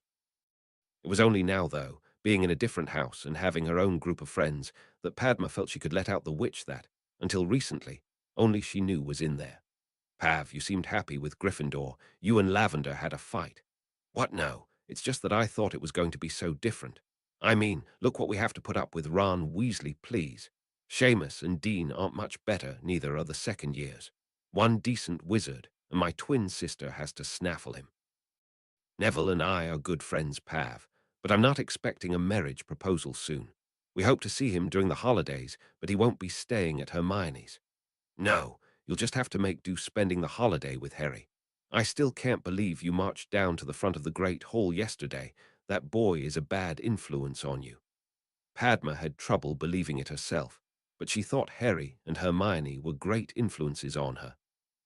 Without their friendship, she would never have had the confidence to stand up for them yesterday. Have breakfast with me this morning. I do miss spending time with you, Pav. We can still be together more than we have been lately. Parvati quickly agreed, before coming to the main reason for wanting to speak with her twin. I heard Hermione mention shopping, presents and parties. Can you swing an invite for me too? Adma was well aware Parvati would drive both her friends nuts with her constant chattering, so tried to nip this idea in the bud. Did you also hear her mention running every morning, lots of studying and living without magic for 2 weeks? Running, and no magic. How are you supposed to live without magic? I have no idea, Pav, but that's the whole point. I want to learn new things, and living with muggles for 2 weeks will certainly do that. Suddenly, the idea wasn't so appealing to Parvati. When Padma said she would try and include her when they met up with Neville, she was delighted. Both sisters entered the great hall and sat at the Ravenclaw table, being quickly joined by Neville. Padma was sitting between her sister and friend and thought the morning was just about perfect, until the prophet was delivered, and it got so much better. N, thanks for reading. 17. Bill believed. Harry Crow, AN, just a silly question that popped into my mind. Do you think Flamers get a kick out of the FFN automated message? The author would like to thank you for your continued support. One person I really would like to thank for her time and continued support is Alex, 33. I work without a beta, and her reviews are always constructive and concise, helping me to hopefully become a better author. Chapter 17. The headline of Saturday's Daily Prophet screamed the newspaper's intent right from the front page. It was time to grovel. It also helped that they could blame everything on a convenient scapegoat. Penitent Prophet, a Centurion Crow, crowned the imposing figure in our picture, wearing the golden helmet and carrying the sword of Godric Gryffindor, is Centurion Crow. That this is also the boy who lived immediately indicates there was an error made with the story concerning him previously printed in this newspaper. The beautiful young witch on his arm, though, is once again Miss Hermione Granger. They're all similarities with yesterday's issue of this newspaper end. Both Centurion Crow and Miss Granger vehemently denied having met Miss Skeeter, far less participated in an exclusive interview before posing for a picture. It now appears as if Miss Skeeter has spied on the young couple as they visited the Potter graves on Halloween, the 10th anniversary of James and Lily Potter's murder. The Daily Prophet was in no way complicit with this reporter's actions and doesn't want to comment further at the moment, as Miss Skeeter is currently at the center of an investigation initiated by the Department of Magical Law Enforcement. This newspaper will, of course, comply fully with that investigation. Dan Granger let out a low whistle as he read over the front-page article from the newspaper Barchok had just handed him. His wife was reading it over his shoulder and had her own comment to make. Was that whistle in appreciation of the apology or the picture? Emma had to look at the picture twice to assure herself it actually was Hermione and Harry. Her daughter stood there looking every inch a princess. The jewelry she wore must be worth a king's ransom, while Harry appeared ready to do battle. Their poise and clothing reminded her of a famous historical couple, Mark Antony and Cleopatra. Showing this picture to anyone who didn't know Hermione or Harry, you could never convince them these two were 11 and 12. The royal theme just wouldn't leave her alone as she looked at the wide shot the newspaper had also printed. Hermione and Harry were in the center, but surrounded by goblins dressed in their finest. The only thing Emma had to compare this with was a royal wedding photograph, the ones the press were so fond of printing as the royal family gathered on the balcony of Buckingham Palace. that there were thousands of people watching this picture being taken, and the newspaper dedicated a further 9 pages to the event, reinforced the royal wedding image in her mind. She just hoped her husband was following a different mental route. Dan was indeed following a different mental route. This route was currently stuck on a giant roundabout that he couldn't find an exit from. The father was struggling to accept that this beautiful and confident young woman in the picture was actually his little girl. She was standing there facing thousands of strangers, yet drawing the confidence to deal with it from the young man whose arm she was on. The newspaper went to great lengths to extol her beauty and poise. That she spoke gobbledygook, and the goblin leader bestowed a great honor on her, was certainly something he would need to ask Barchok about when he got his mind back into gear. Well, there's one thing for certain, Hermione. You absolutely destroyed any notion of you being a gormless village idiot. Your father's opinion may be biased, but I think my daughter is truly beautiful. Then again, I've thought that since the day you were born. His daughter's playful giggles at that was music to his ears. Thanks, Dad. I almost wish I had been in Hogwarts this morning to see certain witches' reactions when that was delivered. I'll need to ask Padma if Cho choked on her porridge or cried. I'm hoping for both. Hermione, isn't that rather unkind? No, Harry, it's not. I'm usually standing there on your arm while Cho tries to flirt with you. I know you do nothing to encourage her, and I can't really blame her either. How did the prophet put it? Dashingly handsome young man, standing shoulder to shoulder with a nation's leader as if he belonged there. I understand why all the girls hit on you. It's the way they pretend I'm not standing there that annoys the hell out of me. Harry decided to quote the prophet straight back at her. Well, I don't know how they could possibly ignore the beautiful young witch who sparkles by my side. And I don't think they were talking about that tiara you were wearing. The three parents were laughing at the antics of their children. There may be front-page news for the second day in succession, but they seemed far more concerned with what they thought of each other than letting fame go to their heads. I'm just glad we managed to ward your house before this whole thing started. It also has an owl redirect, which will allow Irgit and official Gringotts owls only. Anything else will end up at Gringotts, where it can be examined before forwarding. This concerned the Grangers, but they recognized that, even in their world, getting press coverage like this could attract its own special breed of weirdos and crazies. They were delighted any potential problems would be dealt with before they could get anywhere near Hermione. Barchok had even more good news for them, though. Hermione's status as a goblin friend allows you to do your banking through Gringotts and get our best rates. This could save you thousands on your mortgage and business account. Get your figures, and I would be more than happy to go over them with you. The savings will be substantial. Dan thought he should be getting used to the sharks by now. Your daughter is a witch, and she needs to go away to Scotland for almost 10 months of the year. Well, it looks as if our summer holiday next year could be a good one. It was a nervous Harry who interrupted. Excuse me, sir. Since you were kind enough to invite me into your home over the Christmas holidays, I was hoping to return the favor at summer. This piqued Emma's interest. What did you have in mind, Harry? Well, because I had to remain hidden, I haven't really left Gringotts much. There are a lot of Potter properties dotted around the world I've never seen, but that I now have access to.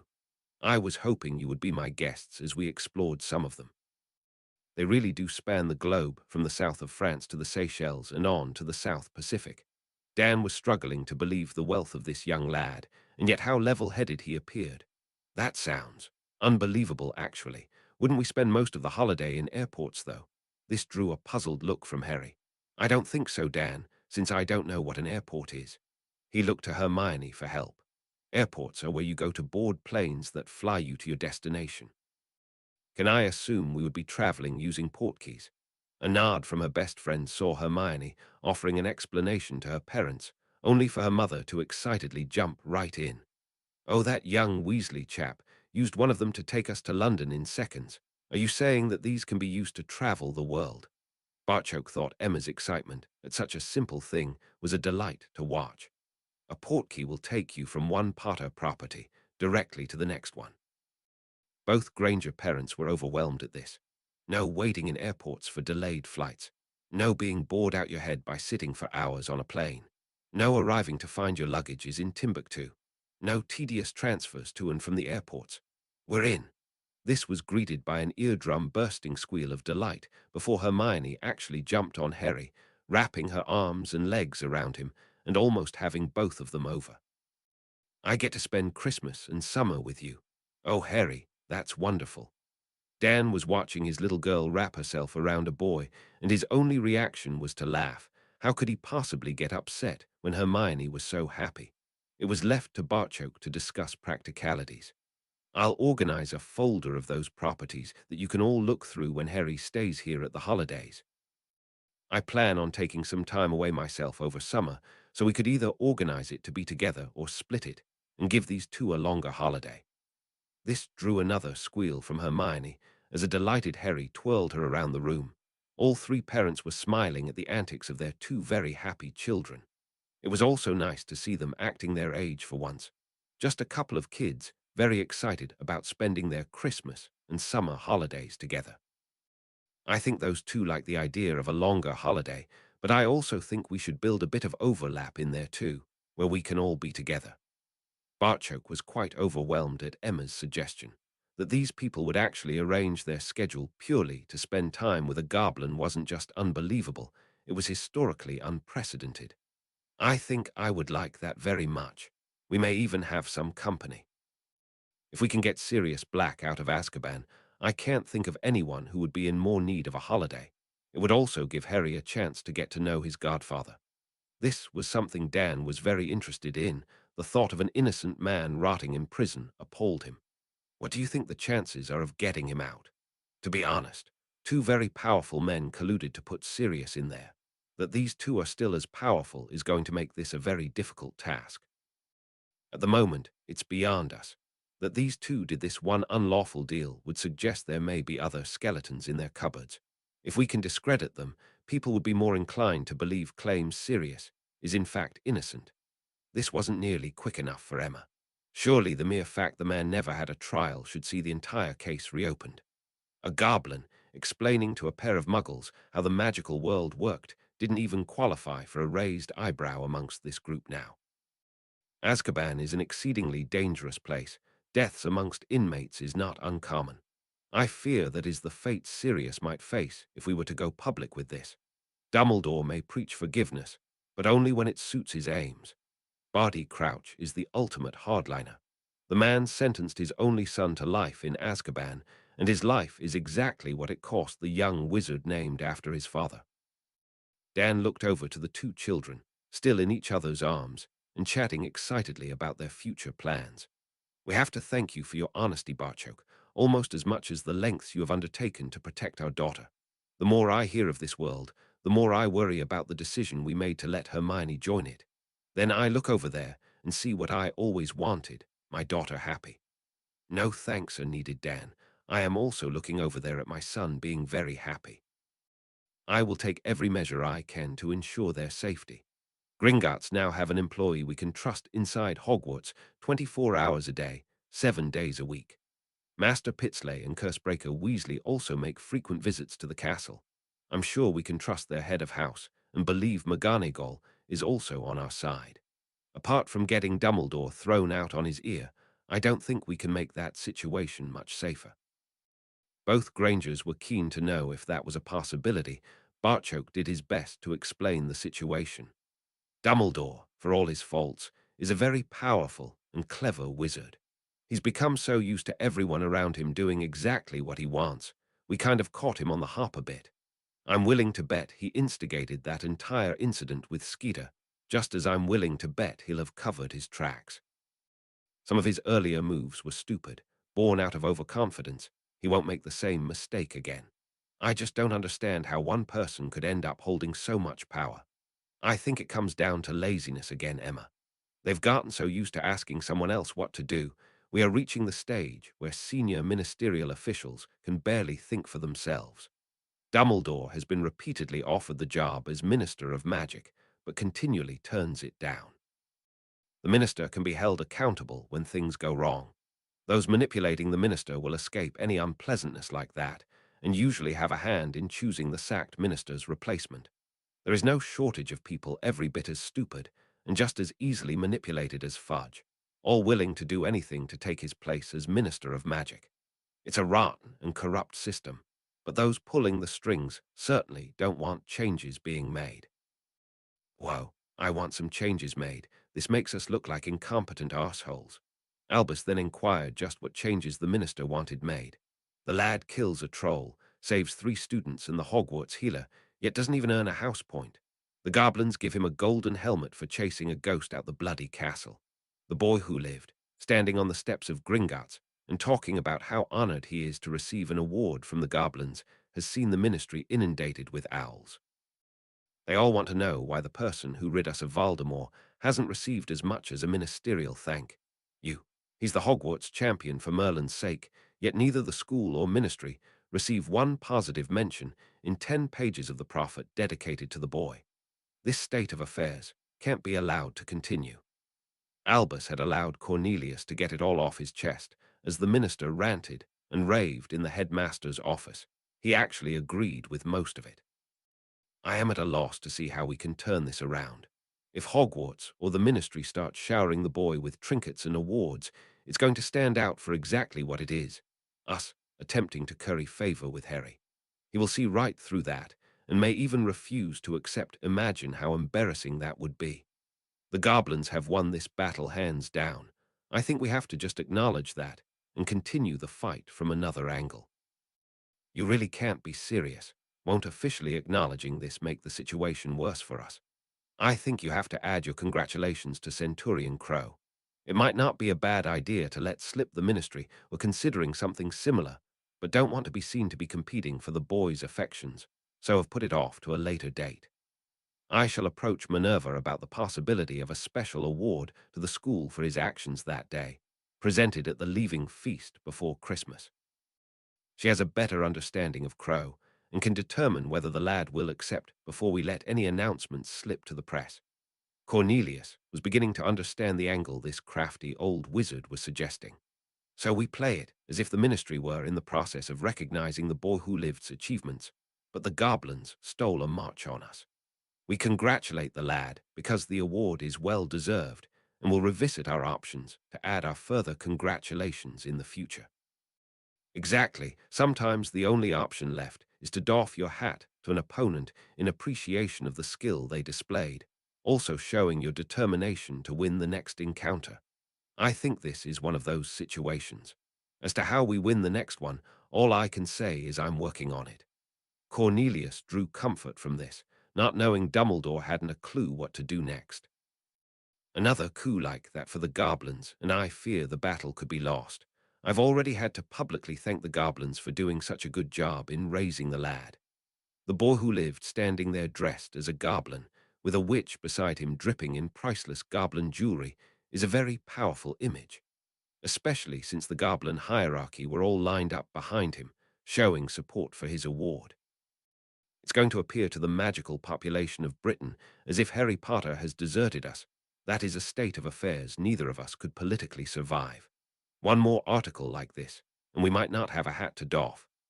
Albus once again found himself agreeing with the minister. It shouldn't be too much of a surprise, though. The one thing Fudge excelled at was judging public opinion and shifting his own position to keep Cornelius Fudge on the right side of it. Hogwarts was buzzing when Harry and Hermione returned. Padma immediately began teasing about having epaulets on a Hogwarts robe. Hermione shot that down before it could go any further. Well, I think they are handsome, and a lot more practical than some badge saying prefect or Quidditch captain. Logic-like, that ended the teasing, though Padma just switched to what else they were up to in their time out of Hogwarts. It was almost a relief when they all needed to head to herbology. By lunchtime, it was as if they had never been away. Bill watched his students leave the classroom and couldn't fail to notice Dumbledore waiting to enter. He had no intention of listening to the old wizard today. The supposed interview with Harry printed in the Prophet had sent chills up his spine.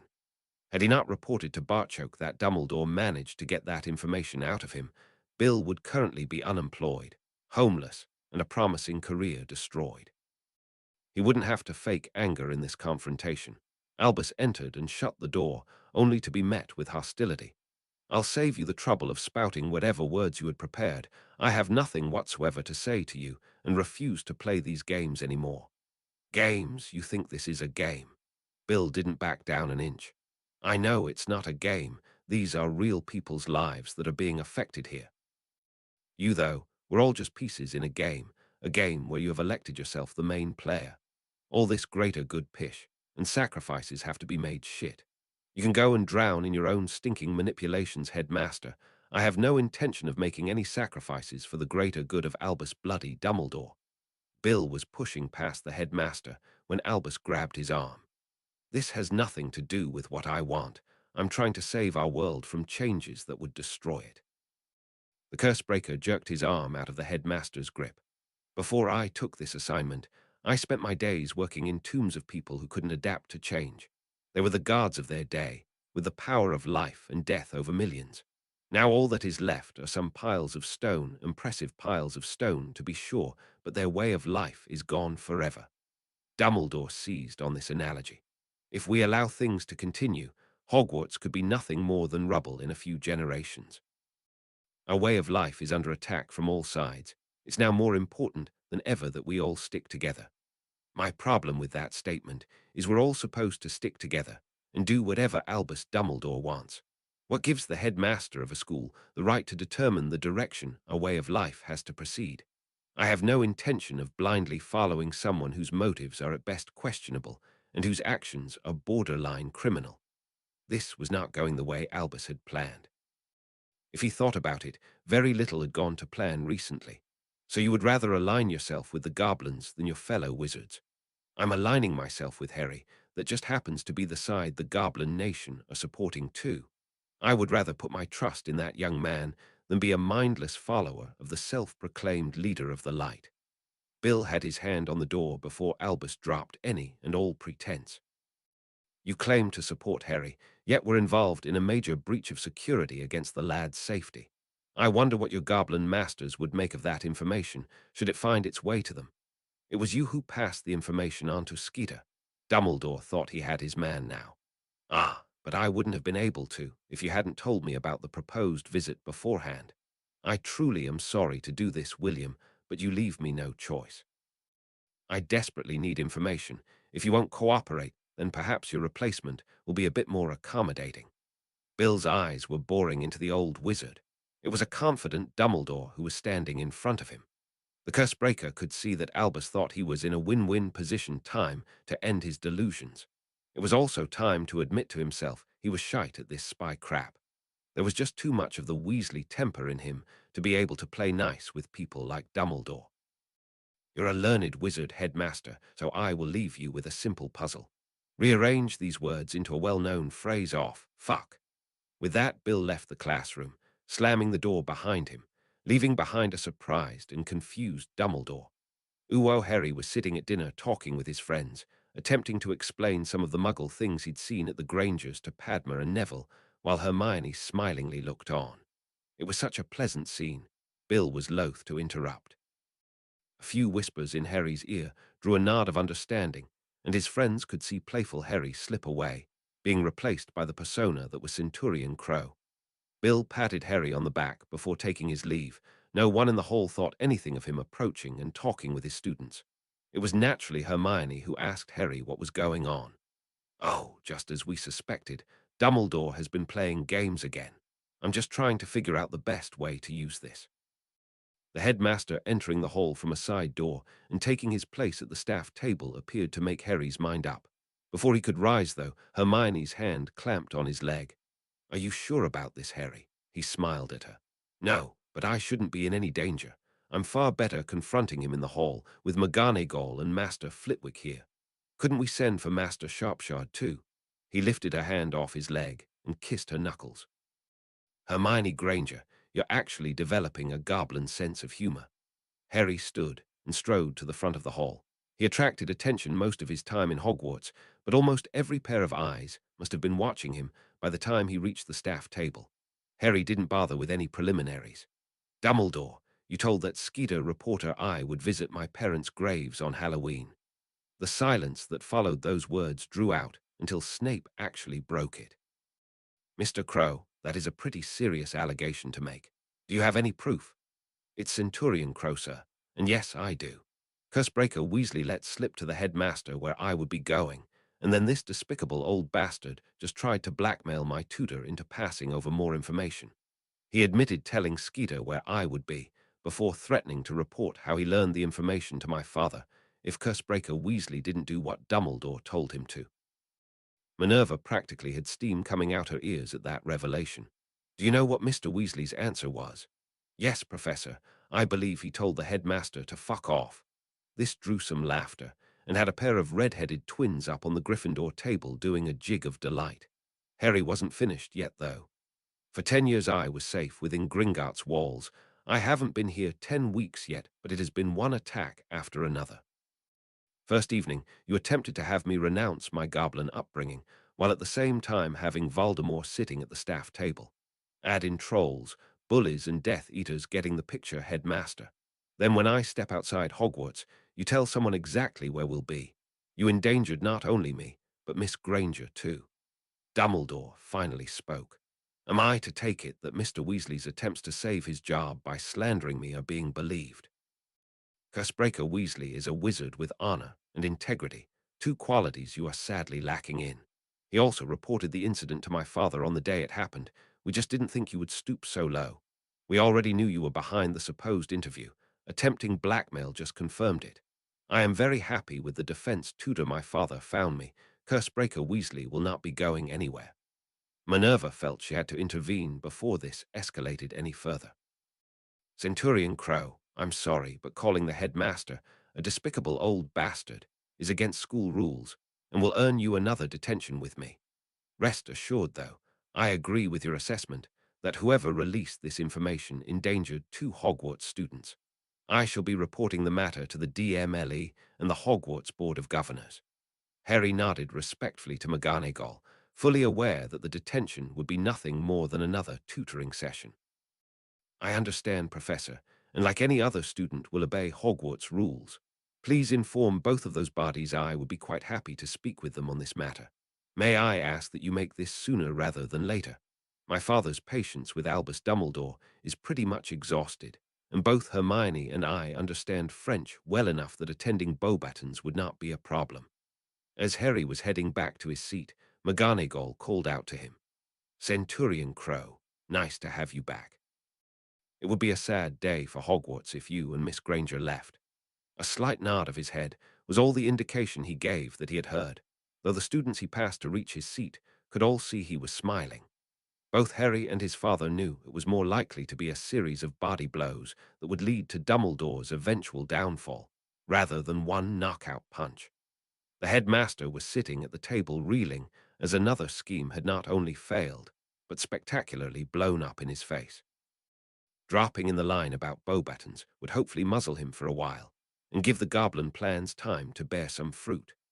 Hermione was just glad to see Harry make it back to her without any weapons being drawn, though Percy had to restrain his twin brothers when Dumbledore attempted to push the blame onto their eldest sibling.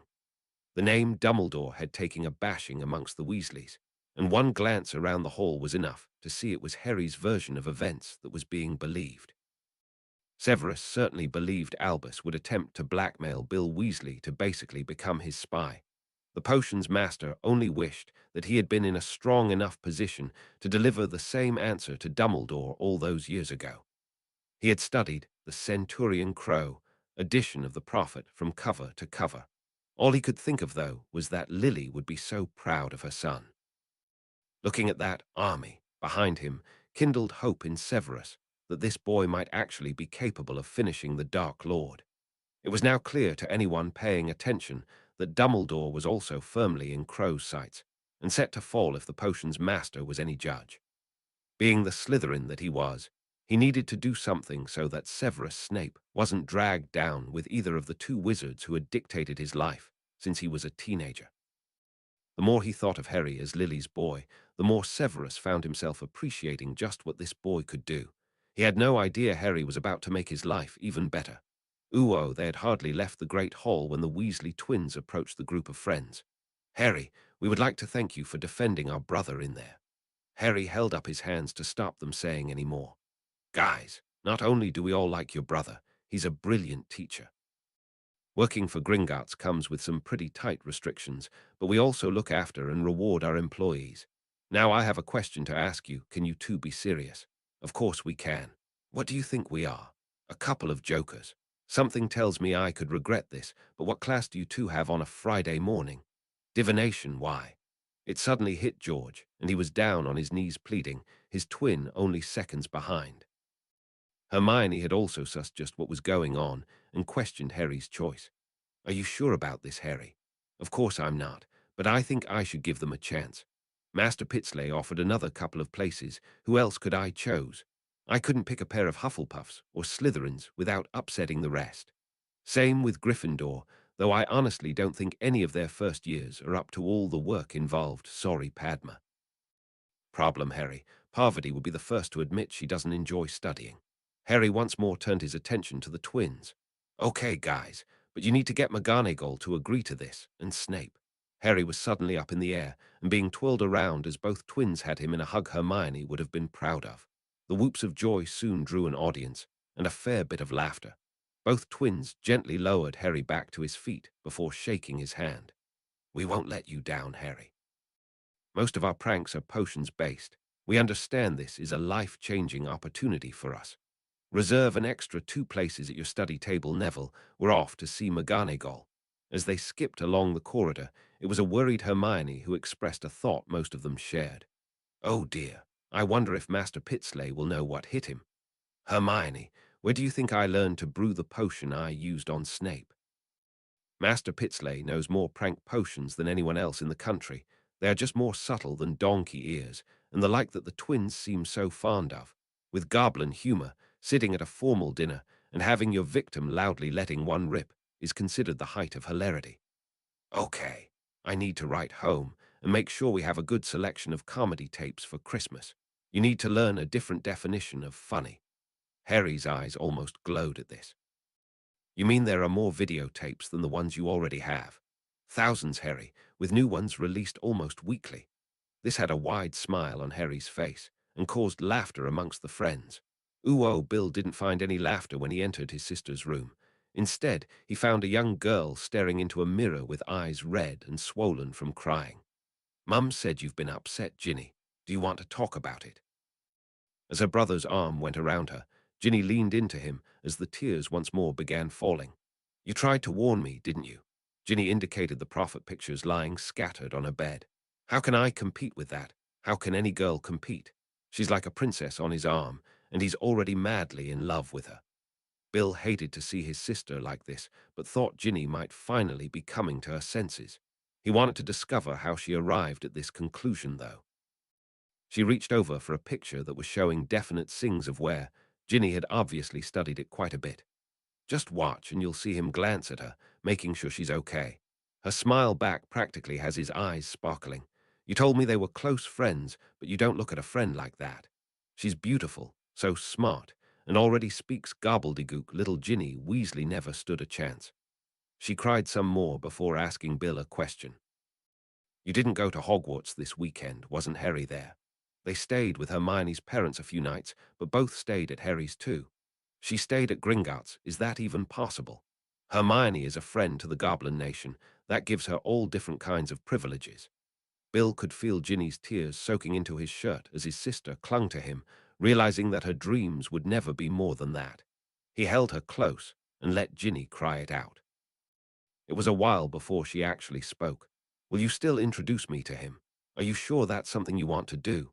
He could feel Ginny nodding her head as it was still buried in his chest. I think I need to see it for myself. At least now I know what to expect. I'm going to be at Hogwarts with him for 6 years. Perhaps we could be friends. Bill agreed to that, delighted that his favorite sister appeared to be coming to her senses. Remember what I said, no boyfriends until you're at least 26. He'd hoped for a smile, but had to settle for her holding him tighter. It was her first steps on the right road. Padma had gone to bed, leaving Harry and Hermione sitting together on a sofa in their study area. So, are you glad to be back? It was quite the few days. Now, that's an understatement, Harry. I loved my time at Gringotts with you, but getting to spend some time with my mum and dad was just wonderful. Knowing we'll all be together at Christmas has already got me so excited, and I told you my parents would love my best friend. Your parents were great sorry for springing that summer thing on you. It was something I had been thinking about and had barely gotten a chance to talk it over with my father. When your dad mentioned it, I didn't want him making arrangements before we meet again at Christmas. He found himself enveloped in a hug. Only you, Harry, could apologize for arranging someone's summer holidays. I didn't think my mum could get any more excited at Christmas, but this year looks like topping all the others. I'm now gonna have 2 friends staying and planning our summer holiday too. Hermione kissed him on the cheek. Thanks, Harry, for everything. I'll see you in the morning for our run. Hermione headed up to her room, leaving a grinning Harry behind. And thanks for reading. 18. Hidden Things. Harry Crow, Harry Crow, has just become my most reviewed story, with 2 million less hits than the one it's just surpassed. Taking into consideration, I only began this story back in May. That's an incredible show of support, for which I can only say thank you. I think the last time I wrote and posted so many chapters of the one story uninterrupted was way back with my very first effort. I promised to finish first year at least before letting my attention wander to other works though. As always, I'll try my best to maintain a weekly posting schedule, whatever I write. Robert Chapter 18. It was a red-faced Harry and Hermione who were sitting in their history class. Professor Hobson had a goblin memory displayer and a crystal that contained the memory of Centurion Crow speaking from the steps of Gringotts. The player was a black pyramid-shaped object that the crystal slotted into the apex of, projecting the scene in about 1/8 scale with sound. The scene ended as Ragnarok headed back into the bank. All eyes were once more focused on a stoic Harry. That attention was never going to last, though, not with the beautiful Professor Hobson in the class. The reason I have been showing this scene to all my classes is not to embarrass a certain pair of Ravenclaws, rather to show history in the making. Now I want to hear your answers to what you thought was historic about this event. As our acknowledged experts, Centurion Crow and Miss Granger will be asked to cover any points we may miss. Morag's hand was first to shoot up, quite an achievement considering all the boys were desperate to please their favorite professor. Hermione was the first non-goblin ever to witness a Centurion ceremony. Do you have a memory crystal with that on it, Professor? Correct, Miss McDougal, and sorry, but no. Those ceremonies are wrapped in mystery and secrecy. Perhaps Mr. Crow could tell us something about it after we finish this. Anyone else? Some other suggestions were offered, including Lavender's most expensive collection of jewelry ever worn at the one time by a witch, before Neville had his hand up. I've met Harry's father, Barchoke, and I am tutored in potions by Master Pitsley. We all remember Master Sharpshard's visit to Hogwarts, but I don't think I've even seen a picture of the Goblin Director before. This earned Neville a big smile and a well done from Professor Hobson, making him blush. The fact that Mr. Longbottom recognizes so many goblins is practically historic in itself. The point he made, though, is correct. Until he appeared that day, no one outside Gringotts knew what he looked like. This is Director Ragnarok's first ever public appearance outside Gringotts, and the first time the director has had his photograph taken by a wizard. What have we missed, Miss Granger? Hermione's mind was still stuck on learning that all the classes were seeing the projection as part of their history course. No wonder Cho was drawing her daggers when Harry wasn't looking. This was far more graphic than any photograph. She would need to ask Harry about these projection pyramids. Her mum and dad would be blown away watching this. She snapped back to reality and had an answer already. Well, apart from being the youngest warrior ever to be granted Centurion status, Harry is also the first warrior not goblin-born to achieve this great honor. Once more correct, but not exactly what I was looking for. Okay, Mr. Crow, it's left to you to tell us why this was really an historic occasion. An historic occasion that could one day affect us all. He didn't disappoint. Madam Bones talking with Director Ragnarok is the first official contact between the Ministry and the head of the Goblin Nation in over 350 years. This drew a loud reaction from Amelia's niece. What? How is that possible? It's actually quite simple, Susan. The Ministry decrees we must contact them through the Department for the Regulation and Control of Magical Creatures. For Gringotts leaders to officially contact this department would mean we accepted them classifying goblins as mere magical creatures, something I can guarantee you will never happen. Susan Bones at least had an inkling of how the ministry worked, and wondered how the goblins had gotten around this problem. She asked, and Harry once more supplied the answer. Oh, every month the bank clerk with the lowest Gringotts approval rating gets to take a folder full of documents to the ministry. Since nothing has been done about the past points raised or complaints made, we are not even sure if anyone actually reads them. Every month now, at least one of those documents will be bogus. A recipe for dragon stew, the best technique for cutting toenails, complete with clippings as proof, that kind of thing. There was even a competition at school once to see who could come up with the best idea. The winner was chosen to be that month's bogus entry. The ministry think they're fooling us while we're quietly having a chuckle. Goblin sense of humor, which is almost impossible for any non-goblins to see the funny side of. Harry looked in the direction of his friends. Believe me, I have tried. I think modesty is also preventing Centurion Crow from elaborating on a point we touched on. The entire goblin leadership was standing publicly and squarely behind his appointment to this post. The message this very public display sends out is that the goblins support a child born to a witch, and wizard being appointed to one of the highest posts in their nation. That boys and girls is history right there. In a very public way, the goblins are showing that they see no difference between us. It is only our attitudes that define differences. Draco was desperate for this professor to notice him, so just had to state what he thought was obvious. Professor Hobson, Centurion Crow is different.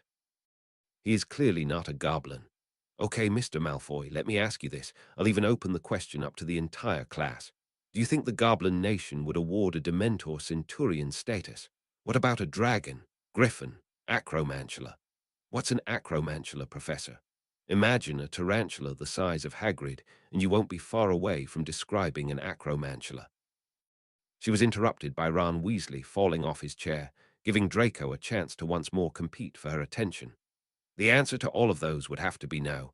It still doesn't tell us why Centurion Crow is different. All those things I mentioned come under the Department for the Regulation and Control of Magical Creatures portfolio, as do the goblins. She loved teaching for this moment, when you could see young minds begin to make connections for themselves. Now, if we can see what's wrong with that, why can't the ministry?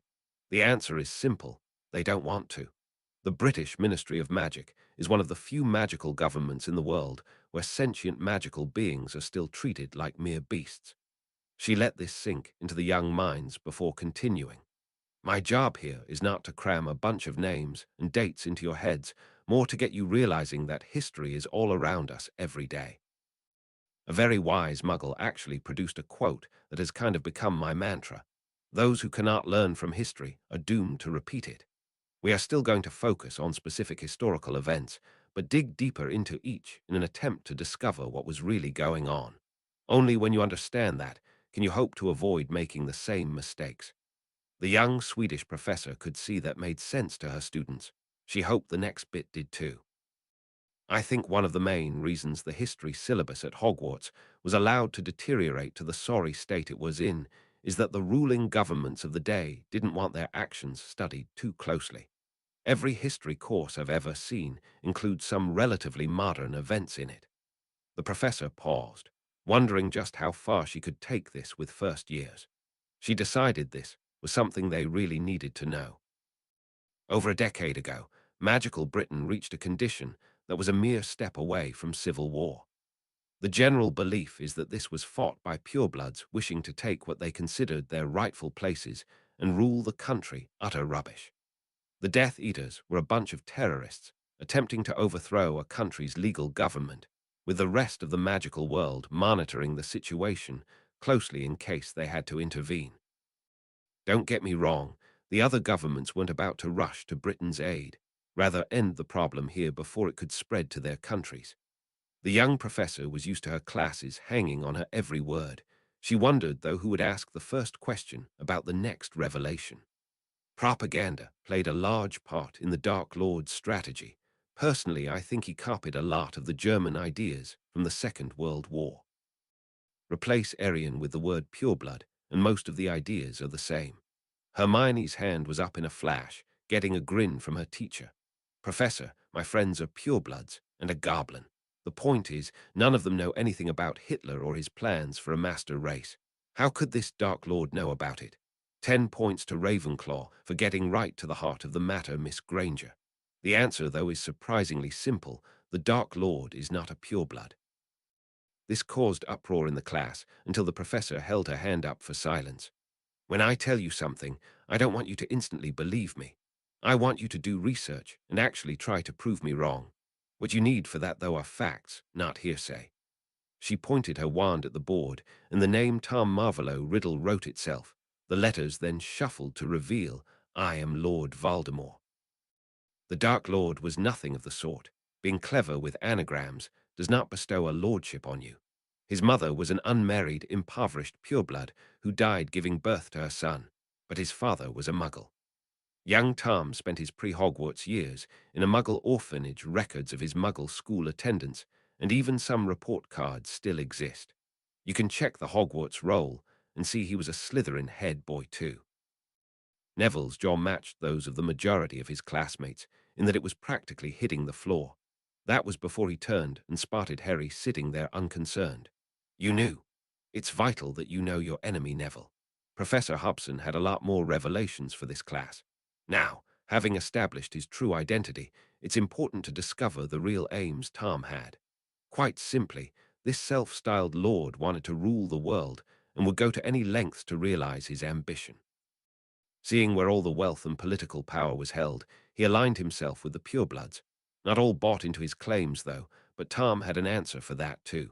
He coined the term blood traitor, classing any pureblood who opposed him as such. Again, this drew gasps from her students. Things like this just weren't talked about in mixed company. Traitor is a very emotive word. Even in Muggle Britain, the act of treason could still see you hanged. The Treason Act hasn't been used for over 50 years, but it's still part of their laws. Some of the most eminent magical members of this country were labeled blood traitors, simply because they opposed this maniac. This gave families they had been close to for generations the perfect excuse to stand back and do nothing, while their fellow purebloods were almost wiped out. Families like Bones, Longbottom, Potter, Abbott, and many more all lost people to this maniac and his followers. There were some moist eyes now, as this was history that struck close to home, but Professor Hobson wasn't finished yet. Miss Granger, sorry to keep picking on you, but I need someone with a pre-Hogwarts Muggle education like Tom's to answer this. Can you think of any Muggles who would dress in costumes with masks to victimize a specific group of people? The image popped into Hermione's head instantly. The Ku Klux Klan. They promoted white supremacy. A flick of the professor's wand, and a Klan figure was drawn on the board, alongside a Death Eater. Aryan supremacy, white supremacy, pureblood supremacy. Are we seeing a pattern here? Tom Riddle is an immensely powerful wizard, and also a very clever one. Taking what he had learned from both sides of the magical divide, he fabricated an entire persona. Here was a wizard who had nothing, but almost ended up ruling Britain. No wealth, take someone else's. No old family name, make one up. No blood status, who's to know? He set wizard upon wizard for his own gains and almost wiped out a way of life. Pansy nervously raised her hand and spoke when asked to. Professor, aren't you afraid what could happen to you for saying this? Miss Parkinson, when you're afraid of the truth, then you're living a lie. These facts are taught in most of Europe's magical schools. Should Tom or his followers attempt to return, I for one will be standing against them. I will do so of my own free will, though it doesn't help that your ministry would have me reporting to the same department as Centurion Crow here. Now for homework. She stopped because a hand had shot into the air. Yes, Miss Brown. Professor, you said when we were finished, we could ask Harry about the Centurion ceremony. Are we finished? Henrika Hobson had thought the material she was covering today might have been a bit advanced for these students. She was very pleased to see she had reached most of them, though Miss Brown's attention was clearly focused elsewhere. The young professor glanced toward Harry. Centurion, I am not asking you to reveal any secrets, but could you tell us anything, even about the position of Centurion? This is merely a request. Please don't feel you have to. Professor, I would hate to trivialize one of the most important history lessons we've ever had. It's quite all right, Centurion. I think the class would appreciate ending the lesson with some lighter material. Harry glanced around the classroom, seeing some tearful and frightened faces. The professor invited him to the front of the class, and he went. The position of centurion is an ancient one.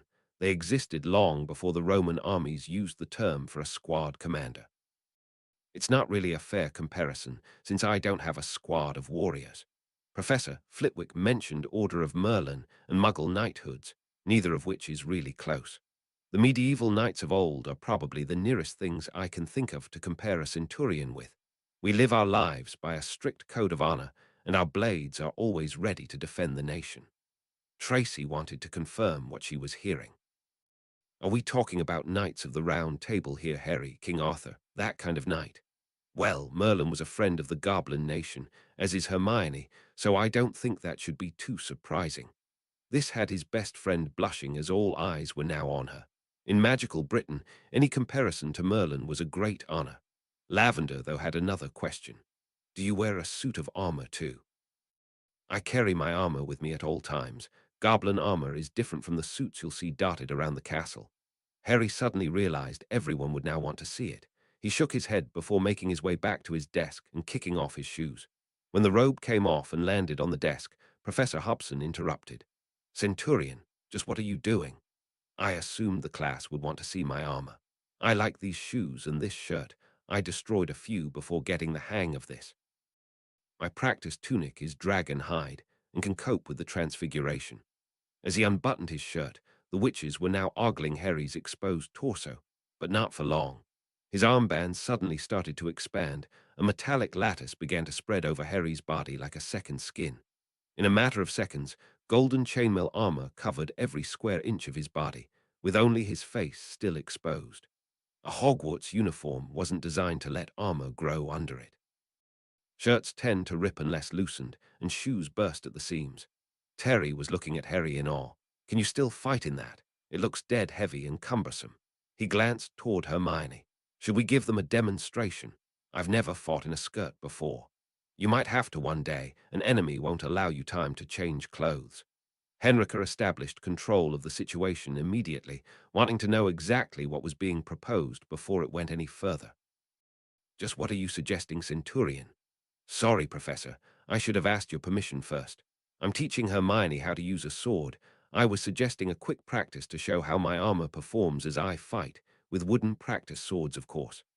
Hermione took her goblin shield out her pocket, expanded and slipped it onto her arm, just as the bell rang for the end of class. This drew groans of disappointment from the class, though Harry did supply an answer to Terry's question.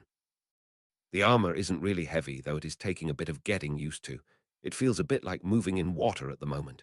I use it in our sword practice, and am building up to wearing it while running.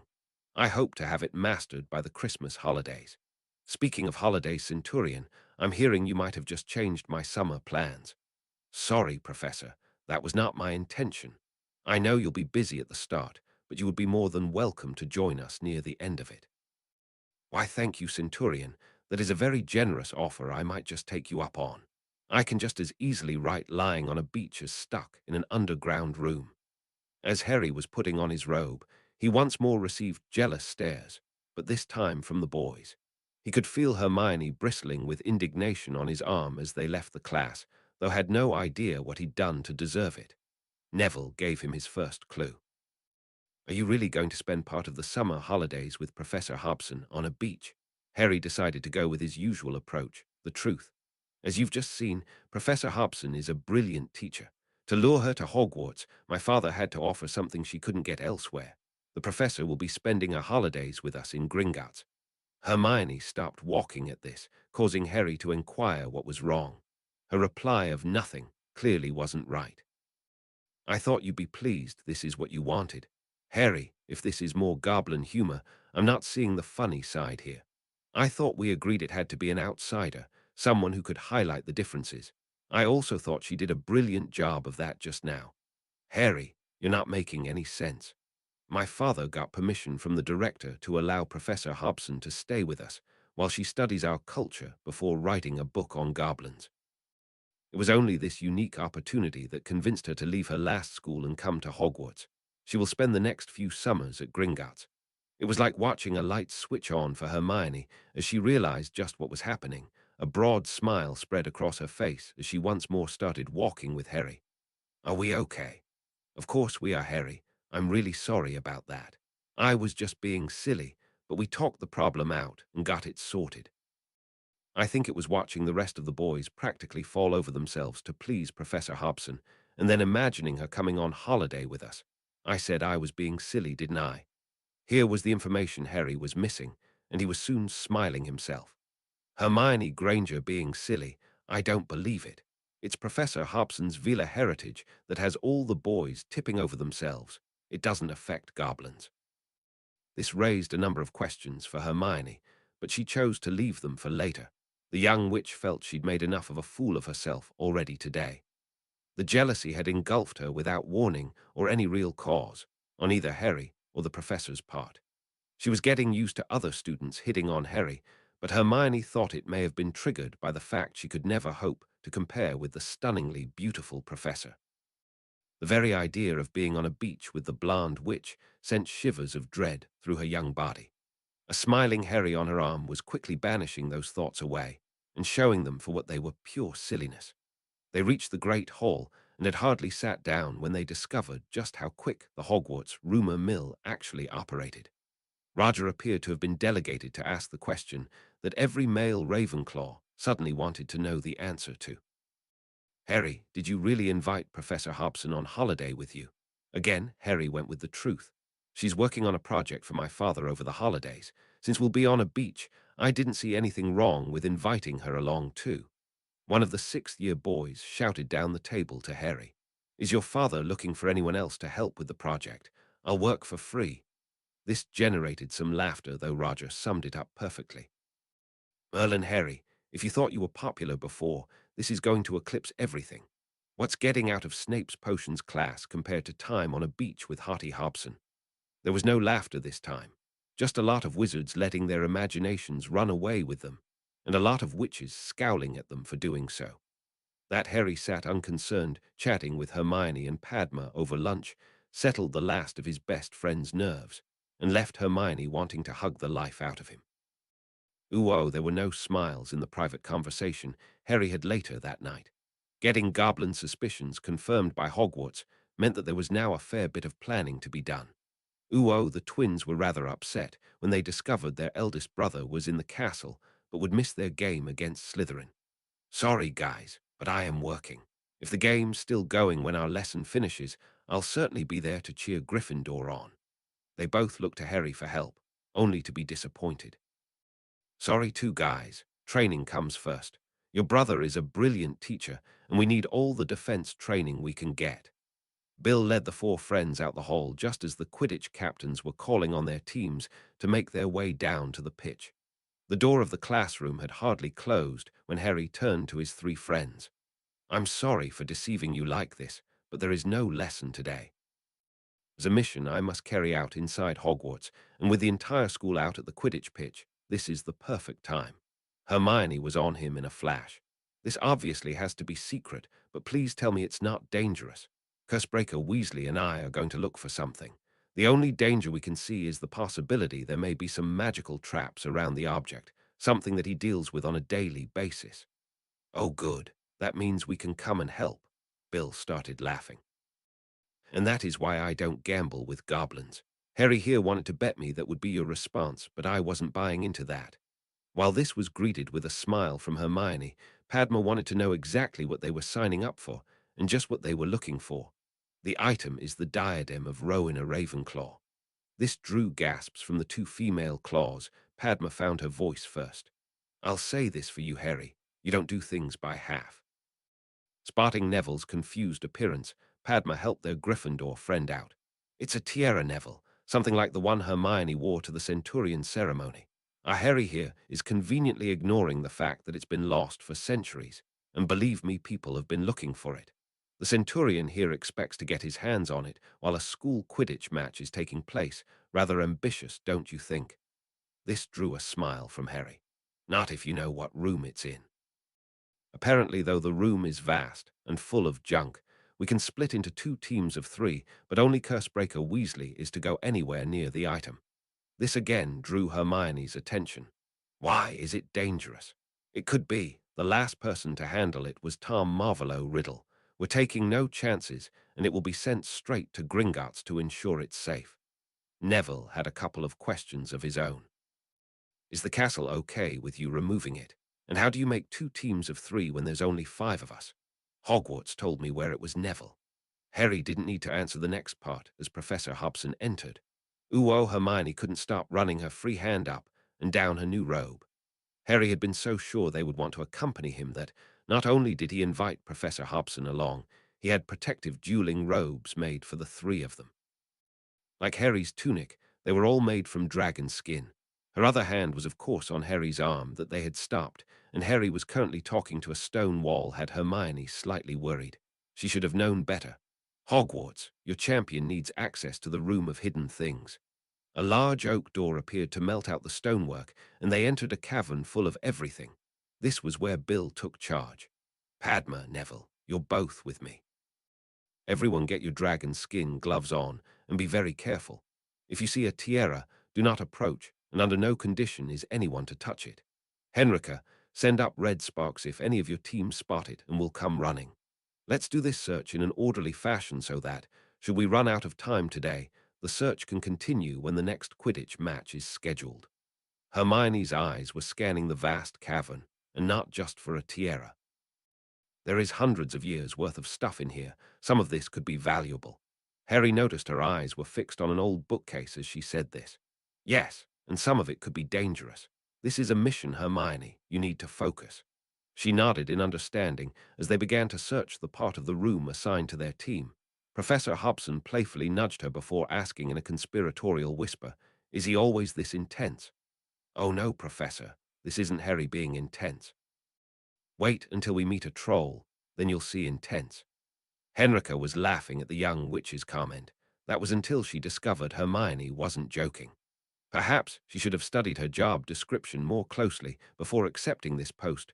Bill was beginning to think they would have to wait until the Ravenclaw/Hufflepuff match at the end of the month before resuming their search when a spray of red sparks lit the roof of the chamber. The trio quickly headed in the direction the spell had been cast from. The other team was standing well back, heeding Bill's warning, but Padma headed straight for it. Harry and Hermione were physically holding her back while Bill scanned the area. It's emitting a powerful compulsion charm. I want everyone further back. The 3 friends and Professor Hobson soon had Padma out of range, earning an embarrassed apology. "I'm sorry. I just don't know what came over me. How come I was the only one affected?" Harry answered while watching the Cursebreaker work. Hermione's bracelet would protect her, as would my armor. Neville's got his mind on other things. Neville was standing beside Professor Hobson with a goofy grin on his face, enticing giggles from both girls. Though stopped as Cursebreaker Weasley appeared to have disarmed any traps, he reached out and grasped the legendary item. As he put it into the container he'd brought with him specifically for this purpose, it was then slipped into his bag. As they were leaving the room, they found the Grey Lady and the Bloody Baron waiting on them. Harry immediately bowed to both. "My lady, your mother's diadem has been found. It will be taken to Gringotts, where the disgusting taint will be removed from it. Once restored to its former glory, it can make a triumphant return home." The ghost smiled for the first time in living memory. Hogwarts is very pleased with the actions and deeds of her champion. A burden I have carried for centuries will soon be lifted. The House of Ravenclaw is in your debt. There can never be a debt between us, my lady. That I am considered worthy for the house your mother founded is all the payment I will ever need. Bill was glancing around anxiously. "Harry, I think I should get this out the castle at once, before a meddling old headmaster pokes his crooked nose in." Henrika agreed. "Go, Bill. I will escort them back to the Great Hall, and cover should anyone inquire why we're up on the 7th floor." Bill left, but Helena had one more surprise for them. "Young champion, the room you have just left has the ability to become whatever you request. It's getting rather cold and dark to be running outside at the hour you both do. The room can provide you with somewhere light, dry, and sheltered to run." "You mean the room can change to whatever I want?" "It's the room of requirements, so called because it can change to meet the user's requirements. You just need to tell the room what those requirements are." Harry bowed deeply once more. "That truly is a gift beyond measure. I offer you my thanks, Lady Helena." The Quidditch match was over, and the great hall was full by the time they made it down. From the celebrations coming from the Gryffindor table, it was easy to see how the result of the game had gone. Neville was in no danger of being teased about missing the match. Walking into the hall in his new dueling robes was not the reason, though. It was the bland professor at his side that halted any inclination to tease. Even the Quidditch-obsessed Oliver would admit spending the morning with Professor Hobson was preferable to watching a mere school game. Minerva was sitting in her school apartment, drinking a cup of tea while reflecting on the busiest and most revolutionary term she could remember at Hogwarts. That this revolution could be laid at the feet of a green-eyed Ravenclaw was beyond doubt. Revolutionary was really the only word to describe the effect it had on Transfiguration. It was still a week to the Christmas holidays, yet her first years were already well into second-year Transfiguration tasks. That they didn't use any of the prescribed spells or the specified wand movements left her unsure of what the future held. Here was a class who would ace the practical tests but all fail the written papers, simply because they didn't use any of the prescribed coursework. They spent their time studying and practicing the actual magic involved, rather than writing essays on procedures they didn't use. Since even the slowest in the class were now well ahead where they would normally be on her usual teaching schedule, what possible grounds did she have for objecting? Not that Minerva had any intention of doing so. The new history course was also having a big impact on the school, as was the professor teaching it. Henrika had earned Minerva's respect by standing toe-to-toe with Dumbledore and not backing down an inch. He'd quickly demanded she stop teaching the students about Voldemort, only to be refused in no uncertain terms. "I'm here to teach a curriculum pre-approved by my employer before I started. I will not have my students failing exams because the headmaster decides I should not pass on the relevant information to them. I would also like to point out that neither you nor Hogwarts are my employer. I work for the Lily Potter Foundation. Should you wish to change anything, you would need to contact them. I believe the foundation is currently administered by Gringotts Senior Accounts Manager Barchuk." Minerva couldn't help but smile at that memory, or the effect that name had on the old wizard. Albus had stormed away after that. "Thwarted again" was the phrase that came to Minerva's mind. She had also noticed the young witch keeping the company of William Weasley when he was in the castle, much to the chagrin of the students. Phileas was also walking just that little bit taller with the prominence his house was currently enjoying. The head of Ravenclaw was also crossing swords with the young centurion in an effort to teach him how to fight with blade and magic at the same time. He proclaimed Harry's control of both was growing at an exceptional rate. Even Severus was less dour than usual. With Severus, that was probably as good as it was going to get. His acceptance of Harry as Lily's son seemed to have done wonders to his demeanor. The Weasley twins leaving his potions class would also go down as a red-letter day for the head of Slytherin. Even Albus appeared to have temporarily curbed his attempts to manipulate the lad. Perhaps his continual rebuffs were finally beginning to take their toll. Minerva doubted it, though, and thought next week's presentation to Centurion Crow at the leaving feast would at least be entertaining. That white owl of Harry's was always delivering mail, so his father would be well aware of what was happening. The Gringotts' presence now in Hogwarts was also considerable. Albus appeared to think he was dealing with a young boy who could be easily swayed. He didn't seem to take into account the support team Harry had around him. Minerva would also consider that support team now contained 3 Hogwarts heads of houses. A knock at her door was just about to prove her wrong. She found a rather nervous Severus standing there. "Can I come in a moment, Minerva? I have a rather delicate matter I would like to discuss with you." Minerva invited him in. Rather than try and guess, she waited on Severus bringing the matter up.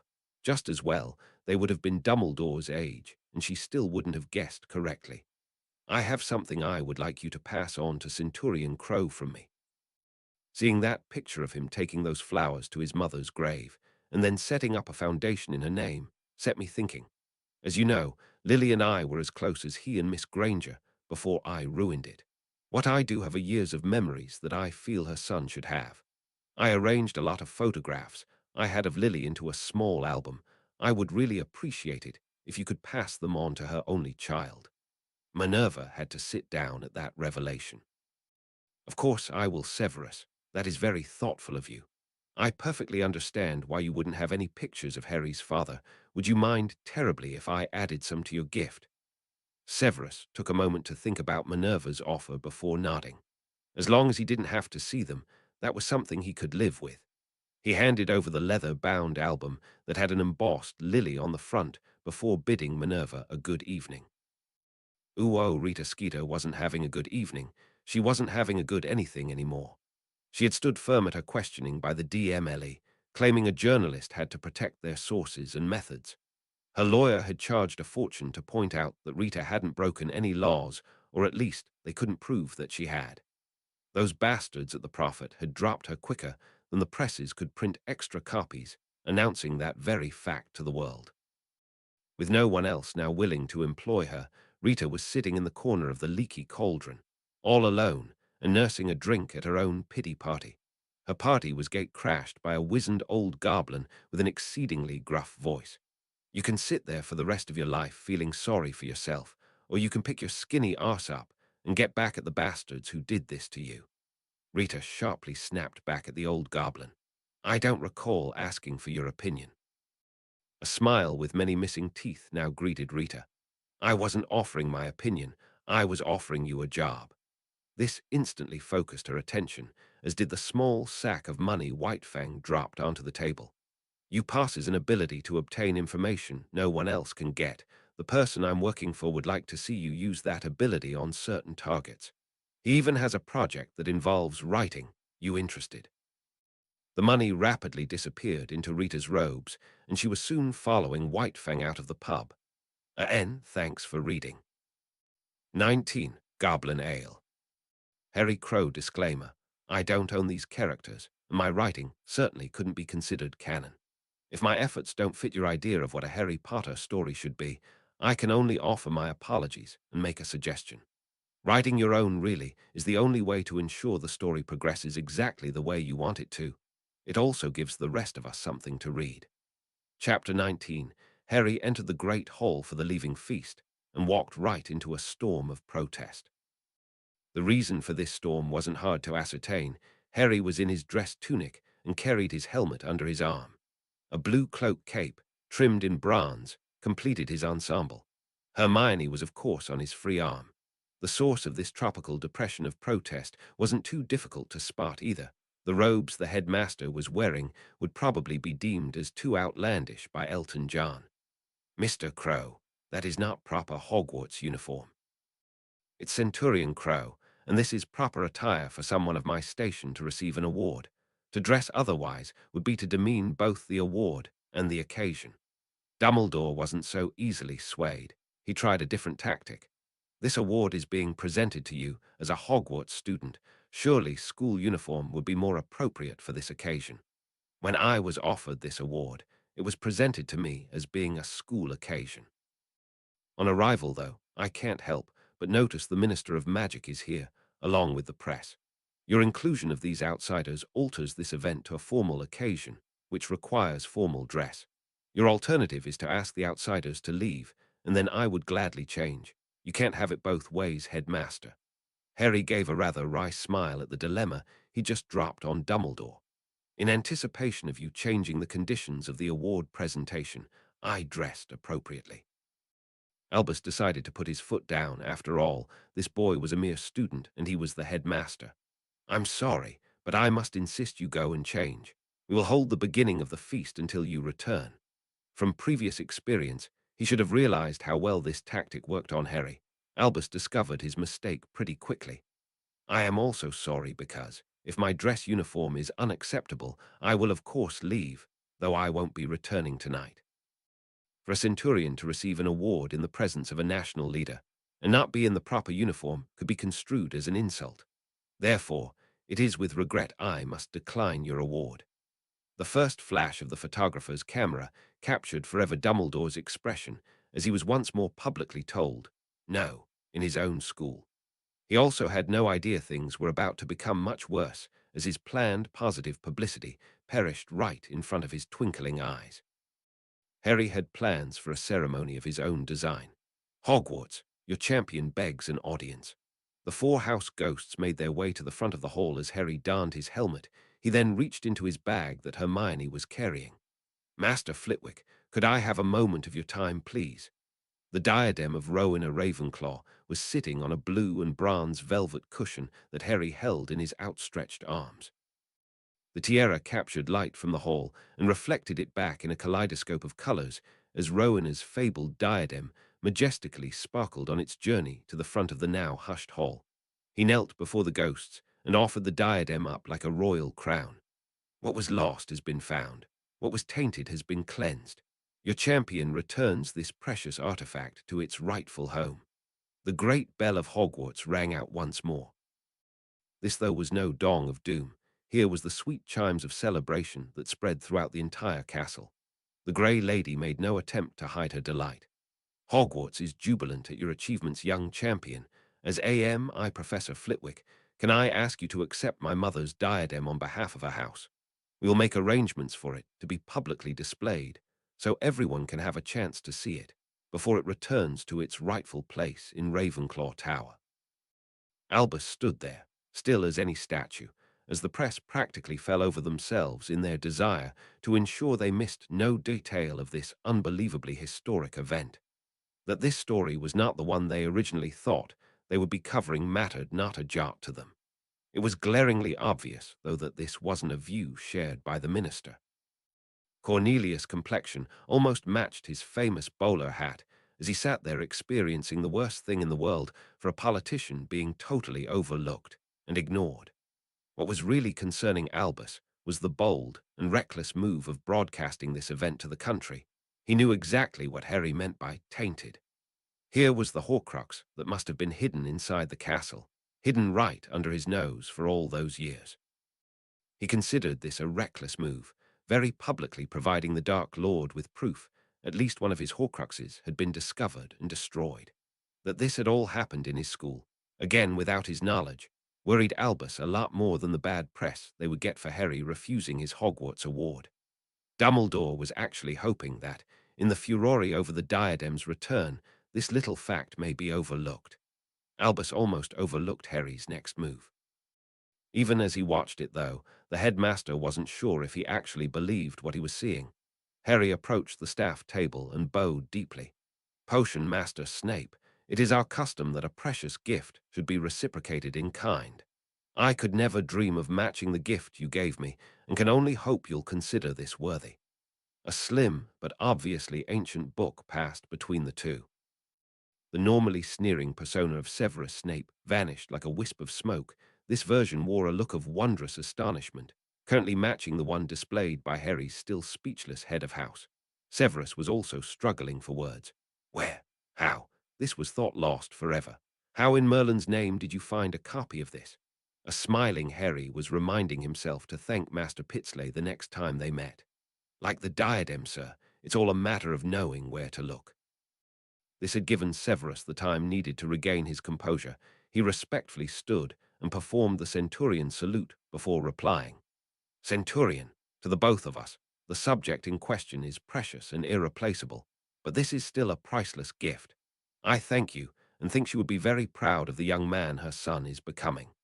Harry took no insult at being described as a young man, instead accepting the compliment in the spirit it was offered. He sincerely returned the salute. That is more than enough for me, sir. I wish you a Merry Christmas. He strode past Dumbledore once more, not even acknowledging the headmaster, before offering his arm to Hermione and leaving the feast supposedly being held in his honor. Padma and Neville were hot on their heels, with the vast majority of their classmates deciding to show their support and follow on behind. Harry was heading for the room they now used when training in the morning. Harry, asking a corridor wall for a room in which to hold their Christmas feast, saw some funny looks heading in his direction. These were followed by gasps of astonishment as a door simply appeared. This was nothing, though, to their reaction upon entering the room. It sparkled and shone like some fairy tale ice palace, thankfully without the expected severe drop in temperature. The massive table constructed of this warm ice was rapidly filling with food from the Hogwarts kitchens, The barrel of ale immediately caught Hermione's attention. "Is that what I think it is? My father sent it with Cursebreaker Weasley. He figured that since you loved it so much, our friends probably would too. It's been hidden in the kitchens since last weekend. You knew what the headmaster was going to attempt today." Hermione offered this more as a statement than a question. "I have my sources, Hermione, and those sources warned me what he was up to. He didn't want it known that the Sorting Hat was passing what went on in Dumbledore's office to Lady Helena, keeping Harry one step ahead of the headmaster's plans. Padma was standing there with her mouth open. This looks nothing like the room we were in the last time. You should see it for our training in the morning. It's brilliant." "Hermione, I don't care if the room was dripping with diamonds and gold. Nothing will get me up at that time to do exercises." Harry was busy inviting everyone else into the room. "Grab a seat and help yourself to some food. Neville, Terry, Michael, and Anthony, can you guys give me a hand dishing out some goblin ale for everyone?" Terry just about summed the rest of the first year's thoughts up. "Merlin, Harry, you certainly know how to throw a party. I was sure you would have something up your sleeve, but all this and ale too. Really impressed, mate." Hermione didn't want Harry getting a bad reputation. She decided to set everyone straight before rumors started to spread. "Goblin ale is non-alcoholic. It's also the best thing I've ever tasted." Soon everyone was sitting, and the goblin ale was passed around. They were all waiting to start and looking at Harry for permission. "Hey, I'm not Dumbledore. No speeches here, just tuck in." So they did. McGonagall couldn't find the rest of the first years anywhere. All the ghosts would say was that they were still inside Hogwarts, perfectly safe and eating dinner. She walked with her Gryffindors from the Great Hall back to their tower. Curfew was approaching, and she wanted to see her missing first years in their dorm before retiring for the night. She heard her 5 lost cubs long before laying eyes on them. They were laughing, joking, and apparently saying good night to some people. Entered through the portrait hole and weren't perturbed in the slightest by her presence. In fact, the 2 girls couldn't wait to tell her what they'd been up to. "Oh, Professor, you should have seen it." Harry spoke to a wall, and then this wonderful room just appeared. It was gorgeous. "We had a fantastic party. Harry even brought goblin ale into the castle. It's a bit like butter beer, only much better." Neville was quick to defend his friend. "There's also no alcohol in it, Professor. Did you have a good evening?" Only years of practice stopped Minerva from smiling. She did have a stern reputation to maintain after all. "Apparently, not as good as yours. Now I want to see all of you heading for bed. The express leaves directly after breakfast." With a chorus of "Yes, Professor," a group of happy children headed up the stairs. Minerva was sure Albus would see this as evidence that Harry was gathering followers around him, just like a certain Tom Riddle had done all those years ago. Everyone else could see the situation for what it really was, an enigmatic young man making friends with his peers, but the headmaster could not accept the obvious explanation. Albus was worse than any pit bull sinking its teeth into something. When he got an idea in his head, there was just no letting go. The only first years not at the alternative feast were Malfoy and his diminishing band of cronies, and of course, Ronald Weasley. This meant there was a mixture of all houses at the party, and every blood persuasion she could think of. Minerva couldn't get over that every single one of them had all voluntarily walked out of the Great Hall, trusting that Harry would have made alternative arrangements. Add to that, the lad was spending Christmas in his best friend's Muggle home, and Harry seemed to be going for inclusion, rather than exclusivity based on any form of blood status. They were all heading for their respective dorms when Harry leant into Hermione and spoke softly enough so that only she could hear. "I need to speak to Susan Bones and pass on a gift from my father. Can you stick close and not ask any questions?" Hermione agreed at once, but had a suggestion. "Would you prefer me to ask her for a quick word?" Harry's smile was all the answer she needed. Susan wasn't sure how she ended up staring into those intense green eyes from close range, but Harry mentioning her Aunt Amelia soon had her focusing on the matter at hand. "Could you pass a message on to your aunt? This is very important and can't go anywhere near official channels. My father would like to speak with her at her earliest convenience." Harry handed over a small, inlaid, lacquered box. "If your aunt enters Gringotts wearing this brooch, she will immediately be taken to see my father. This will save her having to draw attention to herself by asking for him by name. Please accept this brooch as a gift to the House of Bones, without obligation and irrespective of whatever your aunt decides to do. Susan recognized the language being spoken here and also replied formally. On behalf of the House of Bones, I'm honored to accept this gift in the spirit it was offered. It was only then Susan's control slipped. Can I open it and take a look, Harry? Of course you can.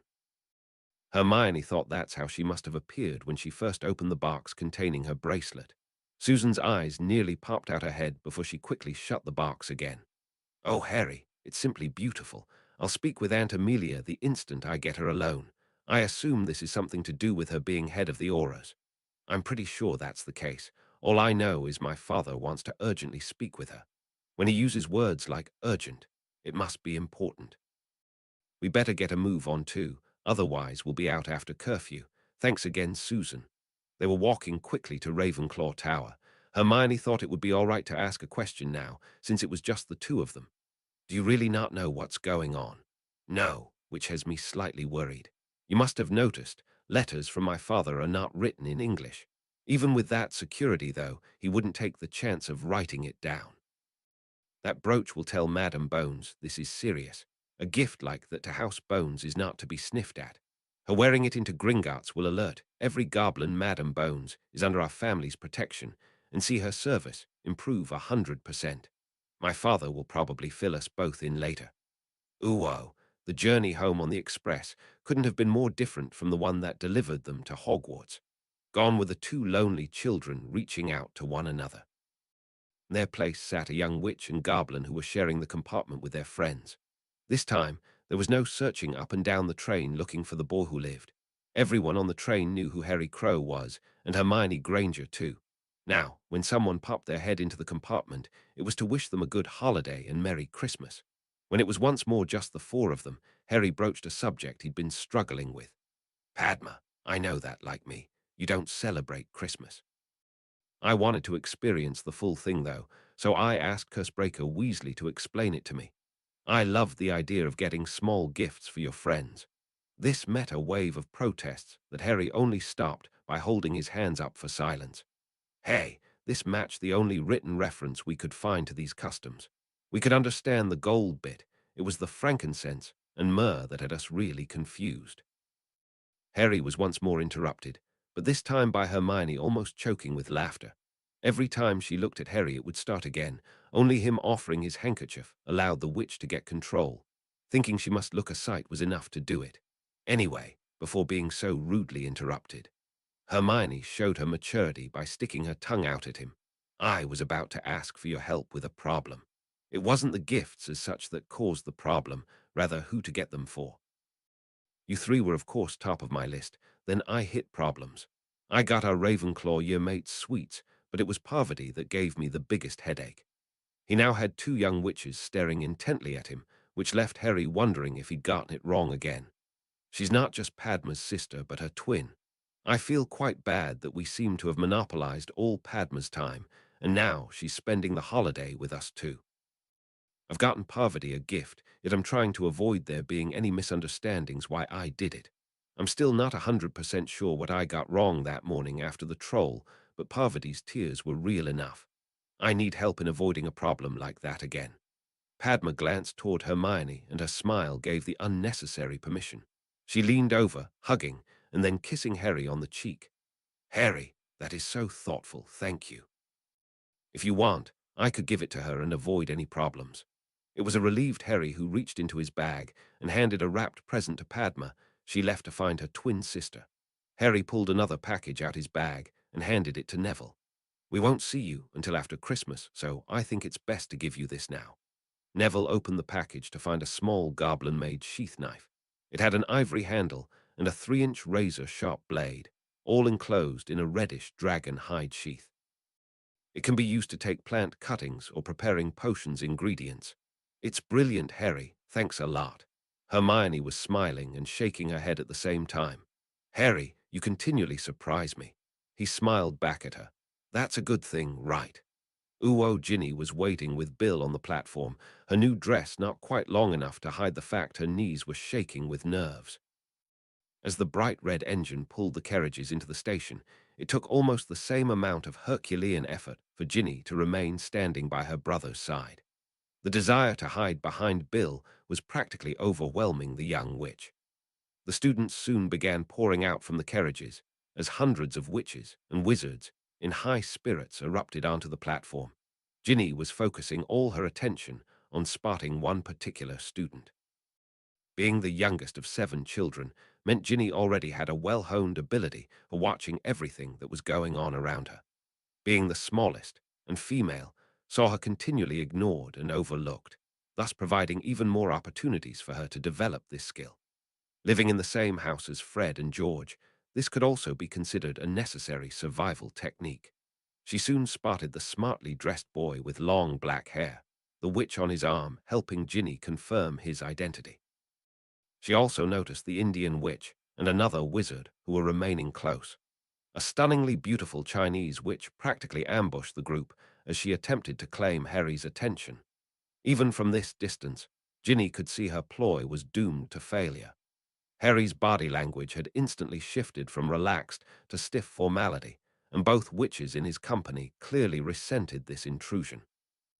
The little scene was soon shattered by the speedy arrival of another witch. This one had an entirely different interpretation of how an ambush should be carried out. She raced up to a clearly unsuspecting Harry and threw her arms around his neck. A quick greeting was followed by a kiss on the cheek. She rapidly disentangled herself before cheerfully greeting the rest of his friends, and then dragging the Indian girl, who could only be her twin sister, away. Whatever the Chinese girl had planned, this clearly unscheduled intrusion destroyed her play as effectively as a brace of well-hit bludgers. She quickly mumbled something before departing, a distinctly unhappy witch. Saying a much more heartfelt goodbye to their other friend saw the pair start to make their way toward them. Even now, though, the number of people who warmly greeted the pair as they passed was impressive. A redhead witch, who was clearly more developed than little Ginny Weasley, waving and smiling as they passed each other also had the effect of allowing Ginny to finally say goodbye to her fantasy. Ginny wasn't sure if she even have the right to claim it as her fantasy anymore. It was painfully obvious most of the witches who got off the train harbored strikingly similar fantasies of their own toward Harry. She wondered how the girl on his arm coped with all the clearly unwanted attention. Ginny knew her Weasley temper would see her wanting to curse anyone who so blatantly flirted with someone she considered as hers. It was too late to hide now. They were here. A greeting to her brother was followed by the most gorgeous pair of eyes focusing on her, and Ginny finally understood Harry's popularity. When this boy focused his attention on her like that, Ginny's insides totally melted. She forgot all about the fame, wealth, and deeds. Here was someone you just had to get to know. Hello, Cursebreaker Weasley. This must be the sister you were telling me about. Hi, Harry, Hermione. Yes, this is Ginny, and she'll be going to Hogwarts in September. Ginny was suddenly faced with a hand held out in front of her, not necessarily the one she wanted, though. Ginny was learning firsthand, no pun intended, how Hermione coped with all the witches chasing Harry, and also that here was a witch who she didn't want to cross. Hi, Ginny. I'm Hermione. Bet you're desperate to get to Hogwarts. We'll look forward to seeing you there. Don't worry too much if you're not in Ravenclaw. We have friends in all 4 houses. Even in the short time she'd been watching them, Ginny had already noticed that the only way to get near the real Harry was through this witch. Even with the Indian twins, you could easily see which one Hermione approved of. She quickly held her hand out and shook Hermione's. I would like that, a lot. My brothers tend to forget I'm there sometimes. Her hand was soon in Harry's, and Ginny's battle now was not to hyperventilate. Well, you're welcome to join us any time. We've always room for more friends. Ginny's blush might have been bright enough to stop every train in King's Cross, but her wide smile warmed Bill's heart. He'd known all along this was a gamble, but this time he was betting on a goblin. Harry had said exactly the right thing. Ron's arrival threatened to ruin the moment, but Bill managed to convey with a glare just how much trouble Ronnie would be in if he opened his big mouth, and the moment passed. Padma's arrival saw her introduced to Ginny too, before she apologized to her friends. Sorry, Harry. I thought I had it covered. Parvati must have opened her present the moment I left, and decided she really had to thank you personally. It is a beautiful scarf, and she'll probably never take it off. She does understand why you gave her it, though. My parents were pleased too, and rather keen to meet you. Could we arrange that for some time later? No problem, Padma. I'm glad she liked my gift. Bill took the opportunity this presented to offer some thanks of his own. Speaking of gifts, please thank your father for me, Harry. He provided a portkey so our brother Charlie could travel from Romania to spend Christmas with us. You can't imagine how happy my mother is that the entire family will be together over the holidays. It certainly made her Christmas.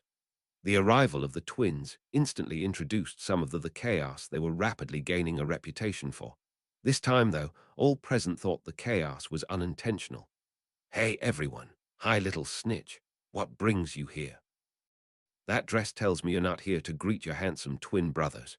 Ouch! Ginny's shoe had connected with Fred's shin. Horrible twin brothers, more like.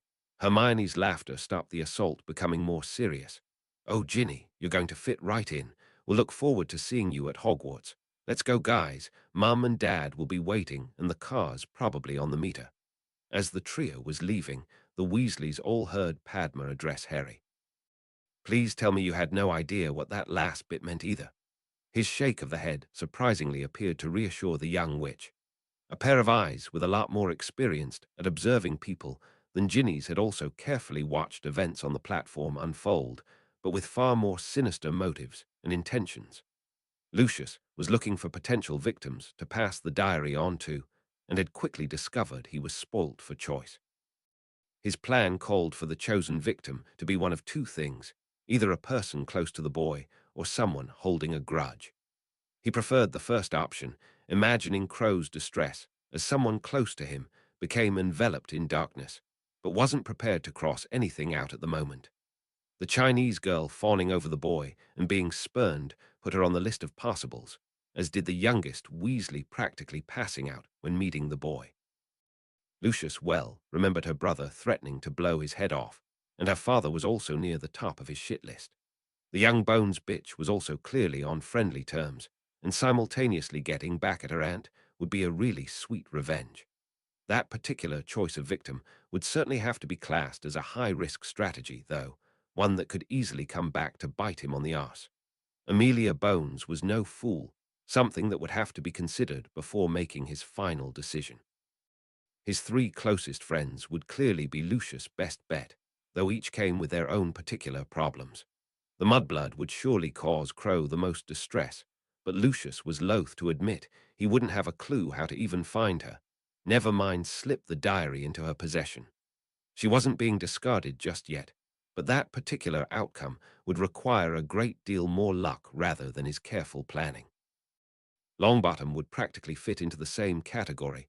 Augusta was renowned for never letting her grandson out of her sight.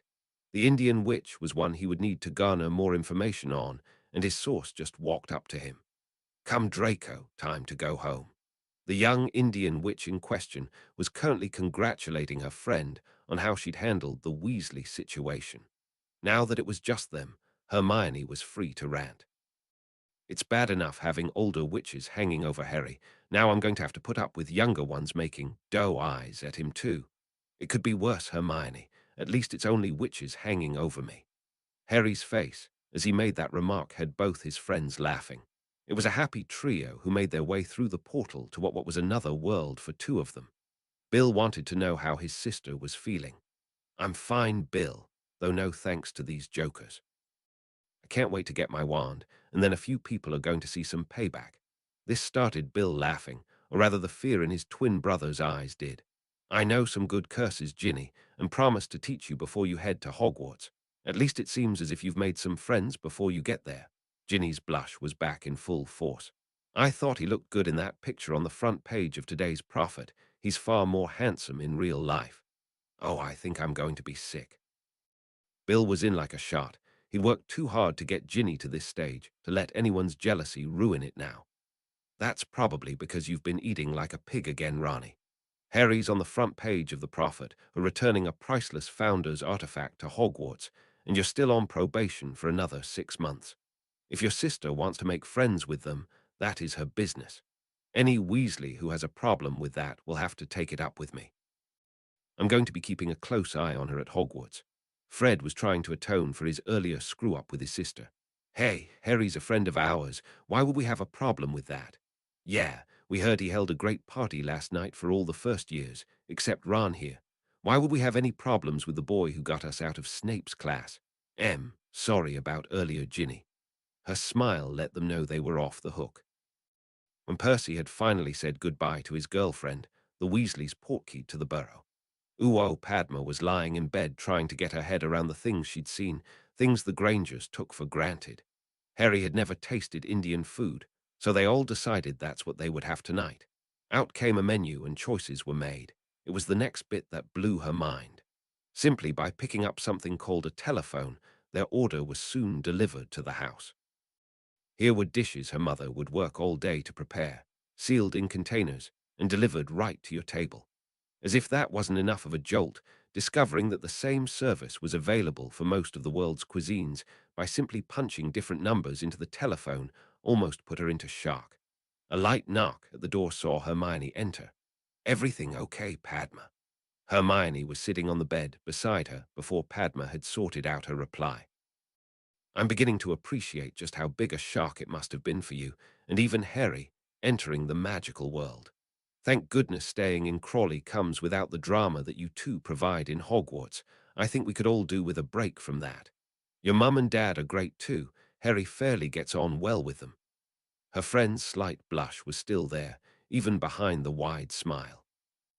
"Mum simply adores Harry. The fact that he has me exercising and learning defense put him straight into Dad's good books too. I'm glad you like it here. Apart from that surprise weekend with Harry, this is the first time I've actually had friends staying. Well, snap. This is also the first time I've ever stayed with friends." Both girls hugged at that before Hermione headed out the room. Padma couldn't resist a parting shot before her friend left. "Are you now going to tuck Harry in?"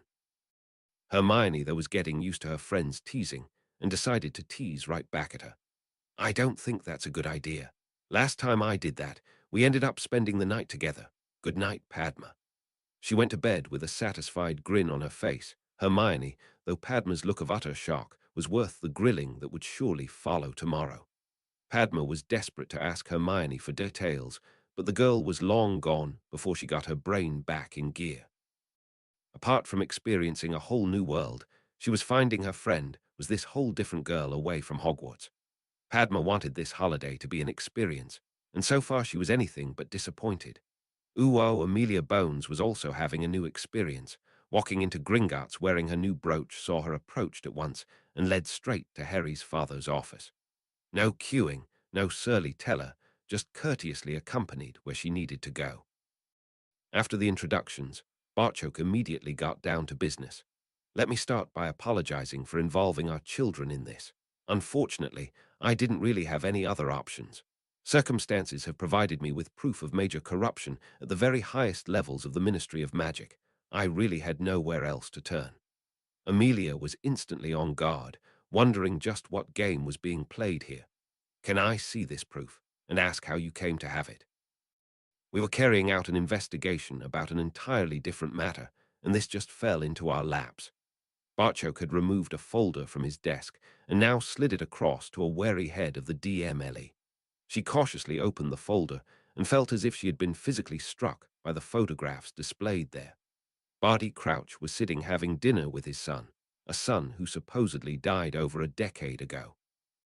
Barty Jr. had clearly aged from the young man she remembered, but his identity was undeniable. The picture of him laying on a bed before being covered by an invisibility cloak was particularly telling, and somewhat explained how he could be kept hidden for so long. "I must ask how you obtained these pictures, and why." Barchoke had expected nothing less. "We employed Miss Skeeter to investigate the trial of Sirius Black. Mr. Crouch was instrumental in this process." In her own inimitable style, she practically fell over this deceit. He deliberately didn't mention Sirius' innocence, or even lack of a trial. If Amelia Bones was half the witch he thought she was, discovering Sirius never received the due process of law should see her heading back to Gringotts, if only to find out just what the hell they were up to. There was also a danger of pushing too hard too soon. One terrifying revelation at a time would do for now. "We were as shocked as you clearly are by this development, but left unsure who to approach.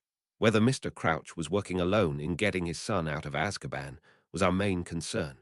That this feat has never been achieved before suggested there were others involved, and left us second guessing what our next move should be. Had we contacted the wrong person, his son could simply disappear, and relations between our nations could disintegrate to an all-time low. Amelia understood that would be her main problem, how to catch Barty in the act without tipping her hand. One sniff of an investigation and Barty Jr. would never be found. How the hell was she then supposed to organize a search for a dead man? These pictures alone wouldn't be enough to bring Crouch down. All he would have to do was claim they were faked and ask for further proof. Without that further proof, they were screwed. This led Amelia to ask the obvious question. What is your interest in Sirius Black? This Bartchoke was able to answer with total honesty. We recently discovered he is Harry's godfather. Amelia's, oh shit, was in recognition that her task just got even more complicated. Apart from the goblin involvement, throwing in the names of Sirius Black, James and Lily Potter, and of course the boy who lived just dictated she was going to have a very busy Christmas. Ren, thanks for reading. 20. A pair of bones trumps a pair of bodies. Harry Crow disclaimer. I neither own Harry Potter nor profit in any way from my writing here. That people take time out of their day or night to read my efforts is all the payment I could hope for. Chapter 20. Christmas Eve with the Grangers had been planned to the last detail. After breakfast, they were all heading into London to spend the day sightseeing, with definitely some shopping along the way. Harry slipping Padma some spending cash would have gone unnoticed if the girl hadn't threw her arms around him in thanks. Dan and Emma were intending to pick up the tab for everything today, though, having saved a small fortune by switching their banking to Gringotts. They began at the Marble Arch end of Oxford Street, admiring the Christmas lights and the stores. By the time they were having their lunch in a fast food outlet at Oxford Circus, Padma and Harry had been supplied with multiple items of Muggle clothing from the many stores they had stopped in. Padma was a bit like a kid in a sweet shop. Her eyes never stopped moving as she attempted to take everything in, while Emma was still struggling with the concept that all their shopping was currently stored in the book bag Harry wore. Hermione and Harry were delighted to be eating burgers. It meant that they could still hold hands while having their lunch. The crowds on Oxford Street made their usual activity of walking arm in arm really difficult. Hermione solved the problem by grabbing his hand. Both had enjoyed the contact, and the only time they had been separated since was when one of them went into a changing room to try on clothes. The sightseeing/shopping continued down Regent Street to Piccadilly Circus. From there it was a short hop to Trafalgar Square and the biggest Christmas tree in London. The antique nativity scene in the glassed-in display also took some explaining before they headed off down the Strand. Somerset House is a magnificent building, seeing many uses in its 450-year history. It could be argued that one of the worst uses was as an inland revenue office. Nobody likes to pay taxes.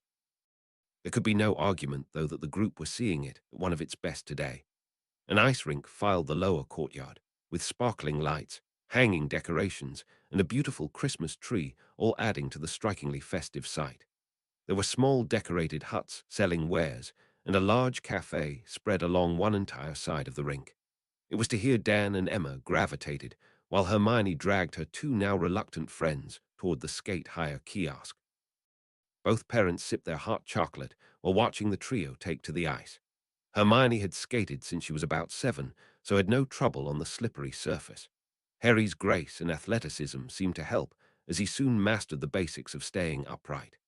Poor Padma, though, appeared to spend more time on her bum than actually skating.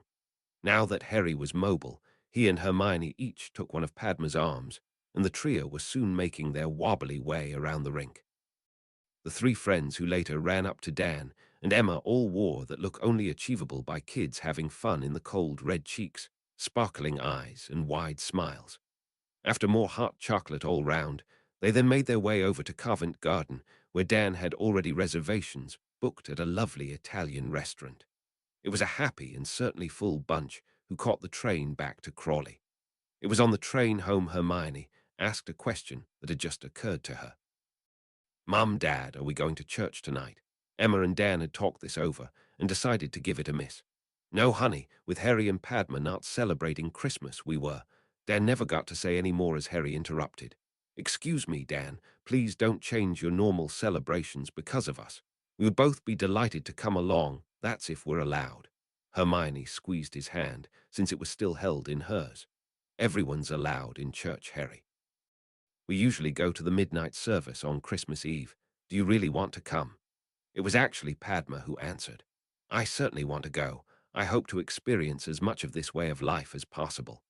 Plans were quickly made to go home and just chill for a few hours before getting ready for church. Hermione was soon advising both her friends what clothes they had bought today would be suitable for the occasion, an occasion they were now all looking forward to. Amelia wasn't looking forward to telling Susan she was going to be working over Christmas. She had really missed her niece since the young witch left for Hogwarts, and was not happy about missing Christmas with her only family. That had also been her dilemma when arranging her response to those photographs. Amelia needed people she could trust at her side, but also required the entire situation to be kept ultra quiet. If someone had a spouse and kids, keeping it quiet that they had a mission on Christmas Day would be so much harder to do. Gossip like that would be all over the ministry in no time. This led her to take the potentially dangerous decision of keeping her team small. She was banking heavily on the element of surprise. Amelia had no intention of telling her team of just 4 auras what they were going to be doing, not until they were ready to leave on the actual mission. The head of the DMLE understood she was putting her career on the line here. Barty would demand, and certainly get, her head on a silver salver if she didn't pull this off properly. They needed to catch Barty Jr. or she was ruined. That the same convicted and supposedly deceased Death Eater assisted in placing 2 auras in the permanent spell damage ward of St. Mungo's was all the motivation Amelia needed to undertake this high-risk plan. Frank and Alice Longbottom never got the chance to sit and have dinner with their boy. She fully intended that the Crouch father and son would both pay for their crimes. She had also taken Barchuk's answer to heart and did some quiet digging herself into the trial of Sirius Black. Amelia was astonished to find absolutely nothing. She didn't want to alert anyone until they had both young and old Barty wrapped up, but Amelia certainly intended looking into the matter further once that was achieved. A quiet word with Minerva regarding Barchok's character had produced a surprisingly positive result. The Hogwarts deputy headmistress, answer of a devoted father who would do anything to help and protect his son, was rather unexpected. She needed to know just how Sirius Black fitted into this picture and exactly what the goblins were actually after. They were making their way home from church, an occasion Harry and Padma had thoroughly enjoyed. I really liked the nativity play. It helped explain things I was struggling with. The children seemed to have such fun doing it too. The mischief was twinkling in Dan's eyes as he couldn't resist a gentle jibe. Didn't Hermione tell you, Harry? She made her acting debut in the church nativity play a few years ago. Dad, I was 6. This memory had Emma smiling. Yes, but even then Hermione knew what she wanted. She was cast as one of the 3 wise men, but insisted it should be a wise woman. Any teasing to be done, and Padma wanted to be part of it, she did decide to cut Hermione a break, though. It could have been worse, Hermione. That wee boy who was supposed to be a sheep spent the entire time waving to his mum and dad. I had to bite my lip to save from laughing. Harry also came to his best friend's rescue. Well, I would love to have seen Hermione in the play, and think she was right about the wise woman bit too. Emma thought this was really cute, but Dan liked his mischief.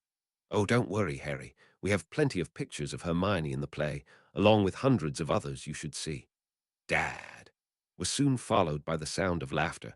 This looked like being a very merry Christmas in the Granger household. Harry was wakened by a hyper-excited Hermione bouncing on his bed. I know we weren't going to exercise today, but I woke at our usual time and am far too excited to go back to sleep. Merry Christmas, Harry. She bent and kissed his cheek at that, causing both of them to blush. Unsure of what to say, Harry fell back on routine. You want to practice swords in the back garden. By way of an answer, Hermione gave him a hug before shooting out the room to change into appropriate clothing. Dan was dragged from his slumber by the unusual sound of thwack-thwack noises emanating from the back garden. He hauled himself from his nice, warm bed to look out the window. He was still standing there 10 minutes later when his wife's arms snaked around his waist from behind. Her Merry Christmas went unanswered. He couldn't take his eyes off their daughter. I can't believe that's the same girl we sent off to school in September. She seems to have grown so much. Probably because she has, mainly in confidence.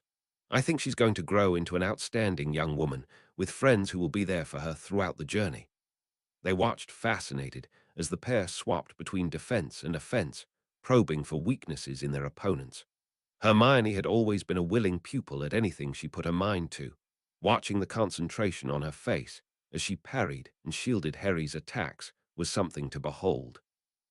It was compulsive viewing and kept both Grangers at the window until they were finished exercising. Now it was time to get breakfast ready before they settled down for presents. Susan was also up early. She wanted to have some time with her aunt before they both had to leave. She was heading over to spend Christmas Day with her best friend. Hannah's parents knew from long experience not to ask too many questions as to why her Aunt Amelia had to go into the ministry today. Harry had told Susan his father wouldn't have used the word urgent. If it hadn't been very important, a sense of urgency would be the best way to describe Auntie since her return from Gringotts. The young Hufflepuff had watched with the rest of the class that day Harry had taken down Lucius Malfoy. She had no doubt both Harry and her aunt were on the same side. Susan knew she was being selfish, but she just wished the good guys could at least get Christmas Day off. Surely that wasn't too much to ask. The friends were taking turns passing out the gifts they'd gotten for each other. Padma started the proceedings, and Hermione now found herself the proud owner of an ultra-brightly colored Indian silk wrap skirt. Harry received a toy armored knight figure, resplendent on a toy horse. This saw him laugh with pleasure before telling Padma he loved it.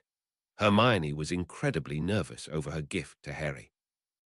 "What do you get for your best friend who's the goblin who has everything?" was such a strange request. She was practically unique in facing a problem like this. Harry had unwrapped her present and was now staring at it with an expression she didn't recognize. Hermione couldn't take the suspense any more and started to babble. "I didn't know what to get you. The clothes seemed too impersonal. Then Professor Snape went and stole my thunder. Do you hate it, Harry?" Hermione had got him a lovely shirt and a nice pair of black jeans. It was the book on top, though, that held all his attention. She'd christened it the Book of Hermione, because that's basically what it was. Here was his best friend in all her glory, from an infant right up until they had their picture taken on the steps of Gringotts. Each picture had at least a paragraph explaining the where, when, and what was going on in the picture, all in Hermione's beautiful handwriting. The amount of thought and effort she had clearly lavished on this gift just blew Harry away. He raised his eyes from his gift to see Hermione almost hyperventilating with anxiety. His wide smile soon put a stop to her fretting. "It's fantastic, Hermione. I love it." Padma also really liked her jeans and t-shirt from Hermione before they moved on to Harry's presents. A silver Ravenclaw eagle charm on a chain of the same material was much admired and appreciated by Padma. Emma was ohing and ahhing over the pyramid Harry had given her and Dan without having the slightest clue what it was. "Oh, Mum, that's wonderful. Did you include that memory crystal Professor Hobson showed us, Harry?" "That, and a few others. I thought your Mum and Dad might like to see inside Hogwarts." This earned him a hug from Emma as he nervously waited on Hermione opening her gift. The witch in question was also nervous. The parcel was long and quite heavy. Her hands were shaking as she stripped back the wrapping to reveal a sword. It was a bejeweled work of art that was certainly shorter than Harry's, and Hermione didn't know quite what to say. Padma gave her time to recover. "I'll say this for you, Harry. You have definitely got your own sense of style. Most boys giving jewels would have them mounted in a necklace or at least earrings, not embedded into the hilt of a sword. Practical and beautiful at the same time, it fits our Hermione perfectly. She's a friend of our nation and is entitled to wear her own blade. The last non-goblin to own a blade like that was Godric Gryffindor." Hermione had unsheathed her sword and was twirling the weapon around, looking to see if her name was on the blade. It was an embarrassed Harry who answered her unasked question. They wouldn't put an unmarried female's name on the blade, rather wait until her name changed after her wedding. "Harry, it's beautiful and feels amazingly balanced in my hand." Spotting the concerned looks her parents were wearing, Hermione tried to put their minds at rest. Dad, goblin females learn to use weapons purely so they can defend themselves. They aren't allowed to become warriors or fight in a war. I am so glad to hear that, Hermione. It's a beautiful gift, but also deadly. I hope you'll be careful with it. As usual, it was Padma who tried to lighten the mood. I'm now going to have to walk around Hogwarts with two of them carrying swords. I suppose that beats being woken up by listening to them practice first thing in the morning. Can neither of you two give normal a try? Both her friends smiled at her gentle teasing, knowing that she was deliberately making light of a situation that could have become awkward. Hermione thanked Harry for her gift before showing her parents how to operate the goblin viewer. They were bowled over by the scene from the steps of Gringotts. Barty Crouch was on his knees in front of the fire, talking to Amelia Bones on the flue. Apparently, some Bulgarians had been partying and almost started a riot in the leaky cauldron by offering celebratory toasts after one of them cast the dark mark. The problem was they spoke very little English, though one of them managed to communicate enough to claim to be the son of the Bulgarian Minister of Magic. They really needed to interview them before the situation escalated into an international incident. Barty could clearly see Amelia was at home, and her Christmas was being ruined too. He had just agreed to go into the ministry when the windows suddenly imploded. Barty whirled around and froze in surprise as Amelia Bones jumped through the shattered frames before firing a stunner at him. Shaq, go. Your team upstairs while we sweep down here. Aura Tonks, keep that flue connection open and monitor the situation. Amelia and Mad-Eye were in full aura garb as they rushed through the downstairs portion of the house. For Amelia, arriving in the kitchen and seeing the table set for two was a big boost. The head of the auras swiped her hand over each of the chairs and felt elated when it smacked into something solid. She closed her hand over the invisibility cloak and dragged it off, much to the distress of a now sobbing house elf. Barty Crouch Jr., you are under arrest. Amelia then stunned the unresponsive wizard for good measure before producing magic-inhibiting cuffs. Mad-Eye, get Shaq and Gawain back down here and make sure Barty Sr. is going nowhere without us. Tell Tonks to head for the ministry and wait for us there. I want these two questioned today before anyone can interfere. Amelia could feel the adrenaline coursing through her veins. She was getting too old for this shit. Jumping through blasted-out windows was a game for younger auras, but it had worked perfectly. Seeing two Amelia Bones had frozen Barty for the second they needed to take him out. She'd noticed Mad-Eye hit him with a stunner too as they passed. All her team now knew what was at stake here today and were determined there would be no slip-ups.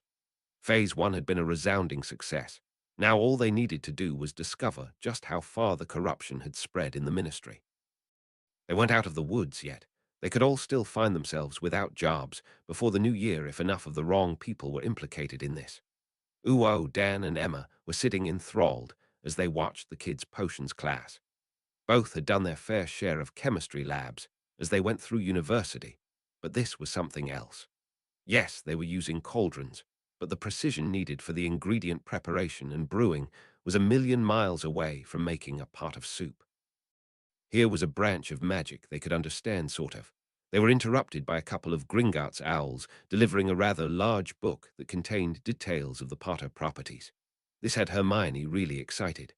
Oh, wonderful. Now we can look through your houses and start planning where we want to go this summer. Padma couldn't help but notice the Potter crest on the front of the book.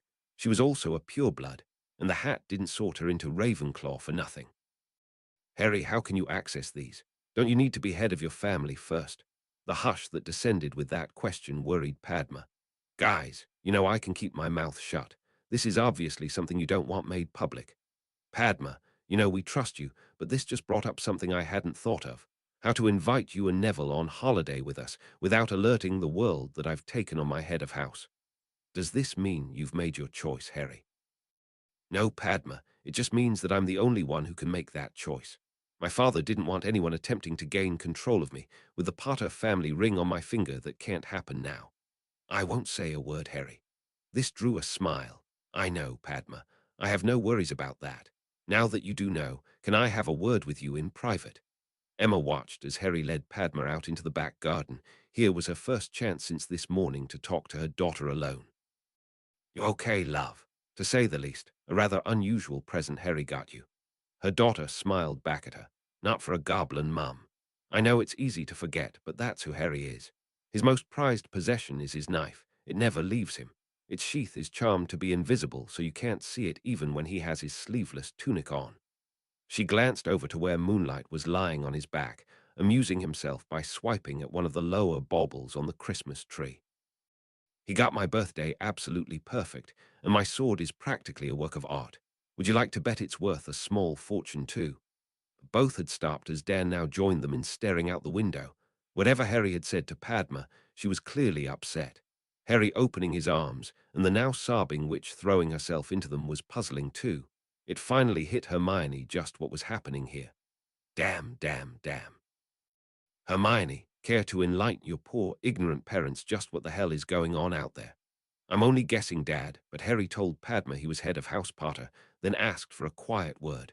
Whatever that word was, Padma is clearly distraught, though not upset with Harry. Since the girl was currently clinging to him as if her life depended on it, their daughter's analysis was hard to refute.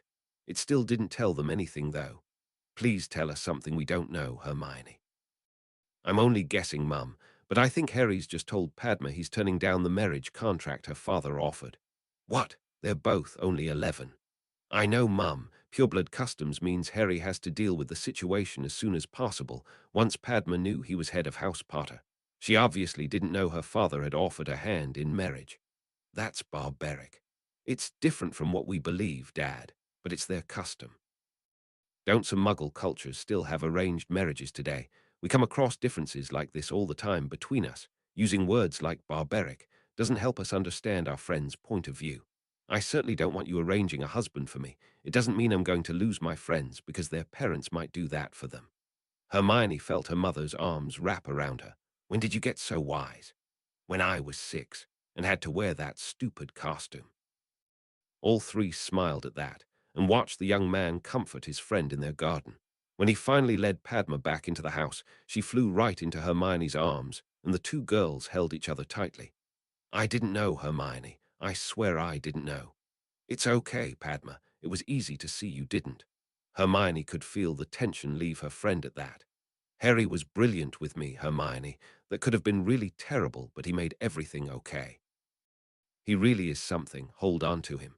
We'll all hold on to each other, Padma. We're all friends. Harry approached both girls, unsure of how his actions would be received. Are we okay? He suddenly found himself with two witches holding on to him.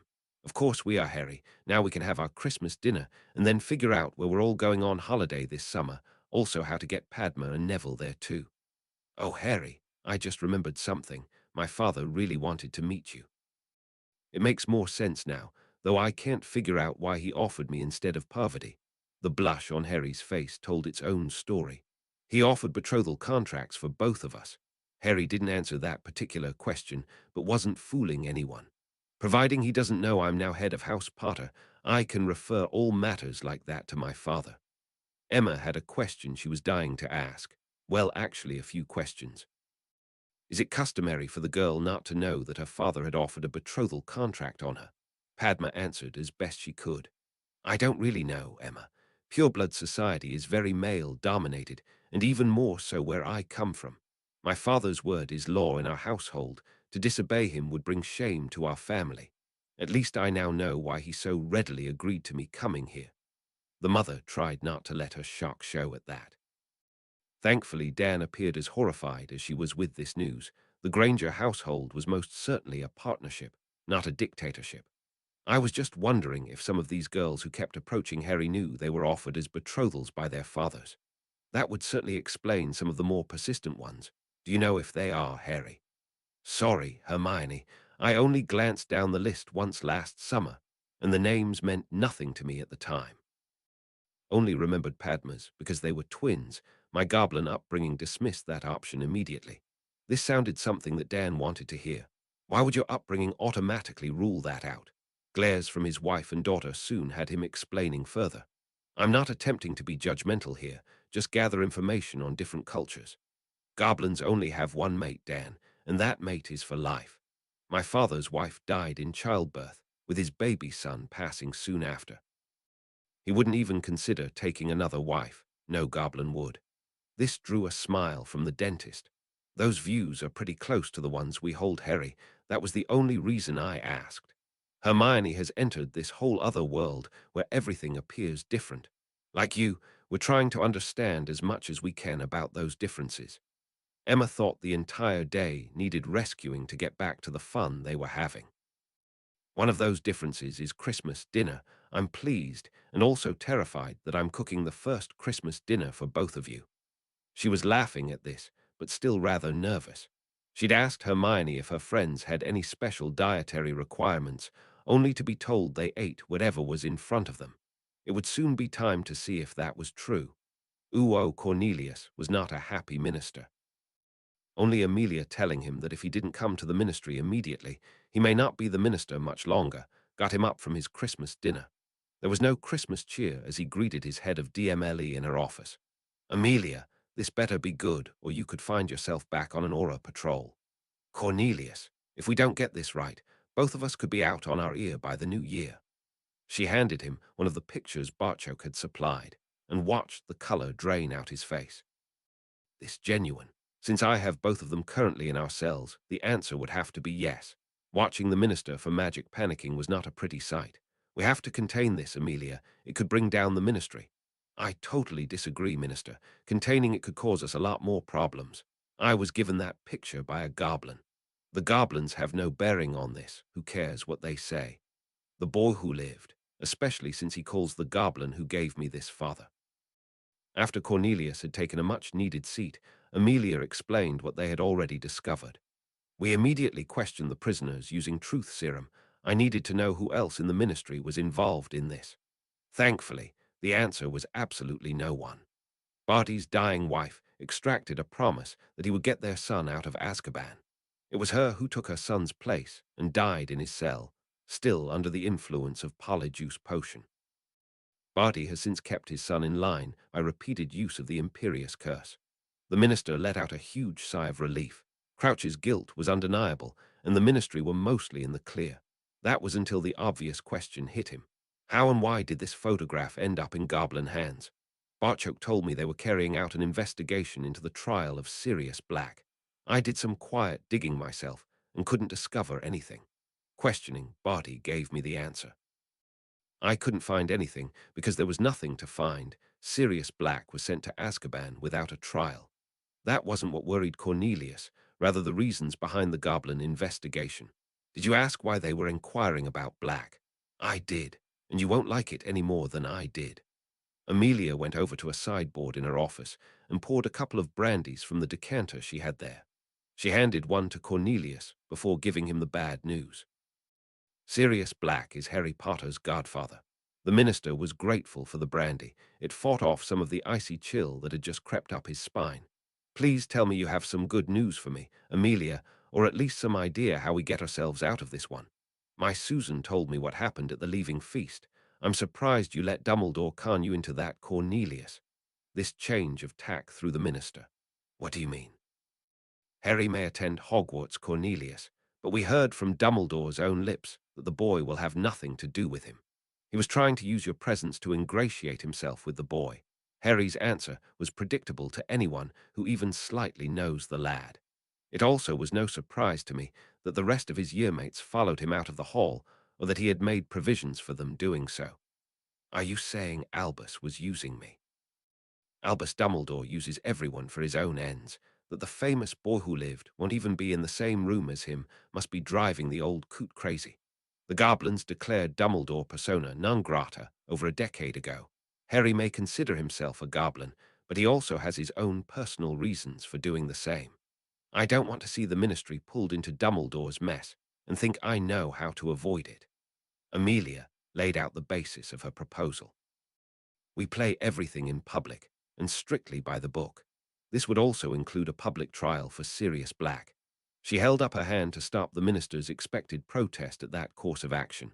On Halloween, Black had 2 goblin visitors. The security guard ensured they signed in and out. Their names were Barchok and Old Crow. It would appear Harry not only visited his parents' graves on Halloween, he also slipped off to visit his godfather in Azkaban. This information was hard for Cornelius to believe. The boy who lived was in Azkaban, and we weren't informed. He kept his hood up and spoke gobbledygook. He wasn't recognized as anything other than another goblin. What we have to recognize, though, is that they have been at least one step ahead of everyone, no matter what some people have tried. The logs show they spent over an hour with Black. It can be no coincidence that they then started an investigation into how Black ended up in Azkaban. We're dealing with the results of that investigation today. Amelia, surely you're not suggesting Black is anything other than guilty. I really can't imagine them expending all this effort just to get Black's Azkaban sentence legally confirmed. Neither of us had anything to do with him ending up in Azkaban, but we've just been given the perfect opportunity to align your ministry firmly on the boy who lived's good side. You call an emergency meeting of the Wisengamot for tomorrow. I'll get Black and the boy here. Let Harry and his father see justice being done, and whether Black is innocent or guilty doesn't really matter in terms of the ministry's relationship with the boy. It's win-slash-win for us. Cornelius was finally getting it. If Black is innocent, we get to set him free and share no blame in him being sent there. If he's guilty, then we can ask the boy's opinion on an appropriate punishment. Both Crouches should really face a Dementor for their crimes, and the ministry can claim its tough new stance on law and order is paying dividends. Are you sure you can get the boy here? That shouldn't be a problem. What I need you to do is avoid telling anyone, especially Dumbledore, just what we're up to. Let's keep to an official statement that an emergency has arisen that needs to be dealt with immediately. Dragging out the two Crouches should satisfy them on that count. After their trial, we can announce the irregularity that's now been thrown up and try Sirius Black directly after the Crouches. It was a pensive minister of magic who agreed to Amelia's proposals. The minimum amount of notice that can be given for an emergency meeting is 2 hours. I'll send out notification first thing in the morning and set the meeting for 10:30. Will you be able to accomplish everything you need to do in that time? Amelia was thinking of sending Shaq and Tonks to Azkaban to collect Black. Mad-Eye and Gawain could take it in shifts to sit on the prisoners while she headed for Gringotts. We should manage. I'll leave you to enjoy the rest of your Christmas, Cornelius. It should be quite the Boxing Day. Ooh-oh, after a lovely dinner, they had all sat around the table and studied the Potter properties. Dan had liberated a giant children's map of the world out the loft and temporarily had it hanging in the dining room. It had once adorned Hermione's bedroom wall in their daughter's younger years. That same witch currently had a handful of color stickers and was placing them on the map at Potter property locations the group really wanted to visit. The problem was, even being really choosy, they already had 6 stickers on the map, with about half the book still to go. Harry, I now understand why my father offered both my sister and I as brides. The Pattles would be classed as quite well off, but Merlin, this is something else. The extent of the Potter wealth has never been made public, always only hinted at. Seeing proof of it here is kinda overwhelming. No wonder there's a lot more betrothal contracts with your name on them out there. This was confusing to Emma. Is it really all about wealth, Padma? Well, to my father, he values breeding, power, and wealth. The Potters are an ancient, respected family. That gives them a lot of power, without even taking into account their incredible wealth. People like Malfoy want you to lick their boots and acknowledge them as your betters, yet they couldn't muster even a tenth of what Harry would seem to have available. The boy in question was actually getting embarrassed at the way the conversation was turning and attempted to change it back to happier subjects. Let's leave pureblood politics out of it tonight, Padma. I'm having too much fun looking through things my family own. My mum and dad might even have visited some of these. Now who wants to vote on a private island in the Maldives? Emma's hand was actually shaking as she pulled the book over toward her to see this one better. Hermione was already putting a sticker over the islands on the map. Everyone halted what they were doing as there was a knock at the kitchen door. Dan left, but was soon back with Bartchoke. It was greetings all round before the goblin got down to business. Harry, we're going to see your godfather tomorrow morning. Hermione was soon at Harry's side with her arm around him and her head resting on his shoulder. Even the thought of you visiting Azkaban scares the life out me, Harry. Bartchoke gave a deep, throaty chuckle. Don't worry, Hermione. We're not going anywhere near Azkaban. Harry and I are heading for the Ministry of Magic Sirius has a trial in front of the Wisengamot tomorrow. A loud whoop from Harry saw Hermione hoisted into the air and also earned a comment from Padma. Okay, forget all about giving normal a try. How about letting me in on what's going on? Christmas Day was just like all the other days of the year for the inmates of Azkaban. Festive was not a word that could ever be used to describe the atmosphere on the island. There was also a distinct lack of cheer. All that was about to change for one inmate. The cell door opened, and Senior Aura Shacklebolt performed his duty. Sirius Black, you're coming with us. You will be tried for your crimes in front of the entire Wisengamot and under the influence of truth serum tomorrow morning. The haggard figure's reply was somewhat unexpected. About bloody time. And thanks for reading at N2, posting this slightly early to save some of my readers having to get up in the middle of the night.